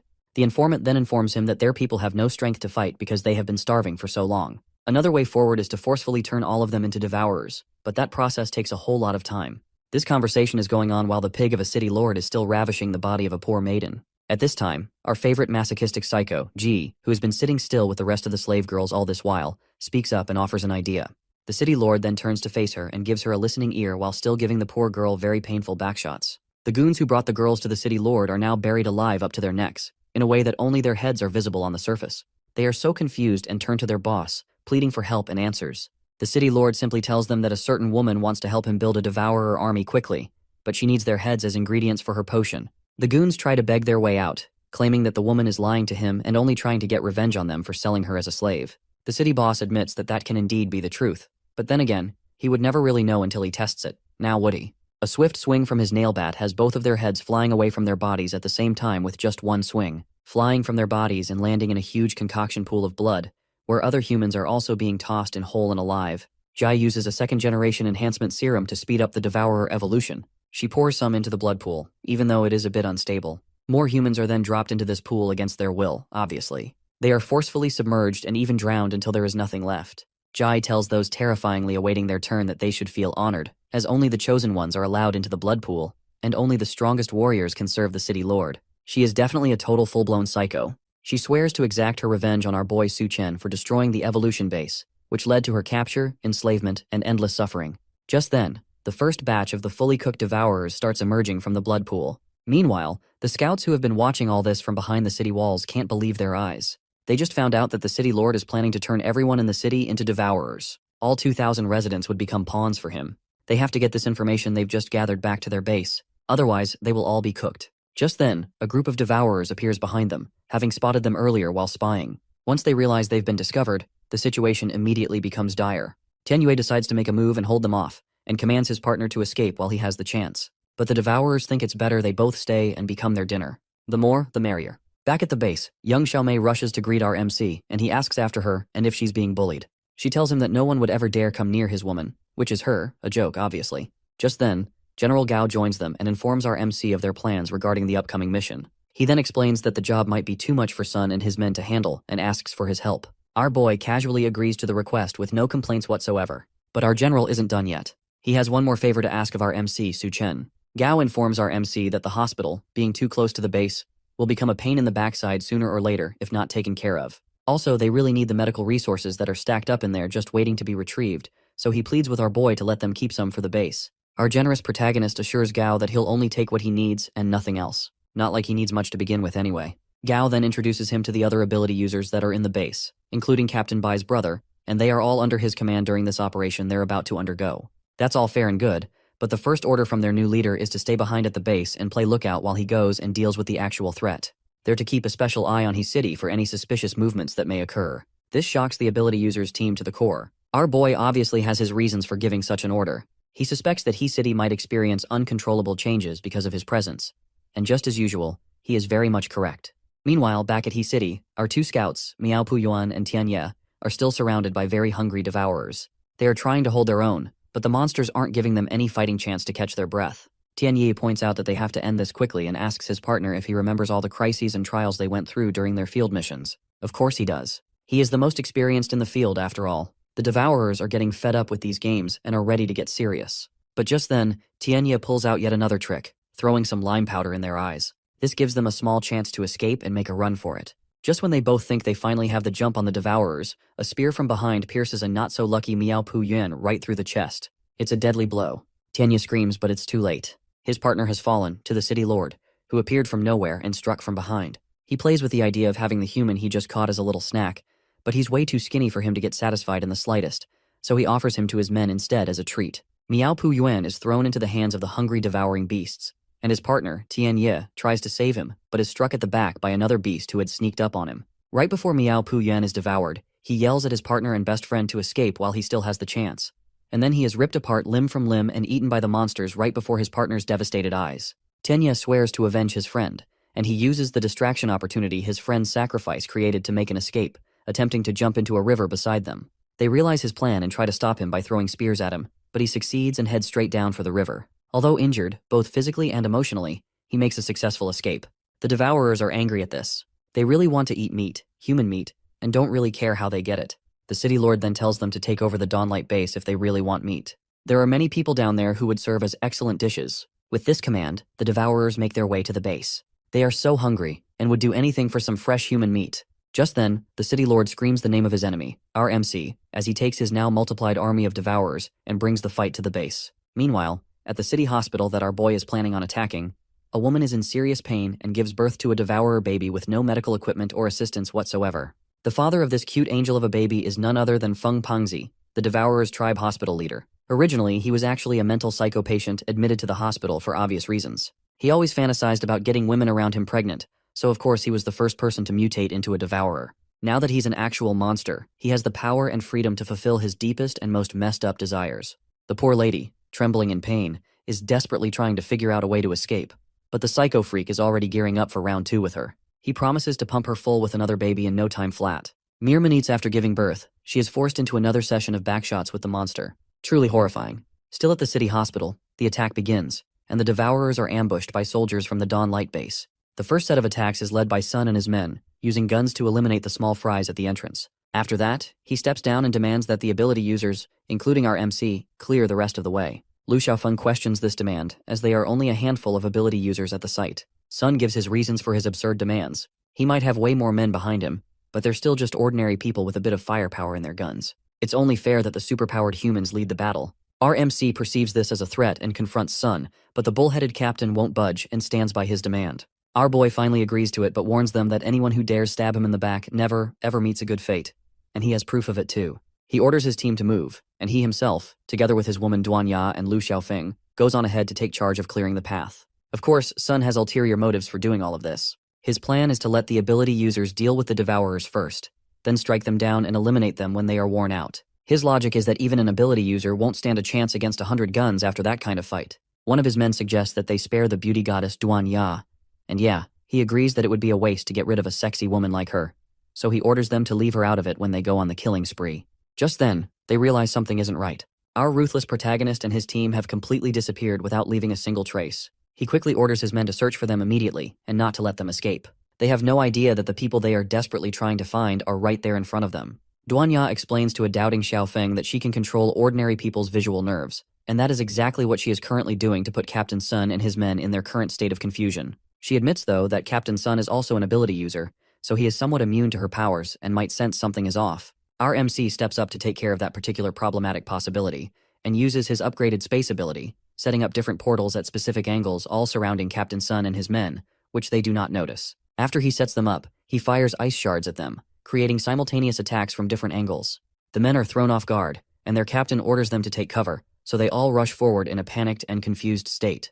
They leave behind our MC and his crew, who are still hiding behind Duan Ya's powerful ability. Our MC figures that charging in head-on is more suited for people like them anyway, so why not give them a little push? While they are running forward, Captain Sun asks if anyone detected where the attack came from, but no one can answer. Meanwhile, our favorite psychopathic monster, Feng Pangzi, has just finished playing with his baby-making tool. Or rather, it would be more accurate to say that the poor maiden has finished with life entirely, as she lays lifelessly on the ground, having succumbed to death. It is only then that he notices that his other playthings are being tampered with. While he was busy, his subordinates had helped themselves to his other women. He demands an explanation from them, and they explain that they wanted babies too. They want to be just like their boss, and this terrifies the hell out of the girls, having seen the fate of the last girl the boss handled. This whole scene irritates Feng Pangzi. He is greatly annoyed that his subordinates have the audacity to touch his property. Out of anger, he attacks them, and that sends the Devourer's subordinates flying through the walls. Unfortunately, that is exactly where Captain Sun and his men had run to. So the impact not only blows away some of his men, but also reveals their location to the enemy, and it is the boss no less. So much for the element of surprise. Captain Sun and his men are surprised and scared to see the biggest devourer they have ever seen in their lives standing in front of them. But they are petrified to realize that they are not just up against 1 or 2 dozen mutated monsters, but hundreds of them, just waiting to have lunch. They are completely surrounded by the enemy. Captain Sun still stands his ground though, and orders them to release fire. They begin shooting, but the guns are just lighting up and causing no damage whatsoever. They soon realize that they are shooting blanks, with just gunpowder and no actual bullets. Someone obviously tampered with their weapons, and that is just too bad for them, because they are very much cooked right now. The Devourer tribe lord orders his devourers to slice them up and roast them for a good lunch, and that they gladly obey. They start cutting down the men, and it is almost way too easy for them. They surround the captain, but he still stands his ground. He grabs his battle axe and fights back. He then orders his men to get up and keep fighting until the very end. This motivates them a bit, and they begin to take formation and prepare to back him up. He is actually holding his own in this battle, despite the circumstances. He swears to come for our MC after he takes care of his current situation. Captain Sun orders his men to follow his lead and fight their way out. Their plan is to keep killing as many as they can until they find a way out or die trying. Meanwhile, the Devourer's plan is to kill all the humans and leave no one alive. It is a ferocious battle between monster and human. One particular guy decides to take the coward's way out and look for a place to hide amidst all the chaos and bloodshed. Just then, he notices something weird in the corner of his eye. It is a newborn devourer next to its lifeless mother. That same baby the Devourer boss and his now dead baby-making tool had created together. As he tries to approach it, the baby sinks into a shadowy portal and completely disappears into thin air. The confused guy can't find it anywhere. Then the next second, it appears directly under him from another shadowy portal it seems to be able to create and attacks from below. It tears his flesh and devours the poor coward bit by bit until it completely kills him. The Devourer then grows, and he learns that eating human meat makes him grow stronger, and it also makes a pretty delicious meal. That is his first discovery in this world and a very saddening fact, to be honest. Back to the battle, the men are amazed at how strong their captain really is. He fights so fiercely and stands his ground even against all odds. He takes out 10 Devourers by himself. Unfortunately, those are just small fries compared to the rest of the Devourers, plus the boss still waiting for him. Feng Pagzi lets him know this, so he uses the opportunity to try to take out the boss in one swift swing by launching his axe. The boss catches his axe before it is able to make contact though, and that only leaves him dumbfounded. Amidst his distraction, the evil Devourer baby sneaks up behind him. He notices it, but not soon enough. The child then uses his arms, which mutated into blades, to slice off the captain's arms. The man screams in excruciating pain, and the kid pushes him to the ground to die slowly. As the kid is about to land the finishing blow, a kick from the side sends him flying across the room. The kid is really shocked and infuriated at whoever dared to kick him. Turns out that our ruthless MC and his team, consisting of his woman Duan Ya and his guy Xiao Feng, arrive just in time to save the day. Our MC informs the overgrown Devourer brat that the captain isn't his to kill. Someone in Su Chen's team catches the eye of the boss lord who was previously actually starting to get bored. It's our beauty queen Duan Ya, and he recognizes her as his next baby maker immediately. He then promises to let our boy choose his method of death, since he brought such a beauty goddess to him. In the split of a second, our boy is all up in the Devourer boss lord's face, and he complains that this overgrown pig talks too much. He strikes a serious punch and does a hell of great damage to the boss. He has made a choice, all right. He chooses to send the pig in front of him, right back to the deepest parts of hell from which he came. Our boy is bursting with aura. Playtime for the Hospital Devourer tribe's boss Feng Pagzi is over. It is about time he takes things around here seriously. Feng Pagzi, on the other hand, recognizes him as an ability user. He then points out that his meat must taste even tastier as he absorbs the damage from our boy's blow and regenerates. While this is happening, the young Devourer kid wonders why his father, the boss, has taken a liking to a woman that looks very weak to him. But since his father likes her, he agrees to allow her to stay and be his mother.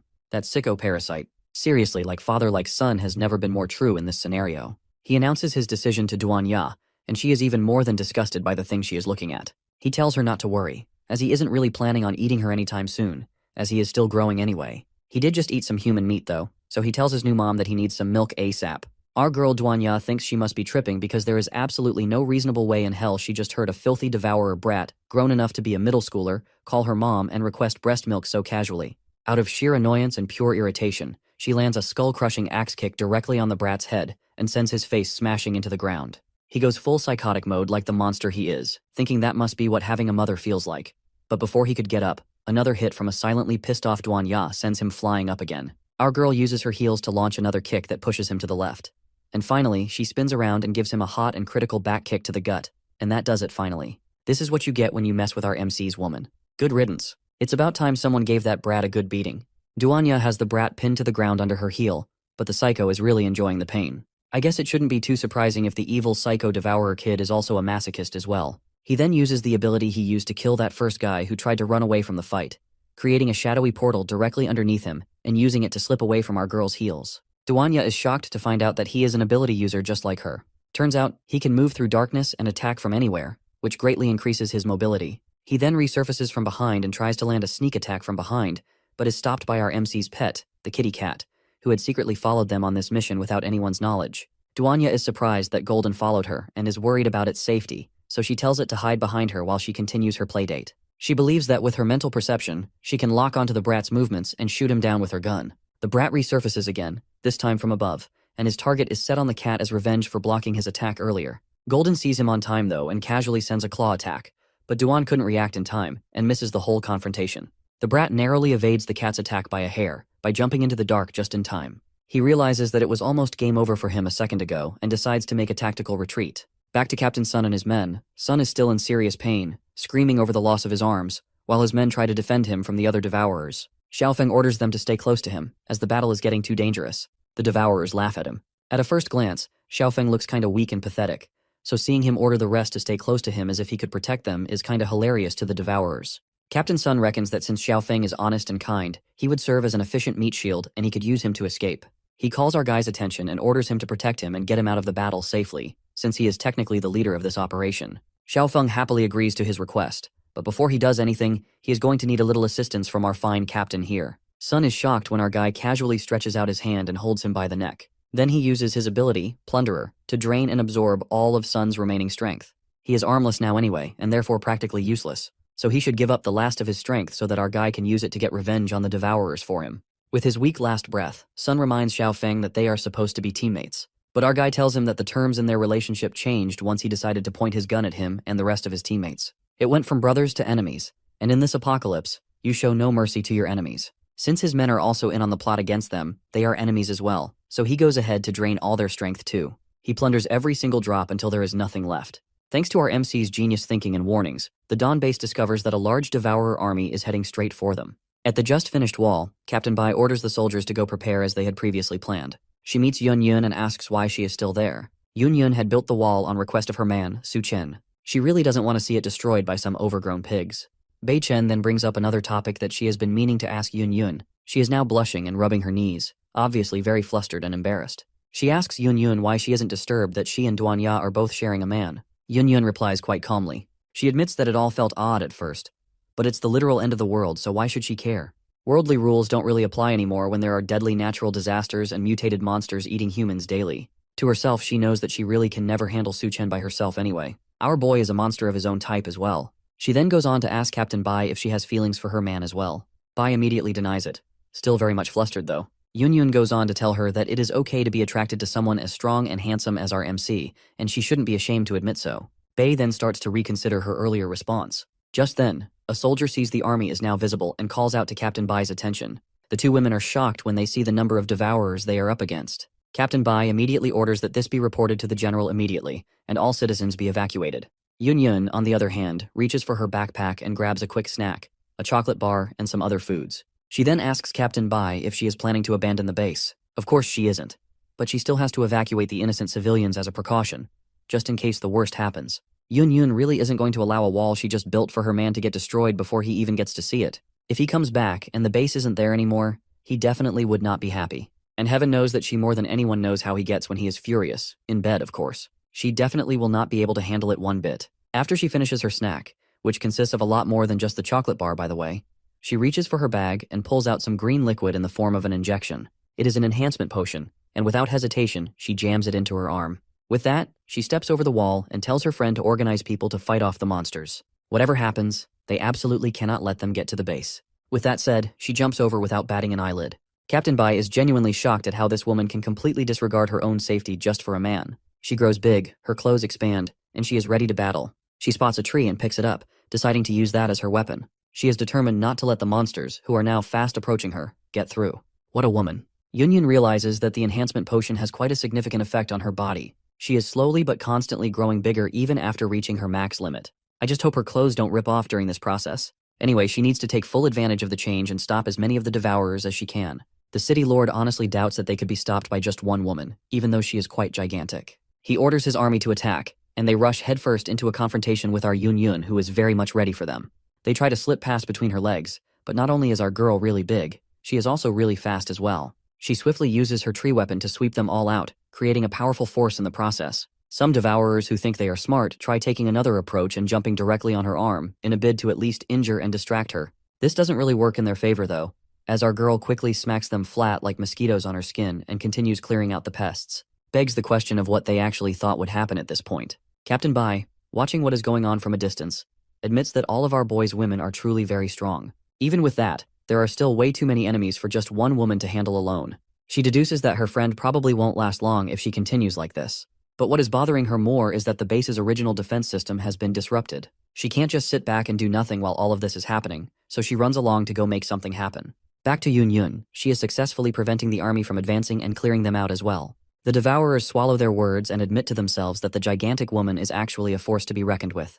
They are now terrified and begin to lose their morale. Then a solution shows up in the form of our old pal, the masochistic psycho, Jai. She swoops in to save the day with an idea to beat the giant woman. The devourers forget that she is on their side though, and proceed to attack her like the stupid animals they are. She already planned for that possible outcome, and quickly goes ahead with her plan whether the devourers are consciously aware of it or not. She swiftly plants seeds on the 3 devourers that are stupid enough to attack her. The seeds immediately start to grow plants and bloom flowers on their heads. The devourers are so confused right now, but she definitely isn't. She knows exactly what she's doing. You see, in the past, she discovered that mutated plants mixed with her blood could temporarily boost strength a whole lot. But the cost of that power was the life of the host. And boy, did it boost the strength of the already strong devourers, making them almost as huge as our girl Yunyun. Our girl soon realizes that she now has 3 enemies almost as big as her, and they are all coming for her head. Their strength and size multiply many times. The Lord is very pleased with this new development, and commands the rest of his devourer army to attack the base, and do as they please while the giant woman is busy with her new play pals. The order is to charge forward, kill the men but leave the woman for future baby-making needs. They happily comply, but as soon as they try to advance, they are met with very deadly and explosive firepower. Tanks. Multiple tanks loaded with very heavy ammunition are now heading straight for them, with their orders to fire at will at the devourers. They definitely weren't expecting this, and can't figure out how the humans got their hands on such explosive firepower.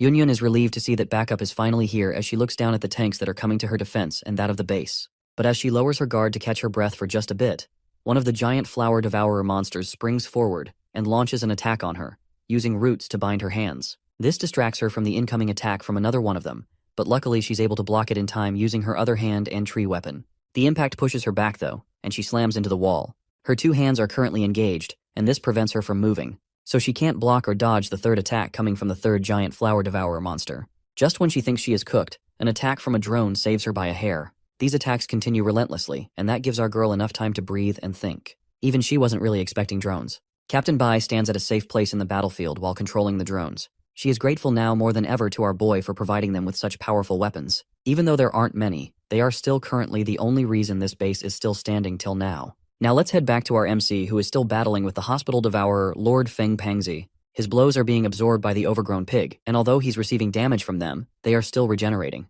He has to admit that our boy is quite strong for a human at least. But unfortunately, he doesn't believe that he is strong enough to actually harm him. Not by a long shot. It's now his turn to land a hit on our boy.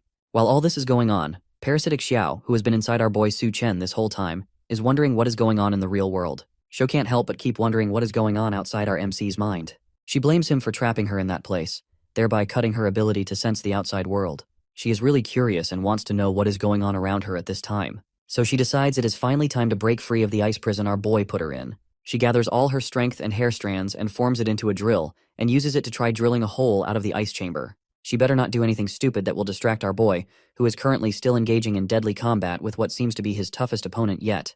He dodges the beast's incoming attack but realizes that this battle is getting tough and his pig friend is getting harder to deal with. So he has to end this quickly. Xiao finally gets free of her ice prison that is inside our boy's mental dimension, and sure enough, it distracts him from his current battle. This gives Feng Pengzi the opening he needs to finally attack. Our boy, on the other hand, is pulled out once again from the real world, ripping off his clothes in the process, back into his mental world. She has really done it this time. Out of all the times she could have suddenly dragged him out of the real world, it's now that he is in a very serious battle to the death. Once he lands in space, she traps him with her hair strands before he has the chance to freeze her again. She has been waiting for this moment, and without thinking, she wraps her body and hair around him in an attempt to trap him. Soon they're both trapped in her hair cocoon, once again right there in his mental space. Our boy Su Chen would like to know what this woman is trying to do, and she tells him that she's doing everything in her ability to stop him from using his ice powers on her this time. She is going to punish him for trapping her in that ice prison for all this time.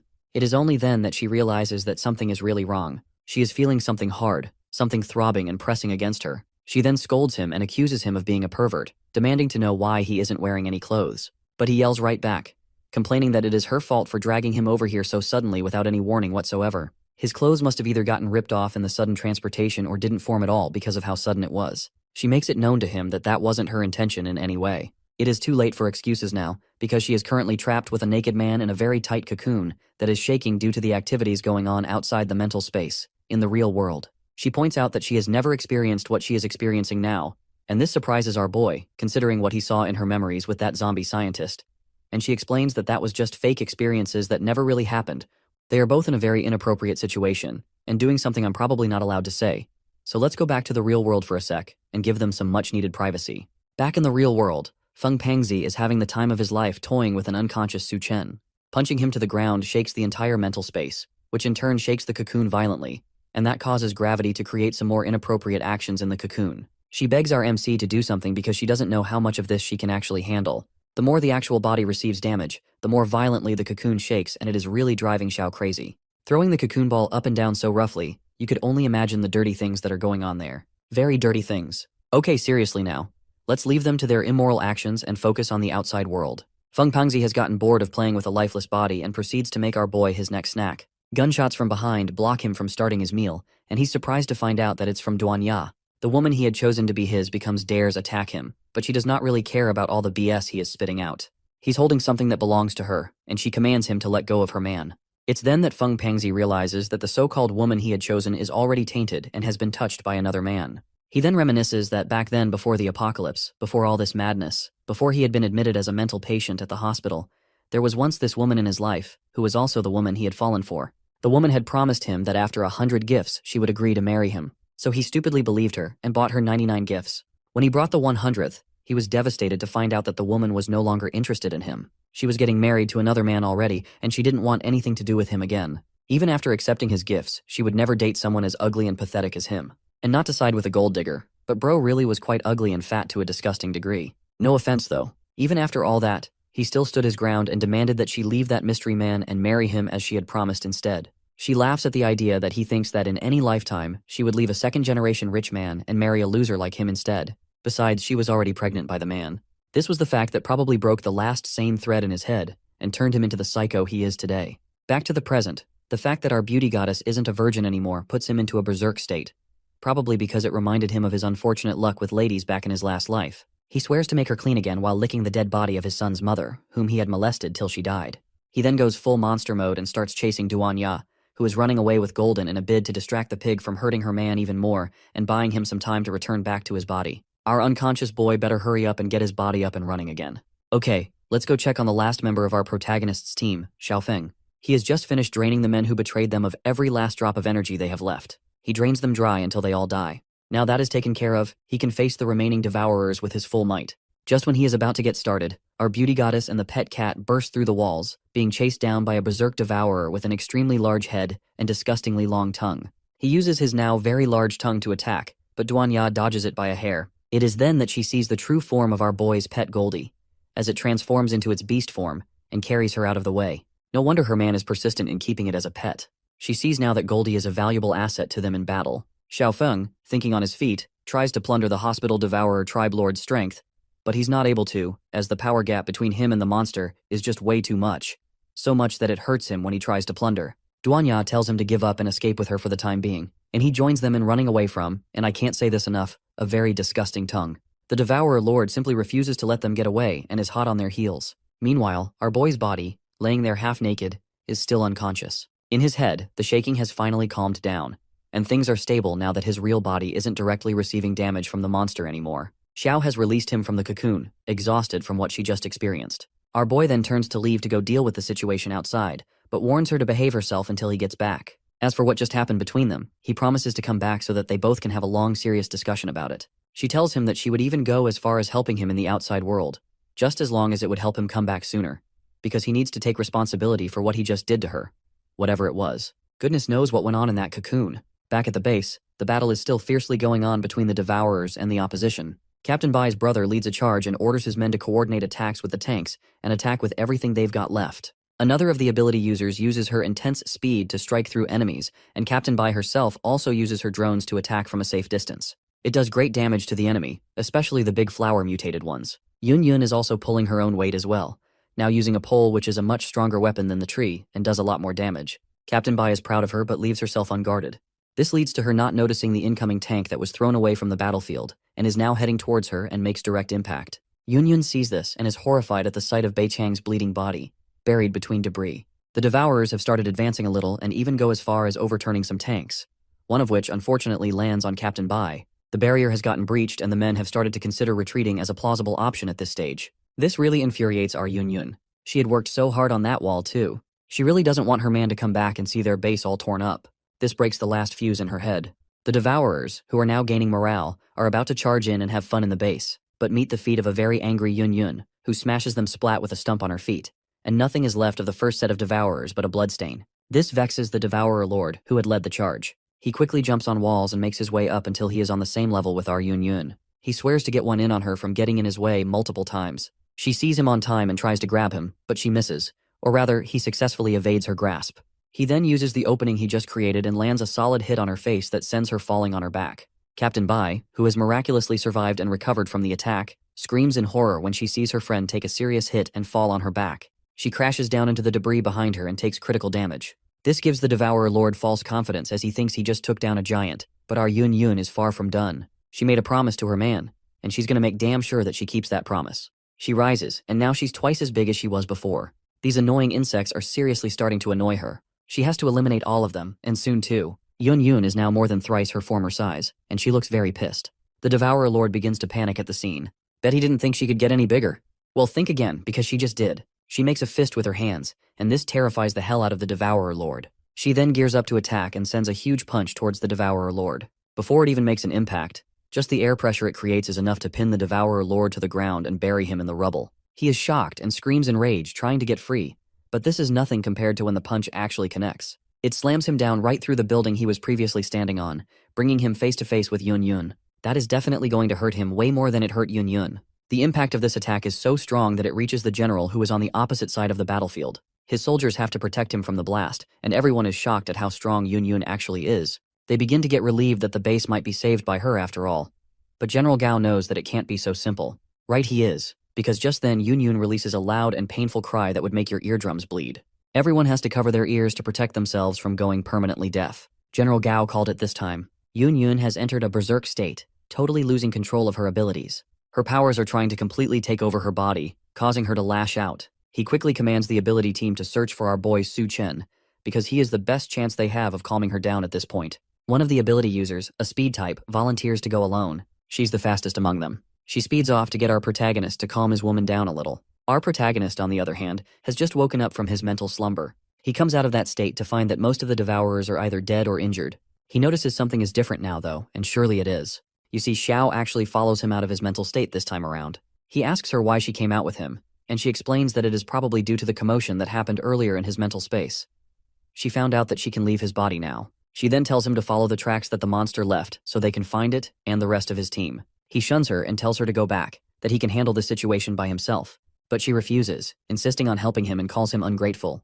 He lets her know, though, that the best help she could possibly give him right now is to stay out of his way. Since words are obviously not doing it, she decides to use actions instead. She grabs our boy by the shoulder and wraps a hair strand around the edge of a distant building. If you guessed that she is planning to use her hair and swing them over like they're Spider-Man, then you'd be correct, because that's exactly what she does. Before our boy can object, they are already swinging in the air at full speed. No way is this actually happening. I guess Xiao is a little bit crazy. He hates to admit it, but it's actually working. Swinging instead of running greatly increases his speed and mobility. Just then, Xiao notices something happening in the far distance. Our boy is also quite shocked when he sees what is going on. It is Yun Yun, and she's way bigger than she normally is when she's gigantic. Xiao asks him what's going on with her, and he thinks something must have happened over there, causing her to lose control over her ability and go berserk. He predicts that she will self-destruct if someone doesn't stop her quickly. Xiao, being clingy all over our boy's shoulders anyhow, reveals that things aren't looking very good for them, as something bad is happening over there as well, right where they currently are. She says this while pointing out a battle that's currently going directly below them.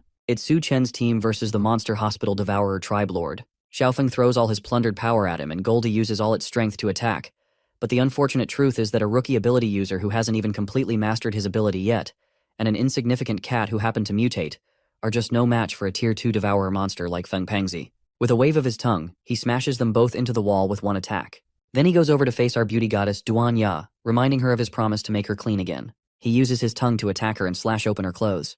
Xiao points out that Feng Pangzi is a Tier 2 Devourer, and even our ruthless MC won't have a very quick victory in a battle with him. Meanwhile, Yun Yun is currently running out of time. He has to choose which one of his ladies to save, and quickly too.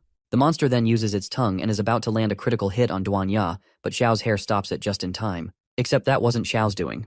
It was our MC. Without her knowledge or permission, he borrowed her power and used it to save his woman just in time. There's no way he is letting another man touch his property. Not this time, bro.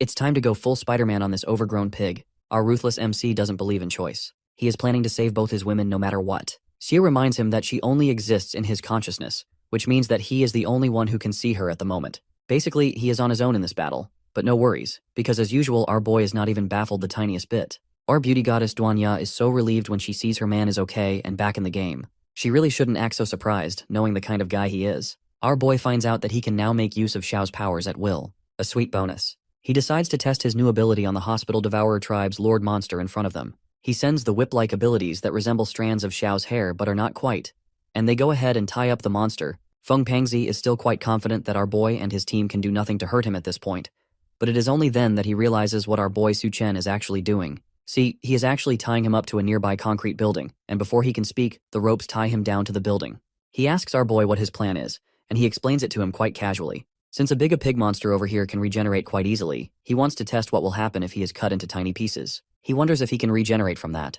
I guess there's only one way to find out. With a flick of his wrist, the ropes tighten way too hard and way too fast, and the result is the slicing up of the monster into a million pieces. It's raining devourer parts everywhere.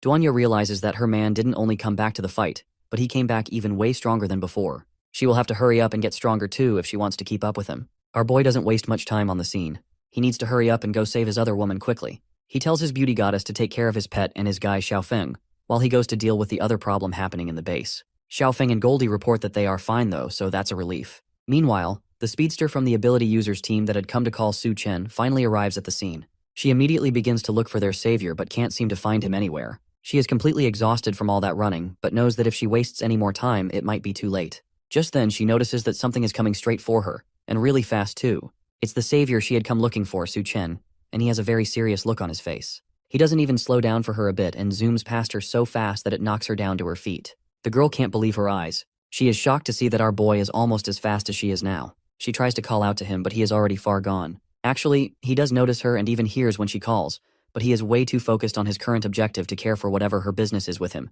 So naturally, he ignores her. Xiao comes out again and tries to discourage him from going. She tells him that they may not come out of this one alive, but our boy wants to hear nothing of it. He is going to save his people, and that's the end of it. Besides, he worked really hard to build that base and would be damned to see it all go down like that. Xiao just hopes that his woman can hold out long enough for them to get there. Our boy then decides that it is time to try a move he has been working on. He uses his space ability and opens 2 gates, allowing him to jump from one to another almost instantly. He calls this move Space Jump, and it is quite nifty. The speedster girl who had been watching them from behind is shocked to see him instantly disappear into thin air. She almost can't believe what she is seeing. No one man should have that much power. Before, the distance our boy could space jump was only about 3 meters, and his use was limited to about 3 times a day before it felt like his body would rip apart. But now he has upgraded to level 2, he just jumped about 8 meters, so there's definitely an improvement. Time to test how many times he can do it in a row. He activates another of his abilities, Steel Body, and Xiao is starting to get seriously worried about what he is planning to do. It is time to test the real limits of his level 2 abilities. He keeps jumping continuously, and the speedster girl is just there staring, totally in awe.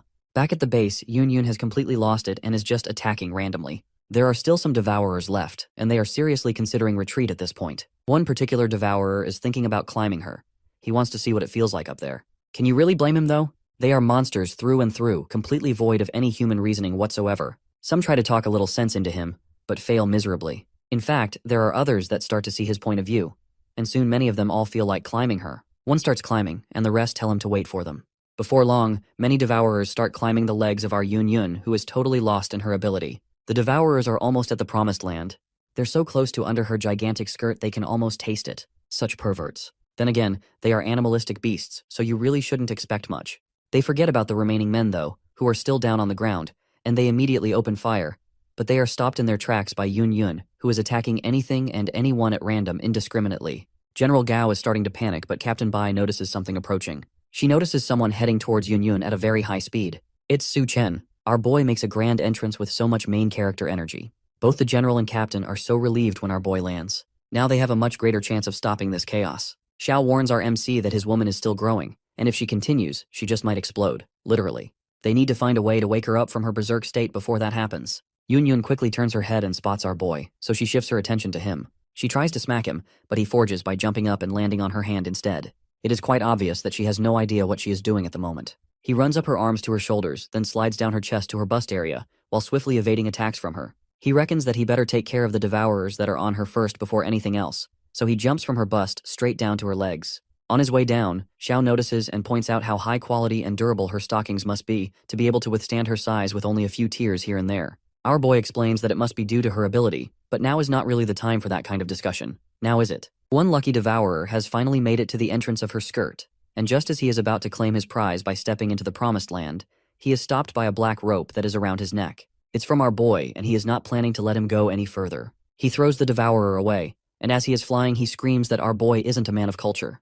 It's kind of funny he would say that because he has no idea that our boy has done way more indecent things numerous times. Anyway, that is one devourer taken care of. He goes ahead to take out more and more devourers as they try to advance. He zips around with high speed, throwing down devourers as he goes. Some devourers back on the ground gather around our favorite masochistic psychopath, Ji. They are furious as they remember that they were once human until she turned them into monsters. They come for revenge and strip her of her cloak. She carries her witch staff that she has been carrying along and stabs it in one of the devourers' eyes. The rest are even more irritated now and prepare to attack, cornering her to a cliff. She tells them to be grateful as she takes a step back and falls off the cliff, screaming that she just gave them a gift on her way down. The gift is that staff, as it starts rapidly growing roots in the head of the devourer it was stabbed in. Soon it mutates into another devourer plant monster hybrid, much bigger than the last three. The monster even attacks other devourers, and once it sets its eyes on Yun Yun, it targets her for an attack. The first devourer has finally made it up her leg, and is proved to be the first person in her skirt. But just then, a terrible shake sends many devourers flying. She is raising up her leg to attack the flower devourer monster and squash it to death. Those that manage to react fast and look for a way to cling to her leg are taken care of by our protagonist, Su Chen. He uses his ropes to tie them and throw them off the leg, causing them to fall to their deaths. Captain Bai and General Gao are relieved that all the devourers are gone, but that doesn't solve their major problems. Now Yun Yun has grown so big that our MC's entire body can fit in half of her face. She is way bigger than she ever was when he arrived. Our boy has got some very gigantic problems on his hands now. Yun intends to stop her from exploding, harming people and destroying things. She raises her hands above Su Chen as she is about to strike him. Everyone calls out his name to alert him of the danger. They are worried for Su Chen so he doesn't get hurt. Yun Yun pounds her hands on Su Chen, destroying a building too. Yun Yun raises her hands, and Su Chen is nowhere to be found. The others wonder where he has gone. Su Chen is told that going again, Yun Yun heads on, is a terrible idea. They had hidden inside the breasts of Yun Yun. They started to notice something strange. Yun Yun is glowing, and her body seems to be cracking. It appears that her body cannot hold on any longer. Su Chen uses the jump space ability to have a better look at what is about to unfold. Yun Yun's body glows and cracks as she screams at the top of her voice and gets flashbacks. She is naked and cold. She is submerged in a clear liquid. She had lost count of how many times she had woken up in despair, the number of times she had lain on an operating table, and she had been pierced with needles multiple times. She feels like she is a lab rat in this apocalyptic world. She asks for help from God if he really does exist. She is willing to give everything in exchange for a way out. She hears her name and transitions back to the moment she had taught it was God that had called her back, as she had just asked for help. Su Chen doesn't need useless people by his side, so he raises his hands and gives a powerful strike to Yun Yun in an attempt to get her to wake up. Yun Yun remembers everything now. She remembers her encounter with Su Chen. He had asked her to stock up on food at home. She remembers how Su Chen is always there for her whenever she is in despair. She had survived the apocalypse because of him. She had felt a very strong connection between them, like a ray of light piercing through the darkness in her heart. She can give anything to him. It appears that Yun Yun is about to self-destruct. She glows even brighter and brighter, and everyone thinks she is about to self-destruct. It was so bright that no one could look in her direction. She had disappeared together with Su Chen. They wondered if it was all over. They are all out for Yun Yun and Su Chen, but it appears they have vanished and are nowhere to be found. Su Chen and Yun Yun have disappeared, and the General and Captain Bai wonder where they are. Captain Bai is sad as she thinks that something bad might have happened to Su Chen and Yun Yun. She is kneeling on the ground with her hands on the ground, looking so sad and devastated. She still has a lot to say to Su Chen and Yun Yun. Yun Yun had just saved her. The General yells in a loud voice asking her to look up. She gasps for air as she raises her head. They are both surprised by what they see. It is Su Chen carrying Yun Yun and descending from the sky. Yun Yun looks badly injured.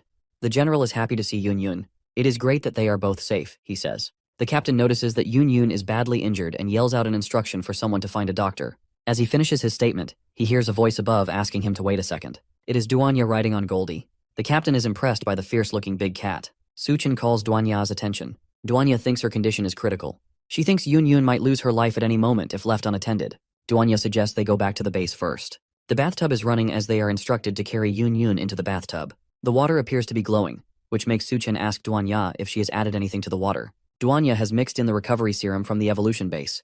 As regular medical treatment will not work for the kind of wounds Yun Yun has sustained, Su Chen acknowledges. Duanya asks Su Chen to check if Yun Yun's wounds are healing, but Su Chen does not feel any difference. Duanya thinks that it is impossible, as she has refined the recovery serum so many times. Su Chen thinks that the wounds could require the ability to heal. This makes sense to Duanya, but as she is about to finish her statement, she is shocked as Yun Yun is now responsive. Su Chen holds her up close. He thinks the medication has worked. Duanya turns around and leaves them both alone. She says she will leave the rest of the wounds to Su Chen to handle. Su Chen is uncertain if that is a good idea. Back in the building, Bai Chang and Duanya have something to talk about which requires privacy. They have asked Xiaofeng to leave and give them room, which he does, although he wonders why. Duanya walks into the room behind Xiaofeng and slams the door, and Xiaofeng is left with a confused look on his face. While on the other side of the door, Duanya is disturbed. Even though she will not admit it, she thinks that Su Chen will never stop on his path to becoming even stronger than he currently is. Baiteng walks in on Duanya and asks what she is doing. Duanya has always suspected that Baikang has feelings for Su Chen, so she wants to confirm her suspicion. Duanya asks Baiteng the question directly, but right before she can finish, Baiteng catches on and completes the question. Baikang's face is filled with surprise mixed with shock. The scene cuts to where Yun Yun is lying down. Duanya attributes Yun Yun's healing to Su Chen. She thinks her wounds are mostly healed because of him. Duanya dismisses Su Chen, saying that she will take it from there. Duanya tells Su Chen that Xiaofeng has brought back a crystal core for him. Su Chen is surprised and asks again, which makes Duanya reassure him and tell him that it is in the reception room outside. She urges him to go check it out. Su Chen tells Duanya that he will be leaving Yun Yun under her care as he goes out to check the crystal core. Su Chen is stunned by what he sees. He thinks it's a black stone. He wonders if they have mistaken the black stone for a crystal core. He believes he cannot blame them as he makes a fist. He has only heard about this thing in his past life, he thinks to himself, and lands a powerful blow on the black stone. In the apocalypse, all sorts of bizarre materials start appearing. The black stone does not seem to be affected by the powerful blow he has just launched. He thinks the black stone is incredibly tough, and it might also be a rare material born from the apocalypse, which is actually connected to one person, Blackblade King, Wang Song. He happens to be a legendary figure in his past life. He carves through the apocalypse with a single black blade. Rumors have spread saying that the Blackblade King has forged his blade from black stone. Su Chen stands and stares at the black stone in awe as he thinks to himself. He thinks he is lucky this time, as he wants to take possession of Wang Song's fortune. He then decides to store it away for the meantime. He is to make his own black blade as soon as he finds a blacksmith. The scene cuts back to Duanya and Baikang. Baikang wonders why Duanya is just bringing up her suspicion now. Duanya is worried that after Su Chen absorbs the crystal core, a powerful curse will take effect. She is also worried that if nothing is done about it, something bad might happen to Su Chen, which she does not specify. Baikang is now highly inquisitive, asking her to be a lot more specific. Duanya does not know for sure. She does know that it is something bad, but one thing she knows is that they should not let that happen. Duanya is worried about Yun Yun. She cannot leave her behind, as she still requires attention amidst her healing process. Baikang tells Duanya to stay back and assures her that she can handle the curse. Duanya tries to talk Baitang out of it. She tells her that this might not be what she thinks. Duanya persuades Baitang to listen to her, but she refuses. Baikang is confident. She says it is fine no matter what it takes or what she has to do. She urges Duanya to leave it to her. She has blurted that out too quickly. She wonders why she has to wear a different outfit and say some weird lines. She is about to step out as she sees Su Chen, who appears to be fine, which makes her wonder if Duanya is tricking her. Baitang does not want to take chances, as Su Chen's safety affects the entire base. She just has to confirm the curse situation first. She stares at Su Chen, who is standing a couple of steps away from her and looking outside. Baikang wonders if he has finished absorbing the crystal core. She has rehearsed her lines and has made up her mind to say the words for the sake of saving Su Chen from the curse. She picks up a tray with a bottle of wine on it and 2 empty glasses. Baitang is nervous as she is dumbfounded. Suchin turns around and sees her carrying a tray with a bottle of wine and empty glasses coming towards him. Baikang calls him master, which shocks Suchen. Duanya is still taking care of Yunyun. She wipes down her face with a white towel. She thinks Bai Chang should be fine. The curse is the most reasonable explanation she can think of. Duanya has prepared all this for her. She also thinks that she should be thinking about how long she can endure this. She has made up her mind to help her once Yunyun stabilizes. At the base perimeter, they have just gotten rid of the Devourer tribe, but now they have to clean up the corpses approaching them. They ask him to stop whining. If they leave the corpses there, things might spiral out of control, and a plague might break out. They could potentially lose a lot of people. Their attention is now directed towards the Devourer corpses, as they have all disappeared. They are all surprised, as this does not seem normal. They all wonder what must have happened. They wonder if the bodies have grown legs and hands and walked away. They all have a bad feeling about this. Meanwhile, in her consciousness space, she is getting a feeling. She looks intrigued and anxious about something. It's a moment she has been waiting for a while now. She cannot exactly pinpoint the exact location, so she tries to reach out to Suchen for help. Suchen pours himself a glass of wine as he hears all about the curse that Bai Kang was talking about earlier. Bai Kang submits to Suchen. She tells him that she is all his for whatever he might want to do to her later. This makes Suchen so surprised that he spits out his drink from his mouth. Bai Chang immediately asks if everything is okay with Suchen, but he rubs it off, saying that it is just the alcohol. Bai Kang says that there could be something wrong with the drink and decides to give it a try. As she raises the cup to take a sip, she hears Suchen asking her to wait. He warns her about the outrageous alcoholic content of the drink. It's 64%. Bai Kang takes it anyway. She looks intoxicated. She feels a sudden burst of energy after taking the drink. She acknowledges how strong the drink is and admits that it is her first time taking an alcoholic drink. She also tells Suchen that she feels so energized as she is waving her hands around. Suchen is intrigued that she could get intoxicated that fast from alcohol. He asks her if she is drunk already. Bai Kang rubs off the question and asks him how she can possibly be drunk. She raises her leg and places it in between Suchen's legs as she looks him in the eyes and tells him that she still has to help him lift the curse. She says this while coming up close to him in a seductive manner. Suchen has no reason to reject a meal served on a platter, but he makes it clear that he doesn't like the sudden shift in power dynamics. He tells her that she needs to properly understand the kind of relationship they have. This raises confusion in Bai Chang's mind. She appears not to understand what he means by relationship. Suchen reminds her that they started off with her calling him master. He says this with so much aura. He also tells her that he is now sober, and Bai Chang drops to the floor with her head raised up as she calls him master. She also admits that she was wrong. Suchen acknowledges that.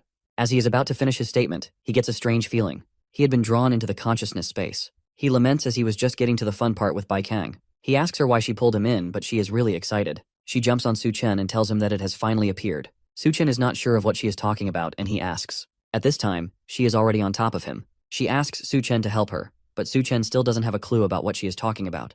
So he asks her to explain properly. She goes on to say that she had found a body that perfectly matches her. She had initially asked Suchen to help her find a body, as she could not sense the body's exact location. Suchen still wants to know why she pulled him in. She needs to borrow his power so she can sense its location. Suchen wants to know what she means by using him as a signal booster. She does not explain, but instead, she rolls up a ball and launches it like a slingshot. She intends to project their consciousness to the place, which she does. They get to a corpse tide. They see many man-like figures all facing the silhouette of a female with long hair hovering in front of them. She notices that the silhouette is summoning the corpse tide. She remembers that it's only a corpse that can do that. Suchen asks if she has set her eyes on the corpse queen's body. He also has concerns about their safety, as he thinks that they might be too close for comfort. She asks Suchen to relax, as they have nothing to worry about. As long as they are in the spirit form, they will be fine if they don't cause any significant disturbance.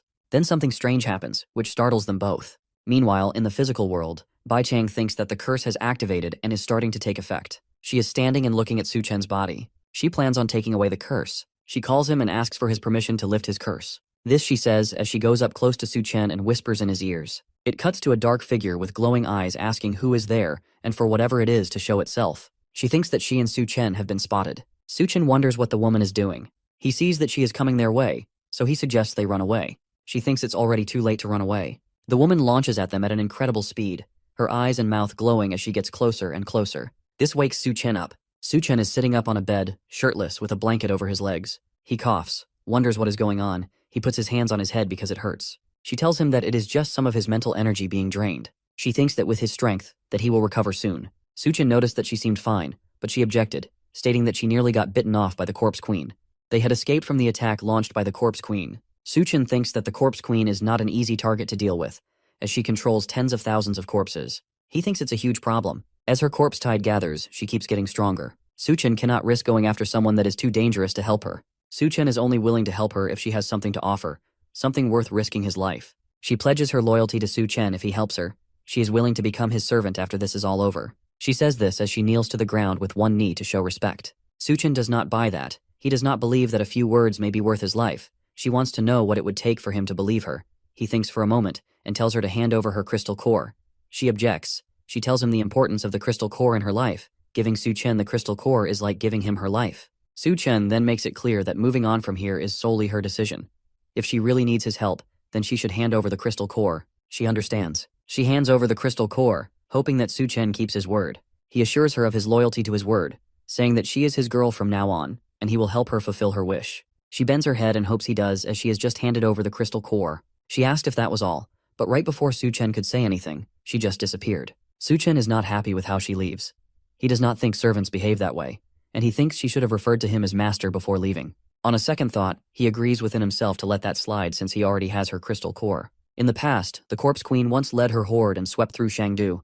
Everyone could only survive in her shadow. He expresses how powerful the Corpse Queen is. He has to stop her at all costs if she does not want to live in a world overrun by corpses. He takes another close look at the crystal core he had just collected and thinks it is time to leave. He gets into a car and zooms off. Xiaofeng and Baikang watch as Su Chen speeds away, so he asks why she is not following Su Chen. She tells him that there is still a lot to handle at the base, stating that it was not necessary to follow him. She personally thinks that she is too weak to be of any help to him, but she believes that she will catch up with him one day. It is raining, and Yun Yun and Duan Ya are all alone in a campfire they had set up on what appears to be a wrecked gas station. Yun Yun is concerned about their safety. She still thinks it could be dangerous even though they are in the apocalypse. Duan Ya tells her that she can go stand in the rain if she is too worried. Yun Yun laughs and tells her that there is no need for that as she has just recovered. Yun Yun is worried about Su Chen. She asks Duan Ya where he had gone. She feels uneasy because of the rain.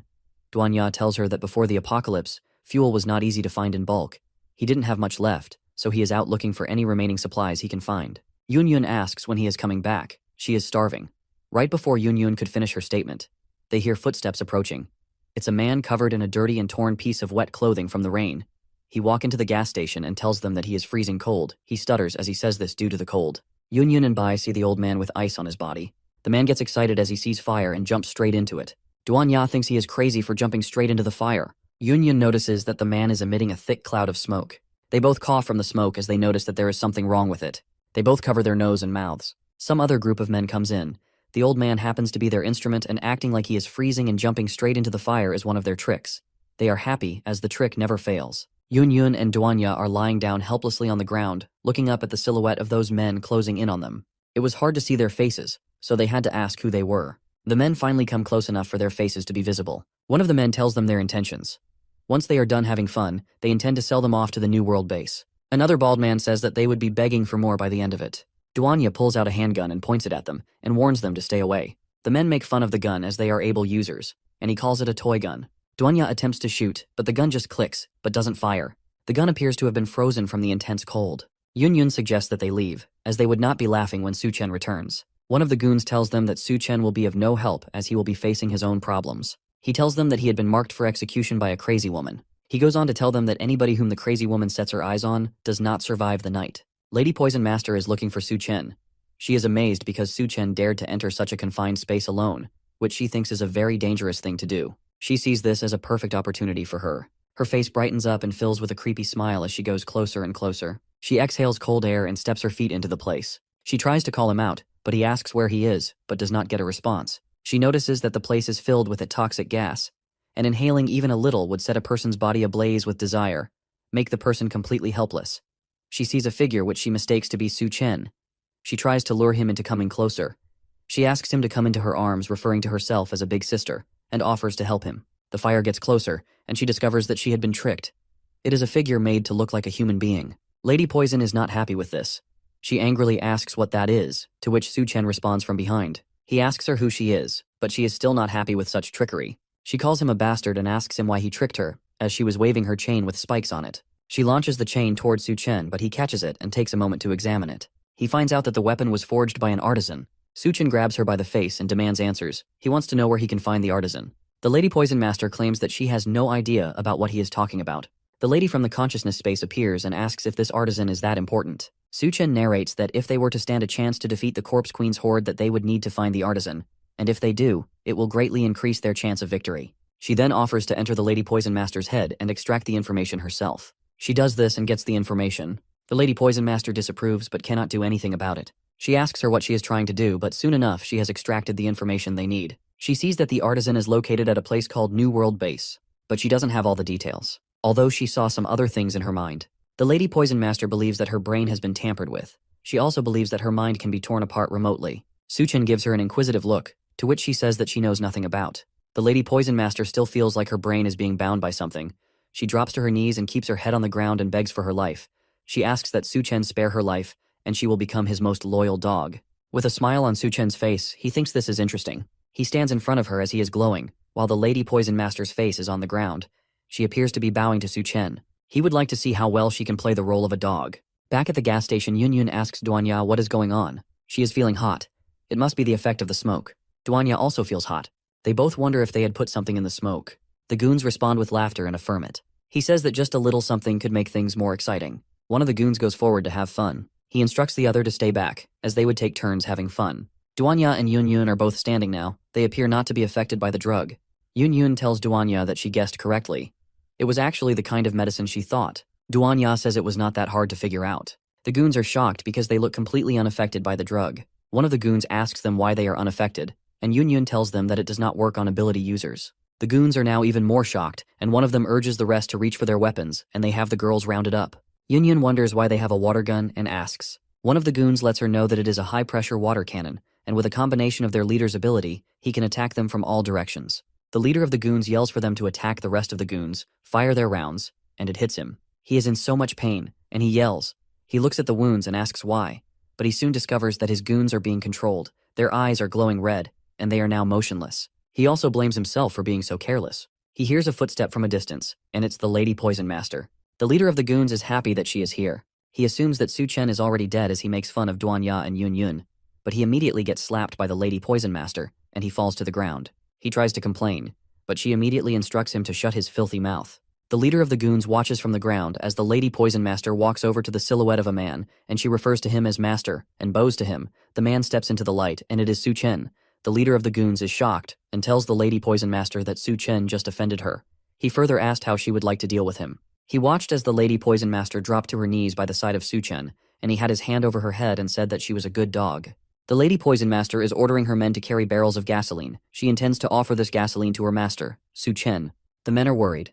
Their master has become someone's dog.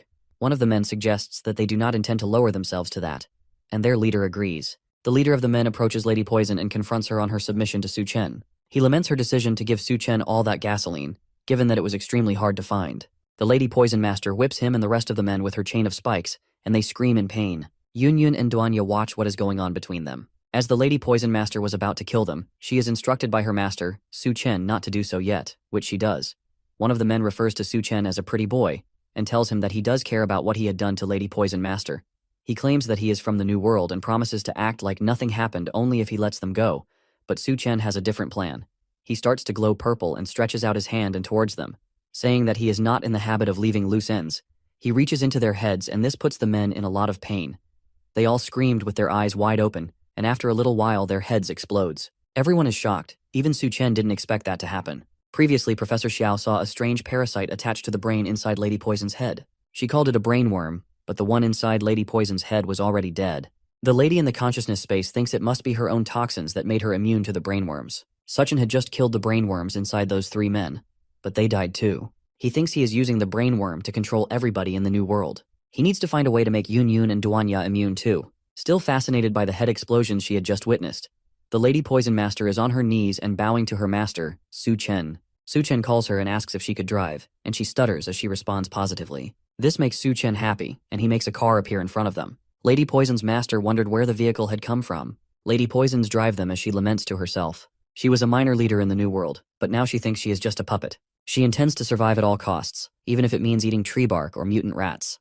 She would not mind. She hears the party going on behind her and wonders how that could be possible. They are having a hot pot in the back, and this is the apocalypse. She thinks that even the broth should be gone by now. The smell is drifting towards her in the driver's seat. With tears in her eyes, she cannot seem to resist the aroma of the hot pot behind her. She wants the hot pot so bad. She thinks should calm down and stay cool, but that is very difficult for her to pull off, as she shakes her head, and cannot possibly risk her life because of a meal. She now hears the refreshing sound of a canned soda being opened. She takes a moment to recognize the sound to be cola, and this completely drives her insane. She is stunned by the fact that they even have cola. She hears a gentle voice behind her saying here, and handing the Coke over to her, it is Yoon Yoon. She wonders why she is being so nice to her, and wonders what she could be up to. Yoon Yoon encourages her to drink up and asks her not to worry. She also added that Soo-chen likes it when he is called master. Duanya laughs, and Soo-chen asks Yoon Yoon if she dares to mock him. Yoon Yoon introduces herself and suggests that they could be comrades now. The Lady Poison Master is still nervous and unsure of how to feel about this whole thing. She believes that Yoon Yoon could be hinting that she is also being forced into this. It makes perfect sense for women to depend on men during the apocalypse. She does not think that anyone in her shoes would refuse a hot pot and cola. She also thinks that it is too bad that the sugar-coated bait does not work on her. Yoon Yoon brings her a piece of meat for the Lady Poison Master on a chopstick and asks her to open her mouth wide.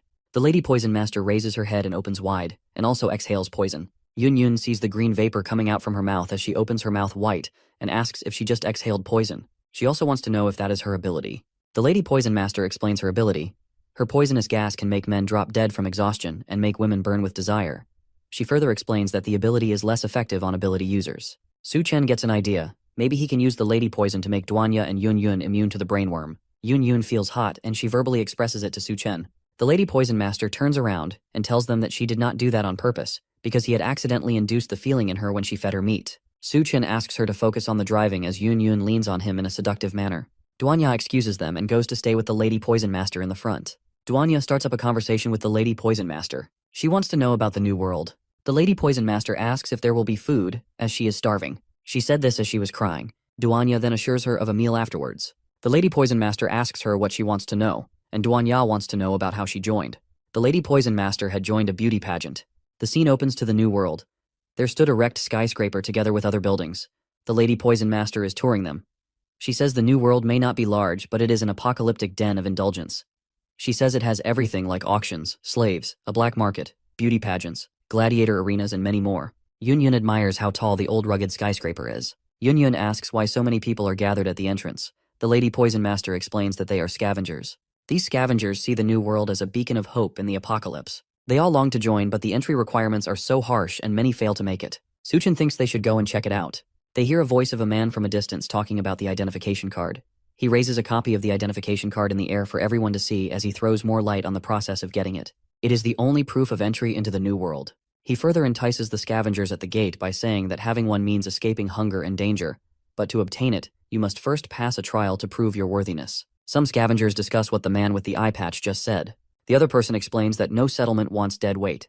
The scavengers get to know that the spots are limited, and this makes people rush to sign up, causing disorder and chaos as they push each other. They also get to know that women cannot participate, and they wonder why. The Lady Poison Master tells Soo-chen that the identification cards are managed by the city lord's personal guards. Hence, she cannot do anything to get her hands on them. This is beyond the lady's poison control. She tells Soo-chen that he would have to participate in the trial first. Yoon Yoon thinks that this process is too troublesome and suggests the possibility of them killing their way into the new world, which the Lady Poison Master disapproves of. She tells them about how powerful the city lord's guards are and the fact that they are capable users. Duanya reminds them that the blacksmith is a very cautious person, according to the Lady Poison Master. She thinks that if he finds out that they had broken into her place, he might just flee in fear. Soo-chen concludes by instructing them to stay low for now. Soo-chen is going to check out the trial while the Lady Poison Master finds another way to sneak the rest into the new world. The lady agrees. Soo-chen gets to the place and see the scavengers. One of them instructs him to join the last team there as the trial is about to start. The instructor is about to narrate their tasks to them. He begins by telling them that more and more mutant spiders have been gathering in the back mountain, and for the trial, they are to hunt those spiders. He advised them to stick to the outskirts and not to go too deep into the forest. Anyone who brings back 5 spider corpses or a single spider egg before nightfall passes the trial. One of the scavengers is shocked by these instructions, saying that finding 5 mutant spider corpses or a spider egg is way too difficult. He says going to a spider nest is send a person to his grave. Another scavenger tells him to just bring mutant spider corpses if he cannot bring an egg. Everyone was advised to leave through the electric fence if he could not do the task. He also added that those participants who decide to work alone become targets for mutant spiders as well. And afterwards, he wishes them good luck and leaves. The last team asks Soo-chen to join them as others had left, but Soo-chen refuses as he chose to walk alone. He believes he is safer without them, as he does not want to be their cannon fodder. They all stare at him as he leaves. As he leaves, he thinks about going to check out a mutant spider nest in the forest, as he had just heard. The rest of the team is disgusted by Soo-chen's attitude as they think he is ungrateful. The other asks the team leader if they should follow him and kill him, but he objects, saying that he would die anyways. Then with an evil smile he says that they would wait here for other teams to come back so they can steal from them and submit. Suchen is in the forest and he is calling on the spiders to come out. He notices that there are quite a lot of them and wonders if there would be a mutant spider queen. Suchen plans to know how many crystals they all have combined as he launches and attacks them. He is disappointed that he did not find any after killing it. Meanwhile, Lady Poison Master plans to sneak them in as beauty pageants. They walk into a beauty contest where the same man with the eye patch from earlier is auctioning the ladies for 3 packs of instant noodles, having other people bite for even more packs of instant noodles just to have her for the night. The Lady Poison Master explains that for girls who do not make it to the top 3 of the competition, but want to remain in the new world, she has no choice but to become a tool to drain men's wallets. She goes on to assure them that they would have nothing to worry about because they are top-tier beauties. Yunyun thinks this is so tragic as she feels bad for them. Duanya asks if they hold beauty contests every week, to which the Lady Poison Master affirms. She further explains that the weekly champions compete for the monthly title. Some women refuse to take this path. Their other option is the gladiator arena. She further tells them how the new world will squeeze out every value left in you in one way or the other. She tells them that most women would prefer to have food and safety without risking their lives than staying outside. She urges them to change their clothes as she will wait outside. The Lady Poison Master thinks they are living in paradise because of Su Chen and sighs. The man with the eye patch calls her and instructs her to bring those beautiful girls he had seen earlier so he can savor them properly. He adds that if they serve him well, that he would give them identification cards. She tries to object, but Lord One-Eye says no buts. He further asks her to poison them to make things more fun. The Lady Poison Master has to obey him to get those identification cards. She has no choice, so she walks into the room and poisons Yun Yun and Duanya. They get a strong burning desire and start to caress each other, but Yun Yun wants to know why. Duanya and Yun Yun are still feeling the effects of the poison from the Lady Poison Master. They are all over each other and rubbing their bodies against themselves. Lady Poison is sorry for what she has done, and had to explain to them, it is the only way to get the identification cards. She further begs them to bear it for a while. Meanwhile, One-Eye Lord is have a glass of wine with one of his brother, as he is waiting for the beauties he had asked the Lady Poison Master to bring for him. The man with him in the room is happy that he never fails to share his beauties with his brother.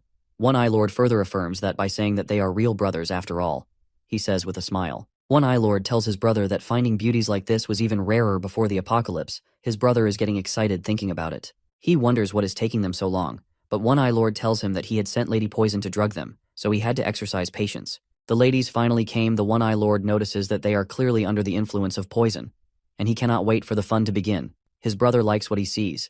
He thinks they are top-tier beauties. He asks his brother to pick first. Lord One-Eye picks Duanya while his brother is left with Yun Yun. Lord One-Eye's brother is happy with what he sees, and he is about to feast. Lord One-Eye is thankful that Lady Poison was able to poison them and make the experience even more enjoyable. He plans to reward her afterwards. As the men are about to get some action, Duanya uses her ability to make them have fun with each other instead, as they stood there and watched. Lord One-Eye and his brother compliment each other as they make out. Duanya sees them and thinks that they were much easier than she thought. The Lady Poison Master is stunned by this and says her ability is way more brutal than she thought. Yun Yun still wonders why she poisoned those guys. She tells the Lady Poison Master that they are still feeling the effects of the poison. Lady Poison Master explains why she thinks her actions were necessary. Her master had told her that her poison could resist brainworms, so she had to poison them before dealing with the city lord's guards. Duanya thinks she did the right thing. Duan and Yun Yun would have to stay in this poisoned state for the rest of their stay in the new world, but Yun Yun thinks it going to be hard to endure. They ask her to hurry and get those ID cards. Lady Poison Master asks about those guys, and Duanya tells her that they would keep on going at it. She tells her that she is free to enjoy the show if she wants. Lady Poison watches them for a while and leaves. Meanwhile, at the forest, a team is casually having a conversation as they are looking for what they were asked to return with. The boss of the team seems to be struggling with navigating the forest. He is look for the path that leads to the spider nest, and he is unsure of the turn to make. His teammates catches on and asks if he had lost the way again. They notice the corpses of a lot of spiders, which suggests to them that someone might have beaten them to it. All the spiders were decapitated. They witnessed as Su Chen attacked one of the spiders single-handedly. The spider covers his hands in a web, and Su Chen acknowledges that he let his guard down. With the web still in his hands, he notices that there is another spider hiding there, and it looks like it's almost at tier 2. The rest of the team hides in the bushes and wonders who that guy is, and why he is walking into the spider nest alone. One of the team members observes that he does not look weak. He asks their leader what they should do, and he says that they would watch the show and see how the overconfident fool dies. Their leader cannot wait to see Su Chen's body hanging on a spider web. Su Chen takes the web off his hand and pulls the spider with the web and smashes it on the ground, and follows up with a powerful punch. The entire team is stunned by his performance, particularly the leader. He is amazed as Su Chen has just killed a mutant spider with one punch. They change their plans on the spot. They intend to take his crystal core as they all draw out their knives to attack. The team leader is impressed as his blade is perfectly sharpened. He is confident that his teammates are skilled enough, and they all think his plan is foolproof. as they have pulled this off many times with big smiles on their faces. They plan to wait for Su Chen to come out. They intend to attack Su Chen as they feel that he is an easier target. The leader of the team is so confident, he believes that Su Chen has no idea of what is about to befall him. Su Chen is about to experience his true power. Meanwhile, Su Chen had just extracted the crystal core. He is holding it up and admiring it as the team leader of the group rushes towards him from behind. He uses his position swap ability to take away the crystal core from him. He also ties him to a tree using chains, as other of the other team members hold up knives in front of him. The team leader has secured the crystal core, and he is happy. He holds it up and stares at it. As Su Chen admires his position swapping ability, he thinks it is a rare ability.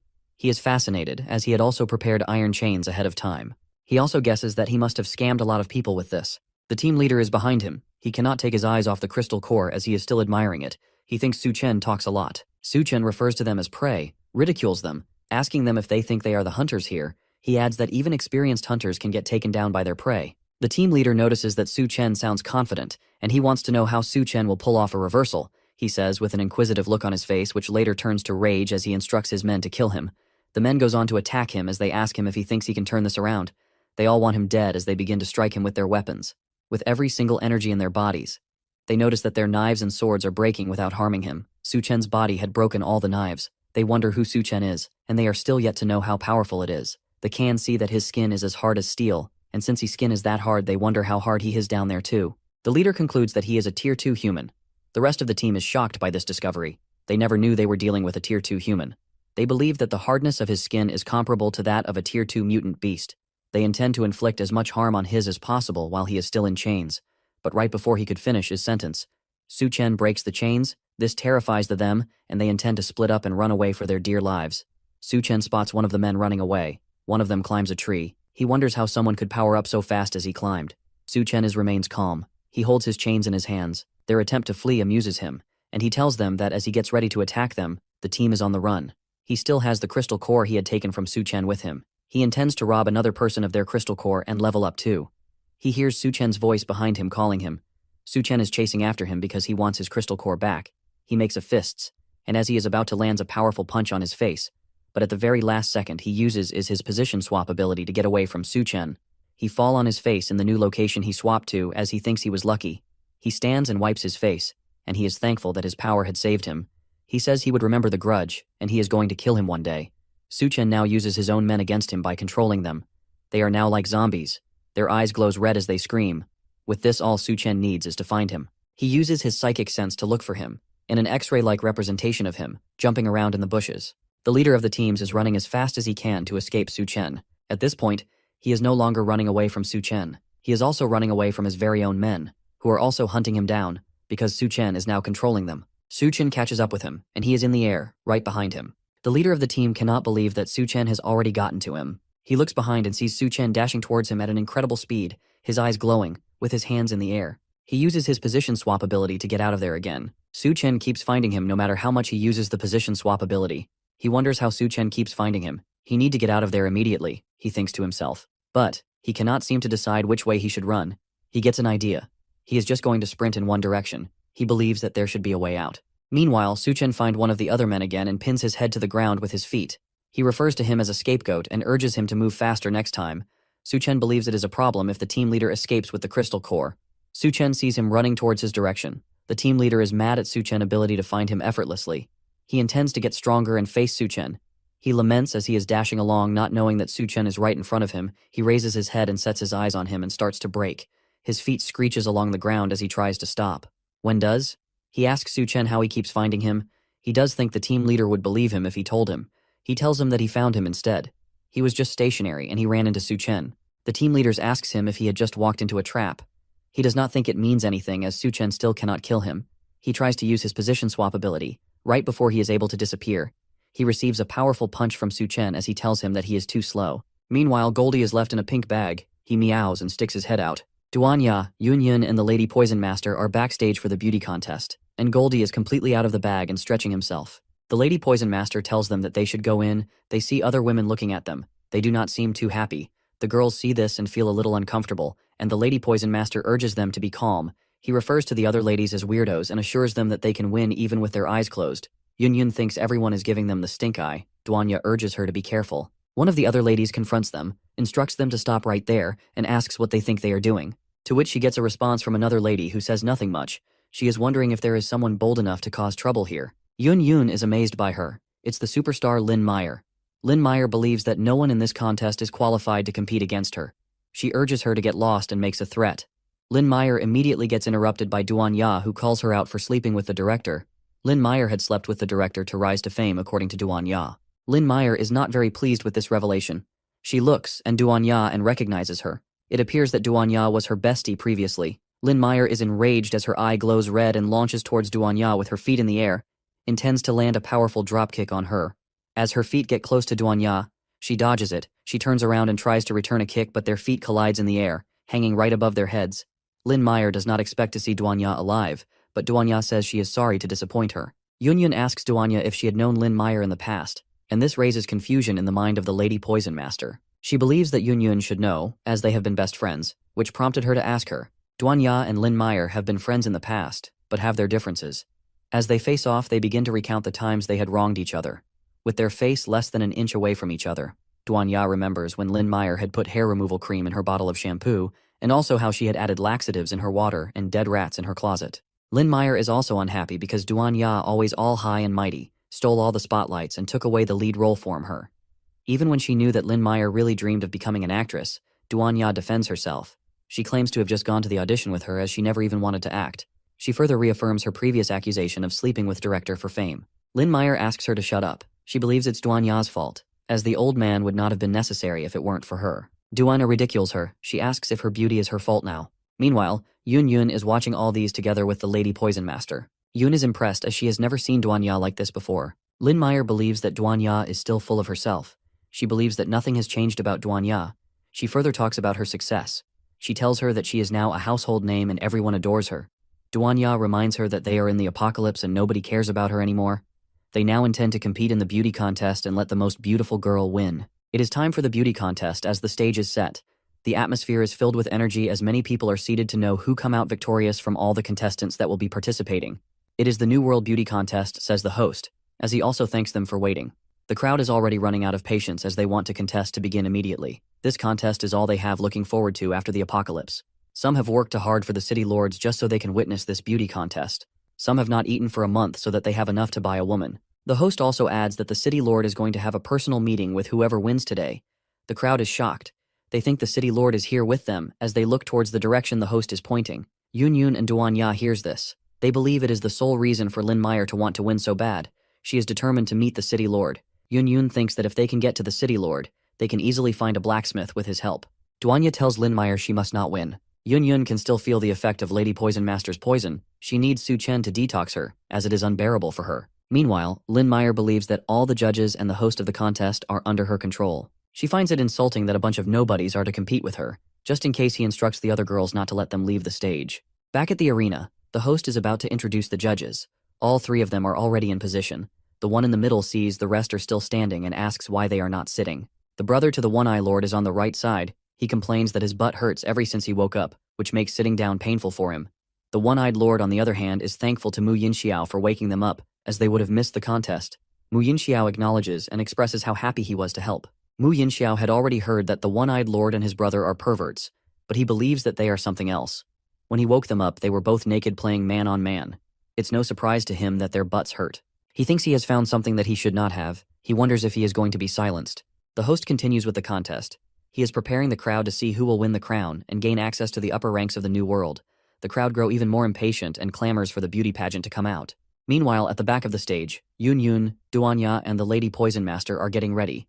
Duan Ya senses that the other ladies are coming towards them. They are coming to attack them as Lin Meyer had instructed them. As they got closer, they made it clear to Duan Ya and the rest that they are not in for a fair competition. They intend to kill the three of them even before they can set their feet on the stage. They attack them with axes. And this is all playing out as Duan Ya expected, and she seemed to be ready for them. One of the attackers further reminds them that this is the apocalypse as they should not expect anything to be fair. And whoever has the bigger fist makes the rules. Yun Yun wishes to handle them as she refers to them as grunts. She uses her ability and grows bigger as she now wants to see who has the biggest fist. The first lady who launches an attack gets thrown off, and this shocks the rest of the girls. They are stunned by Yun Yun's size. Yun Yun bends towards them as she intends to blast them all to the skies. Meanwhile, Lin Meyer is already at the stage as she had already planned for Yun Yun, Duan Ya, and the Lady Poison Master not to make it out. The judges recognize her as it is the first time they had gotten to set their eyes on a celebrity since the apocalypse. Her beauty and appearance impresses the judges, which prompts them to her all 9 points from all the judges. Lynn Meyer thinks her plans of not letting Duanya show up had worked, but not so long after. They hears an announcement from the host, ushering in the next contestant. Lynn Meyer looks behind her, and it is Duanya. She is quite shocked and cannot believe her eyes. Things explode like fireworks in the sky as Duanya walks down to the stage. She is looking beautiful with her white dress, white wings behind her and her long hair. She looks like an angel. She is what any man would dream of. The crowd believes she looks even prettier than Lynn Meyer. Lynn Meyer cannot believe her eyes. She wonders how she got those things to explode in the sky. The remains from the explosion fall to the ground, and she recognizes them to be human limbs. It turns out that it is the remains of the other girls who attacked them that were scattered in the air. Lynn Meyer is still in shock. She is still trying to figure out what has happened. The judges are impressed with Duanya's beauty and appearance, and they all give her 9 points each. The judges recognize the remains to be those of other girls. It is now a tie between Duanya and Lynn Meyer. Yun is unsure if the entrance was good. Lady Poison thinks she has done too much, as she has launched people into the air. Lynn Meyer comes up with a crazy plan to win, and before she executes it, she blames Duanya for it. She strips herself naked to please the crowd and the judges even more, which prompts the judges to award her a perfect score of all 10s. Lynn Meyer celebrates her victory. Duanya thinks she is insane. The city lord instructs one of his maidens to send down the identity cards, which she does, carrying them on a platter. She gets to the stage and tells the judges that she had been instructed by the lord to issue these ID cards quickly. She gets Lynn Meyer and Duanya to hand them the ID cards, and Lynn Meyer wishes to meet the city lord. They all pick their cards as Lynn Meyer is being congratulated again, as she is being told that she not only has access to the new world, but she also has access to the upper level, as selected by the city lord. Lynn Meyer is happy as she will become one of the elites. She is asked to follow the maiden who leads her to the city lord. As they leave, the maiden asks Lynn Meyer if she likes fish, but she is unsure of why she is being asked that. Yun is sad that Duanya had lost to Lynn Meyer as she would not be able to meet with the city lord. While Duanya is optimistic, she believes that they would find another way, as she already has the card. The maiden and Lynn Meyer get to the city lord as she announces their presence to him. The city lord is named Kang Ming. He is very old. He thinks that youth is a very beautiful gift. He goes on to tell her that the apocalypse is too boring for an old man like him. He further tells her that old men like him just wants to plant flowers. He turns her to fish and puts her in a huge aquarium and then completes his statement. Chang Ming is looking at her at the aquarium. He thinks that she is really a superstar. He also thinks she is beautiful. Lynn Meyer looks at him with her eyes glowing red, but Kang Ming asks her not to look at him like that. He thinks that she should be grateful that she is becoming one of the fish. One of the maidens alerts him to the arrival of a child he may have sent for. She further adds that the boy has undergone some physical tests, and he is very healthy. Chang Ming is impressed. He holds the boy and asks him if he is scared, to which the boy responds negatively. He appreciates Grandpa City Lord for not letting him starve to death. Kang Ming tells him that he has no need to be polite. He holds the boy's head and continues.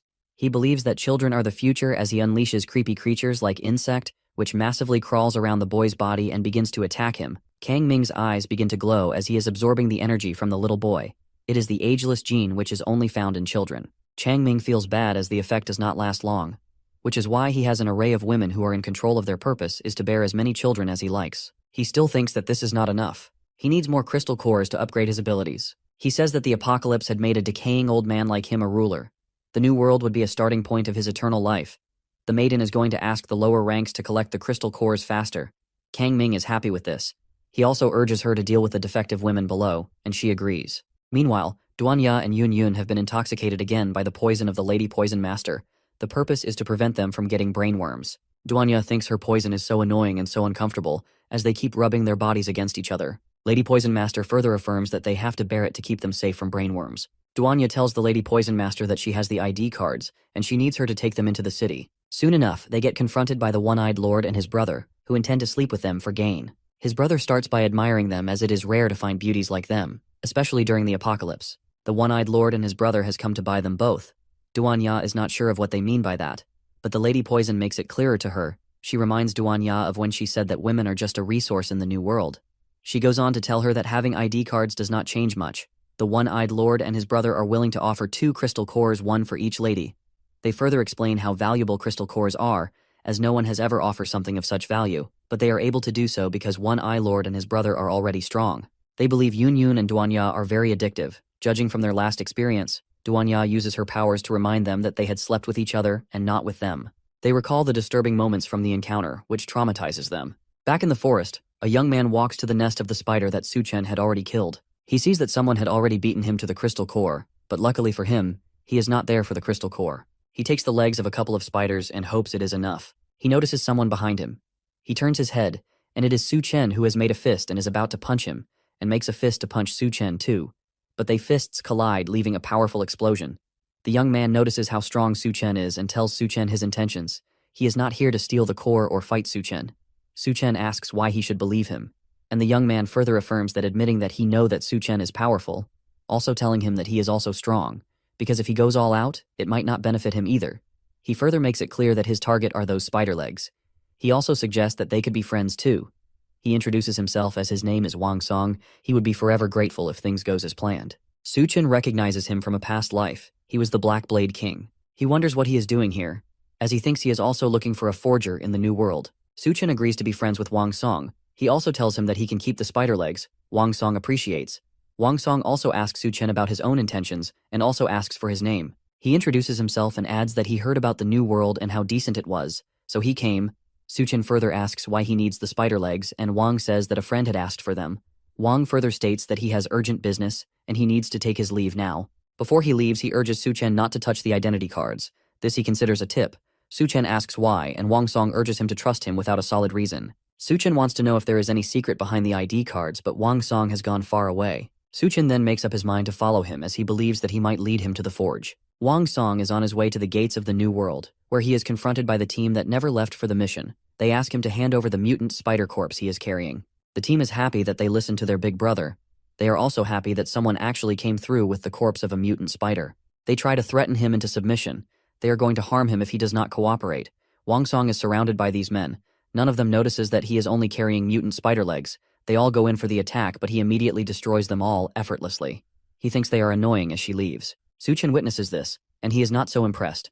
It is expected of a past life powerhouse already at tier 3 or maybe peak tier 2, same level as Su Chen. He believes that if he absorbs this core that he would be able to break through tier 3, although there would be side effects. Su Chen is being handed an ID card as he had brought back the corpse of a mutant spider. The soldiers at the gates congratulates him as he has become a member of the new world. He wonders why he was told not to touch the ID cards.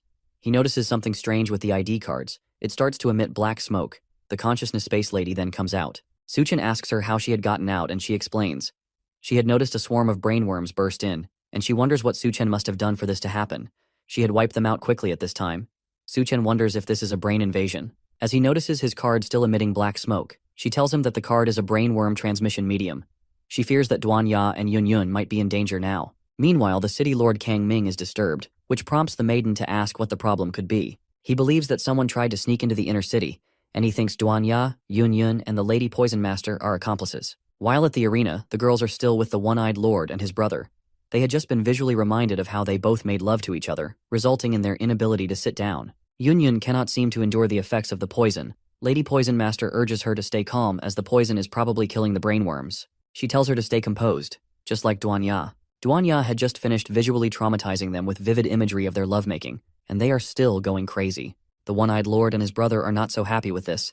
They get enraged and begin to attack the ladies. They intend to kill them, as they launch themselves like a spear to impale them with their heads. One of the heads straight to Duan Ya, and she dodges this, resulting in them both destroying a building with their heads. Their heads had become sharper after the apocalypse. The audience is unsure of why a fight has broken out, but they are still enjoying the show. The crowd notices that the center is too dangerous, and they urged each other to climb to the stands to avoid getting hurt. With the unbreakable iron head technique, they had smashed into a building and destroyed it. They launch another attack towards them and plan not to give them time to use their mental powers. The ladies try to dodge but are held down by an invisible hand. Duan Ya feels like someone is grabbing her hands. Same for Yun Yun, she is being held to the ground by this invisible hands. Duan Ya immediately notices that it's the judge sitting in the middle that is causing all these trouble. He is impressed that she noticed, but it is already too late.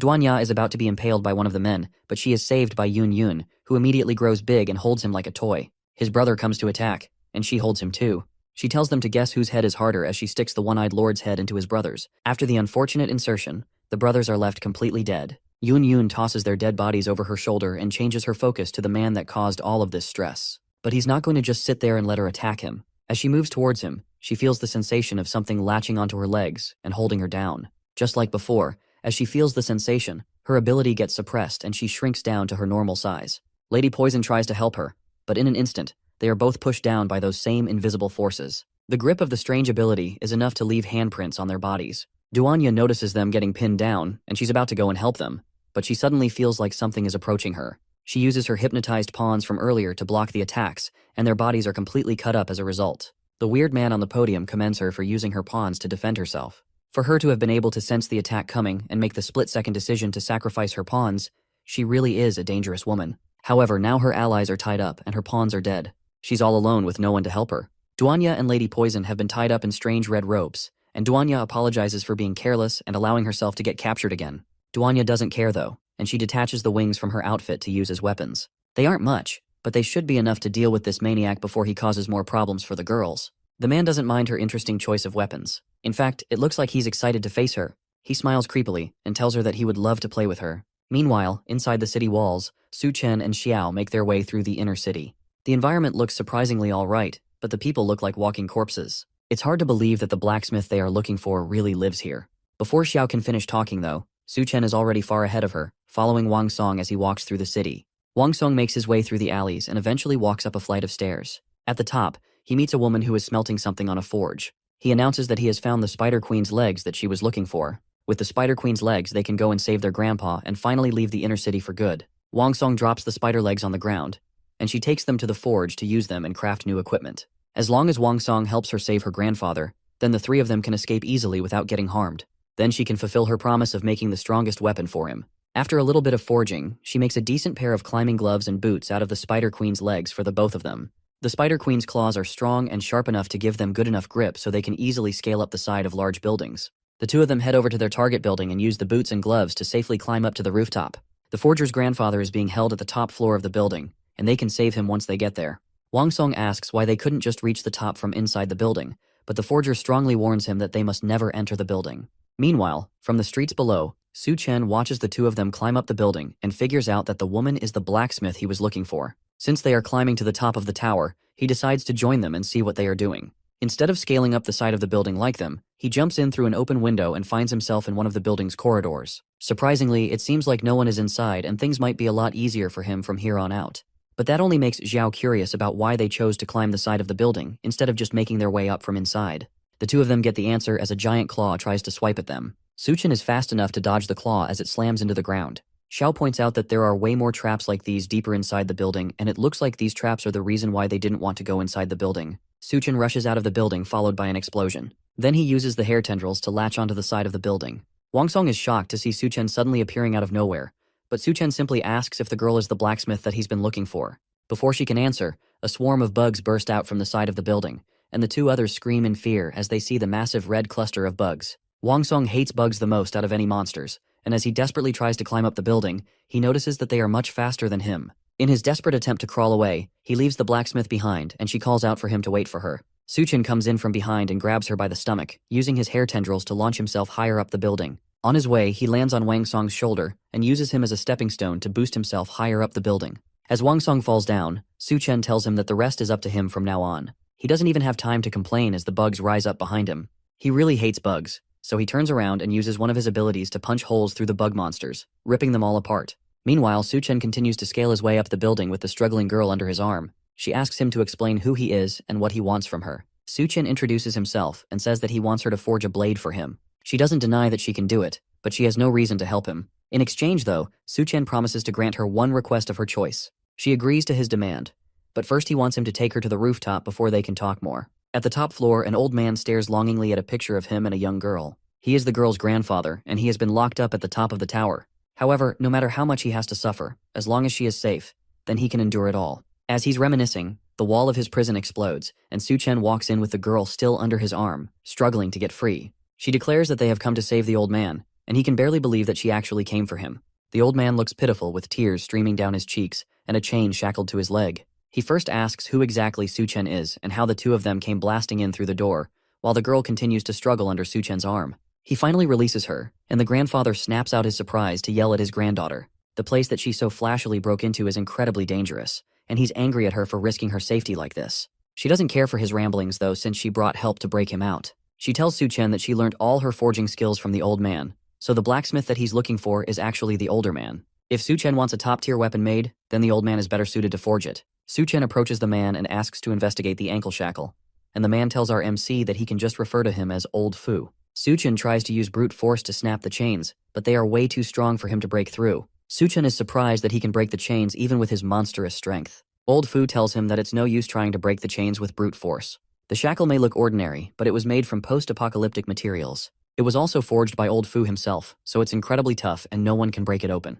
The girl smacks Old Fu on the head for being so proud of creating the thing that got him trapped in the first place. He had no choice but to do this, though, since the city lord threatened the old man with his own granddaughter's life. There's no way he could refuse when her life was on the line. Suchen has pretty much figured out what's going on, and he asks if they will be able to break the chains with a weapon forged from a stronger material. It would be possible, but there's no way they would be able to find a stronger material in the whole of New World. Suchen already has the stronger material they need, and he reaches into his subspace to summon the strong stone ore he got recently. The stone holds a power that even Old Fu has never felt before. Just from touching it, he can tell that the stone can forge a blade which will definitely be able to cut through the shackle. The problem now will be refining a raw stone of this level, which is an extremely difficult task. The old man should be able to do it, but he needs Suchen's help for that.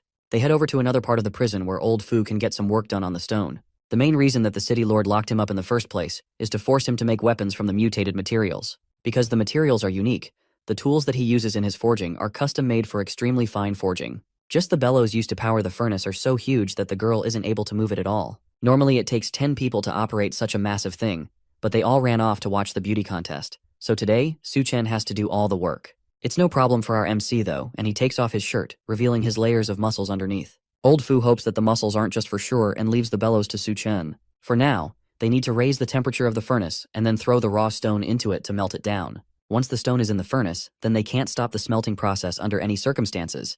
Otherwise, the raw stone will end up melting into useless scrap. Old Fu goes to sit down and wait while telling Suchen to start charging up the furnace. There's no rush to get started on the forging process. Even for an ability user, it usually takes at least 3 hours for the furnace to heat up enough for them to start forging. However, Suchen isn't just a normal ability user. With one push, he's able to raise the temperature of the furnace instantly to a level that Old Fu has never seen before. It's hard to believe that Suchen is even a human. The room becomes incredibly hot as Suchen works to power the furnace with his brute strength. The blacksmith girl can't even take a second to wipe the sweat from her brow because it's time to push the stone into the furnace. They both work together to push the stone in, and the heat coming from it is almost unbearable for both of them. But finally, they are able to force the stone into the furnace with their joint effort. Now that the stone is in, all they can do is wait for it to melt down enough to be forged into the sword. As they work on the smithing, an old man is pushed into the room by a bunny girl. It's the city lord, and he demands to know who dares to trespass into his tower. As soon as the blacksmith girl hears that this newcomer is the city lord that locked her grandfather up in the tower, she picks up the closest blade she can find and jumps towards him to land a killing blow. Before it can connect though, the bunny girl behind him grows spider legs on her back and uses it to attack the smithing girl, sending her flying backwards after barely managing to block the attacks. 2 of the girl's spider claws also double as sharp blades, and she presses one of the blades uncomfortably close to the smithing girl's cheek for daring to show disrespect to the city lord. Then she raises her hand to kill the girl in one swift move. Before the sharp blade can connect with the girl's flesh, a fist comes flying out of nowhere, knocking the bug bunny girl away. It's Wang Song, and it seems that after fighting off all the bugs from earlier, he has finally come up to join the party. The bunny girl bounces off the ground from the impact, but she gets back up almost immediately, enraged that someone would dare do something like that to her out of nowhere. She tries to kick off the floor and brings a sharp high heel up to Wang Song's face, but he effortlessly dodges the attack and manages to catch the bug girl by the waist before she can go running away. Then he squeezes her body as tightly as he can, causing her to yell out in pain before she splits in half from the force of his death hug. Just like that, the seemingly powerful bug bunny girl is dead. Old Fu and Suchen are both surprised by the level of power from Wang Song, and the smithing girl can barely believe that the girl is lying dead right under her. Wang Song doesn't turn around as he asks her whether she's alright. In that moment, he looks extremely cool to the smithing girl, who can't help but blush at the sight of her brave savior. He turns around when he hears her whisper how cool he is. But as he does so, he notices a bug crawling up his back. It's probably one of the many bugs that he fought against earlier, and he drops his cool pose to wriggle around in terror as the bug falls off him. The smithing girl quickly uses her sword to take care of the bug, while Wang Song still flails around in terror. She shows him that she has taken care of the bug and he doesn't have to worry anymore. Then she thanks him for saving her earlier with a blush still plastered on her face. Wang Song quickly rearranges himself and thanks her too for saving him and being really brave. As the two of them compliment each other, the city lord who has been watching this entire thing finally speaks up. There are consequences for killing one of his people, and he's going to show them an example of those consequences. Wang Song walks up to the city lord, who looks way weaker than he was expecting. That weak figure immediately starts to morph as he comes closer, growing several insect-like tendrils and body parts from all over his body. In an instant, the once weak-looking man transforms into a terrifying-looking centipede monster that towers over everyone in the room. Since his true form has been revealed, there's no reason for him or his subordinates to hide themselves any longer. He calls for everyone in hiding to come out and slaughter everyone. Back with Duanya, the man she's facing reveals his disgusting-looking tongue as cockroach antennae grow from his head. He laughs as he realizes it's time for him to go crazy with his power. He tells Duanya that since the city lord has given the order for them to go crazy, then he won't be able to dance with her anymore. Instead, he has to make sure to hurry up and let all of them die.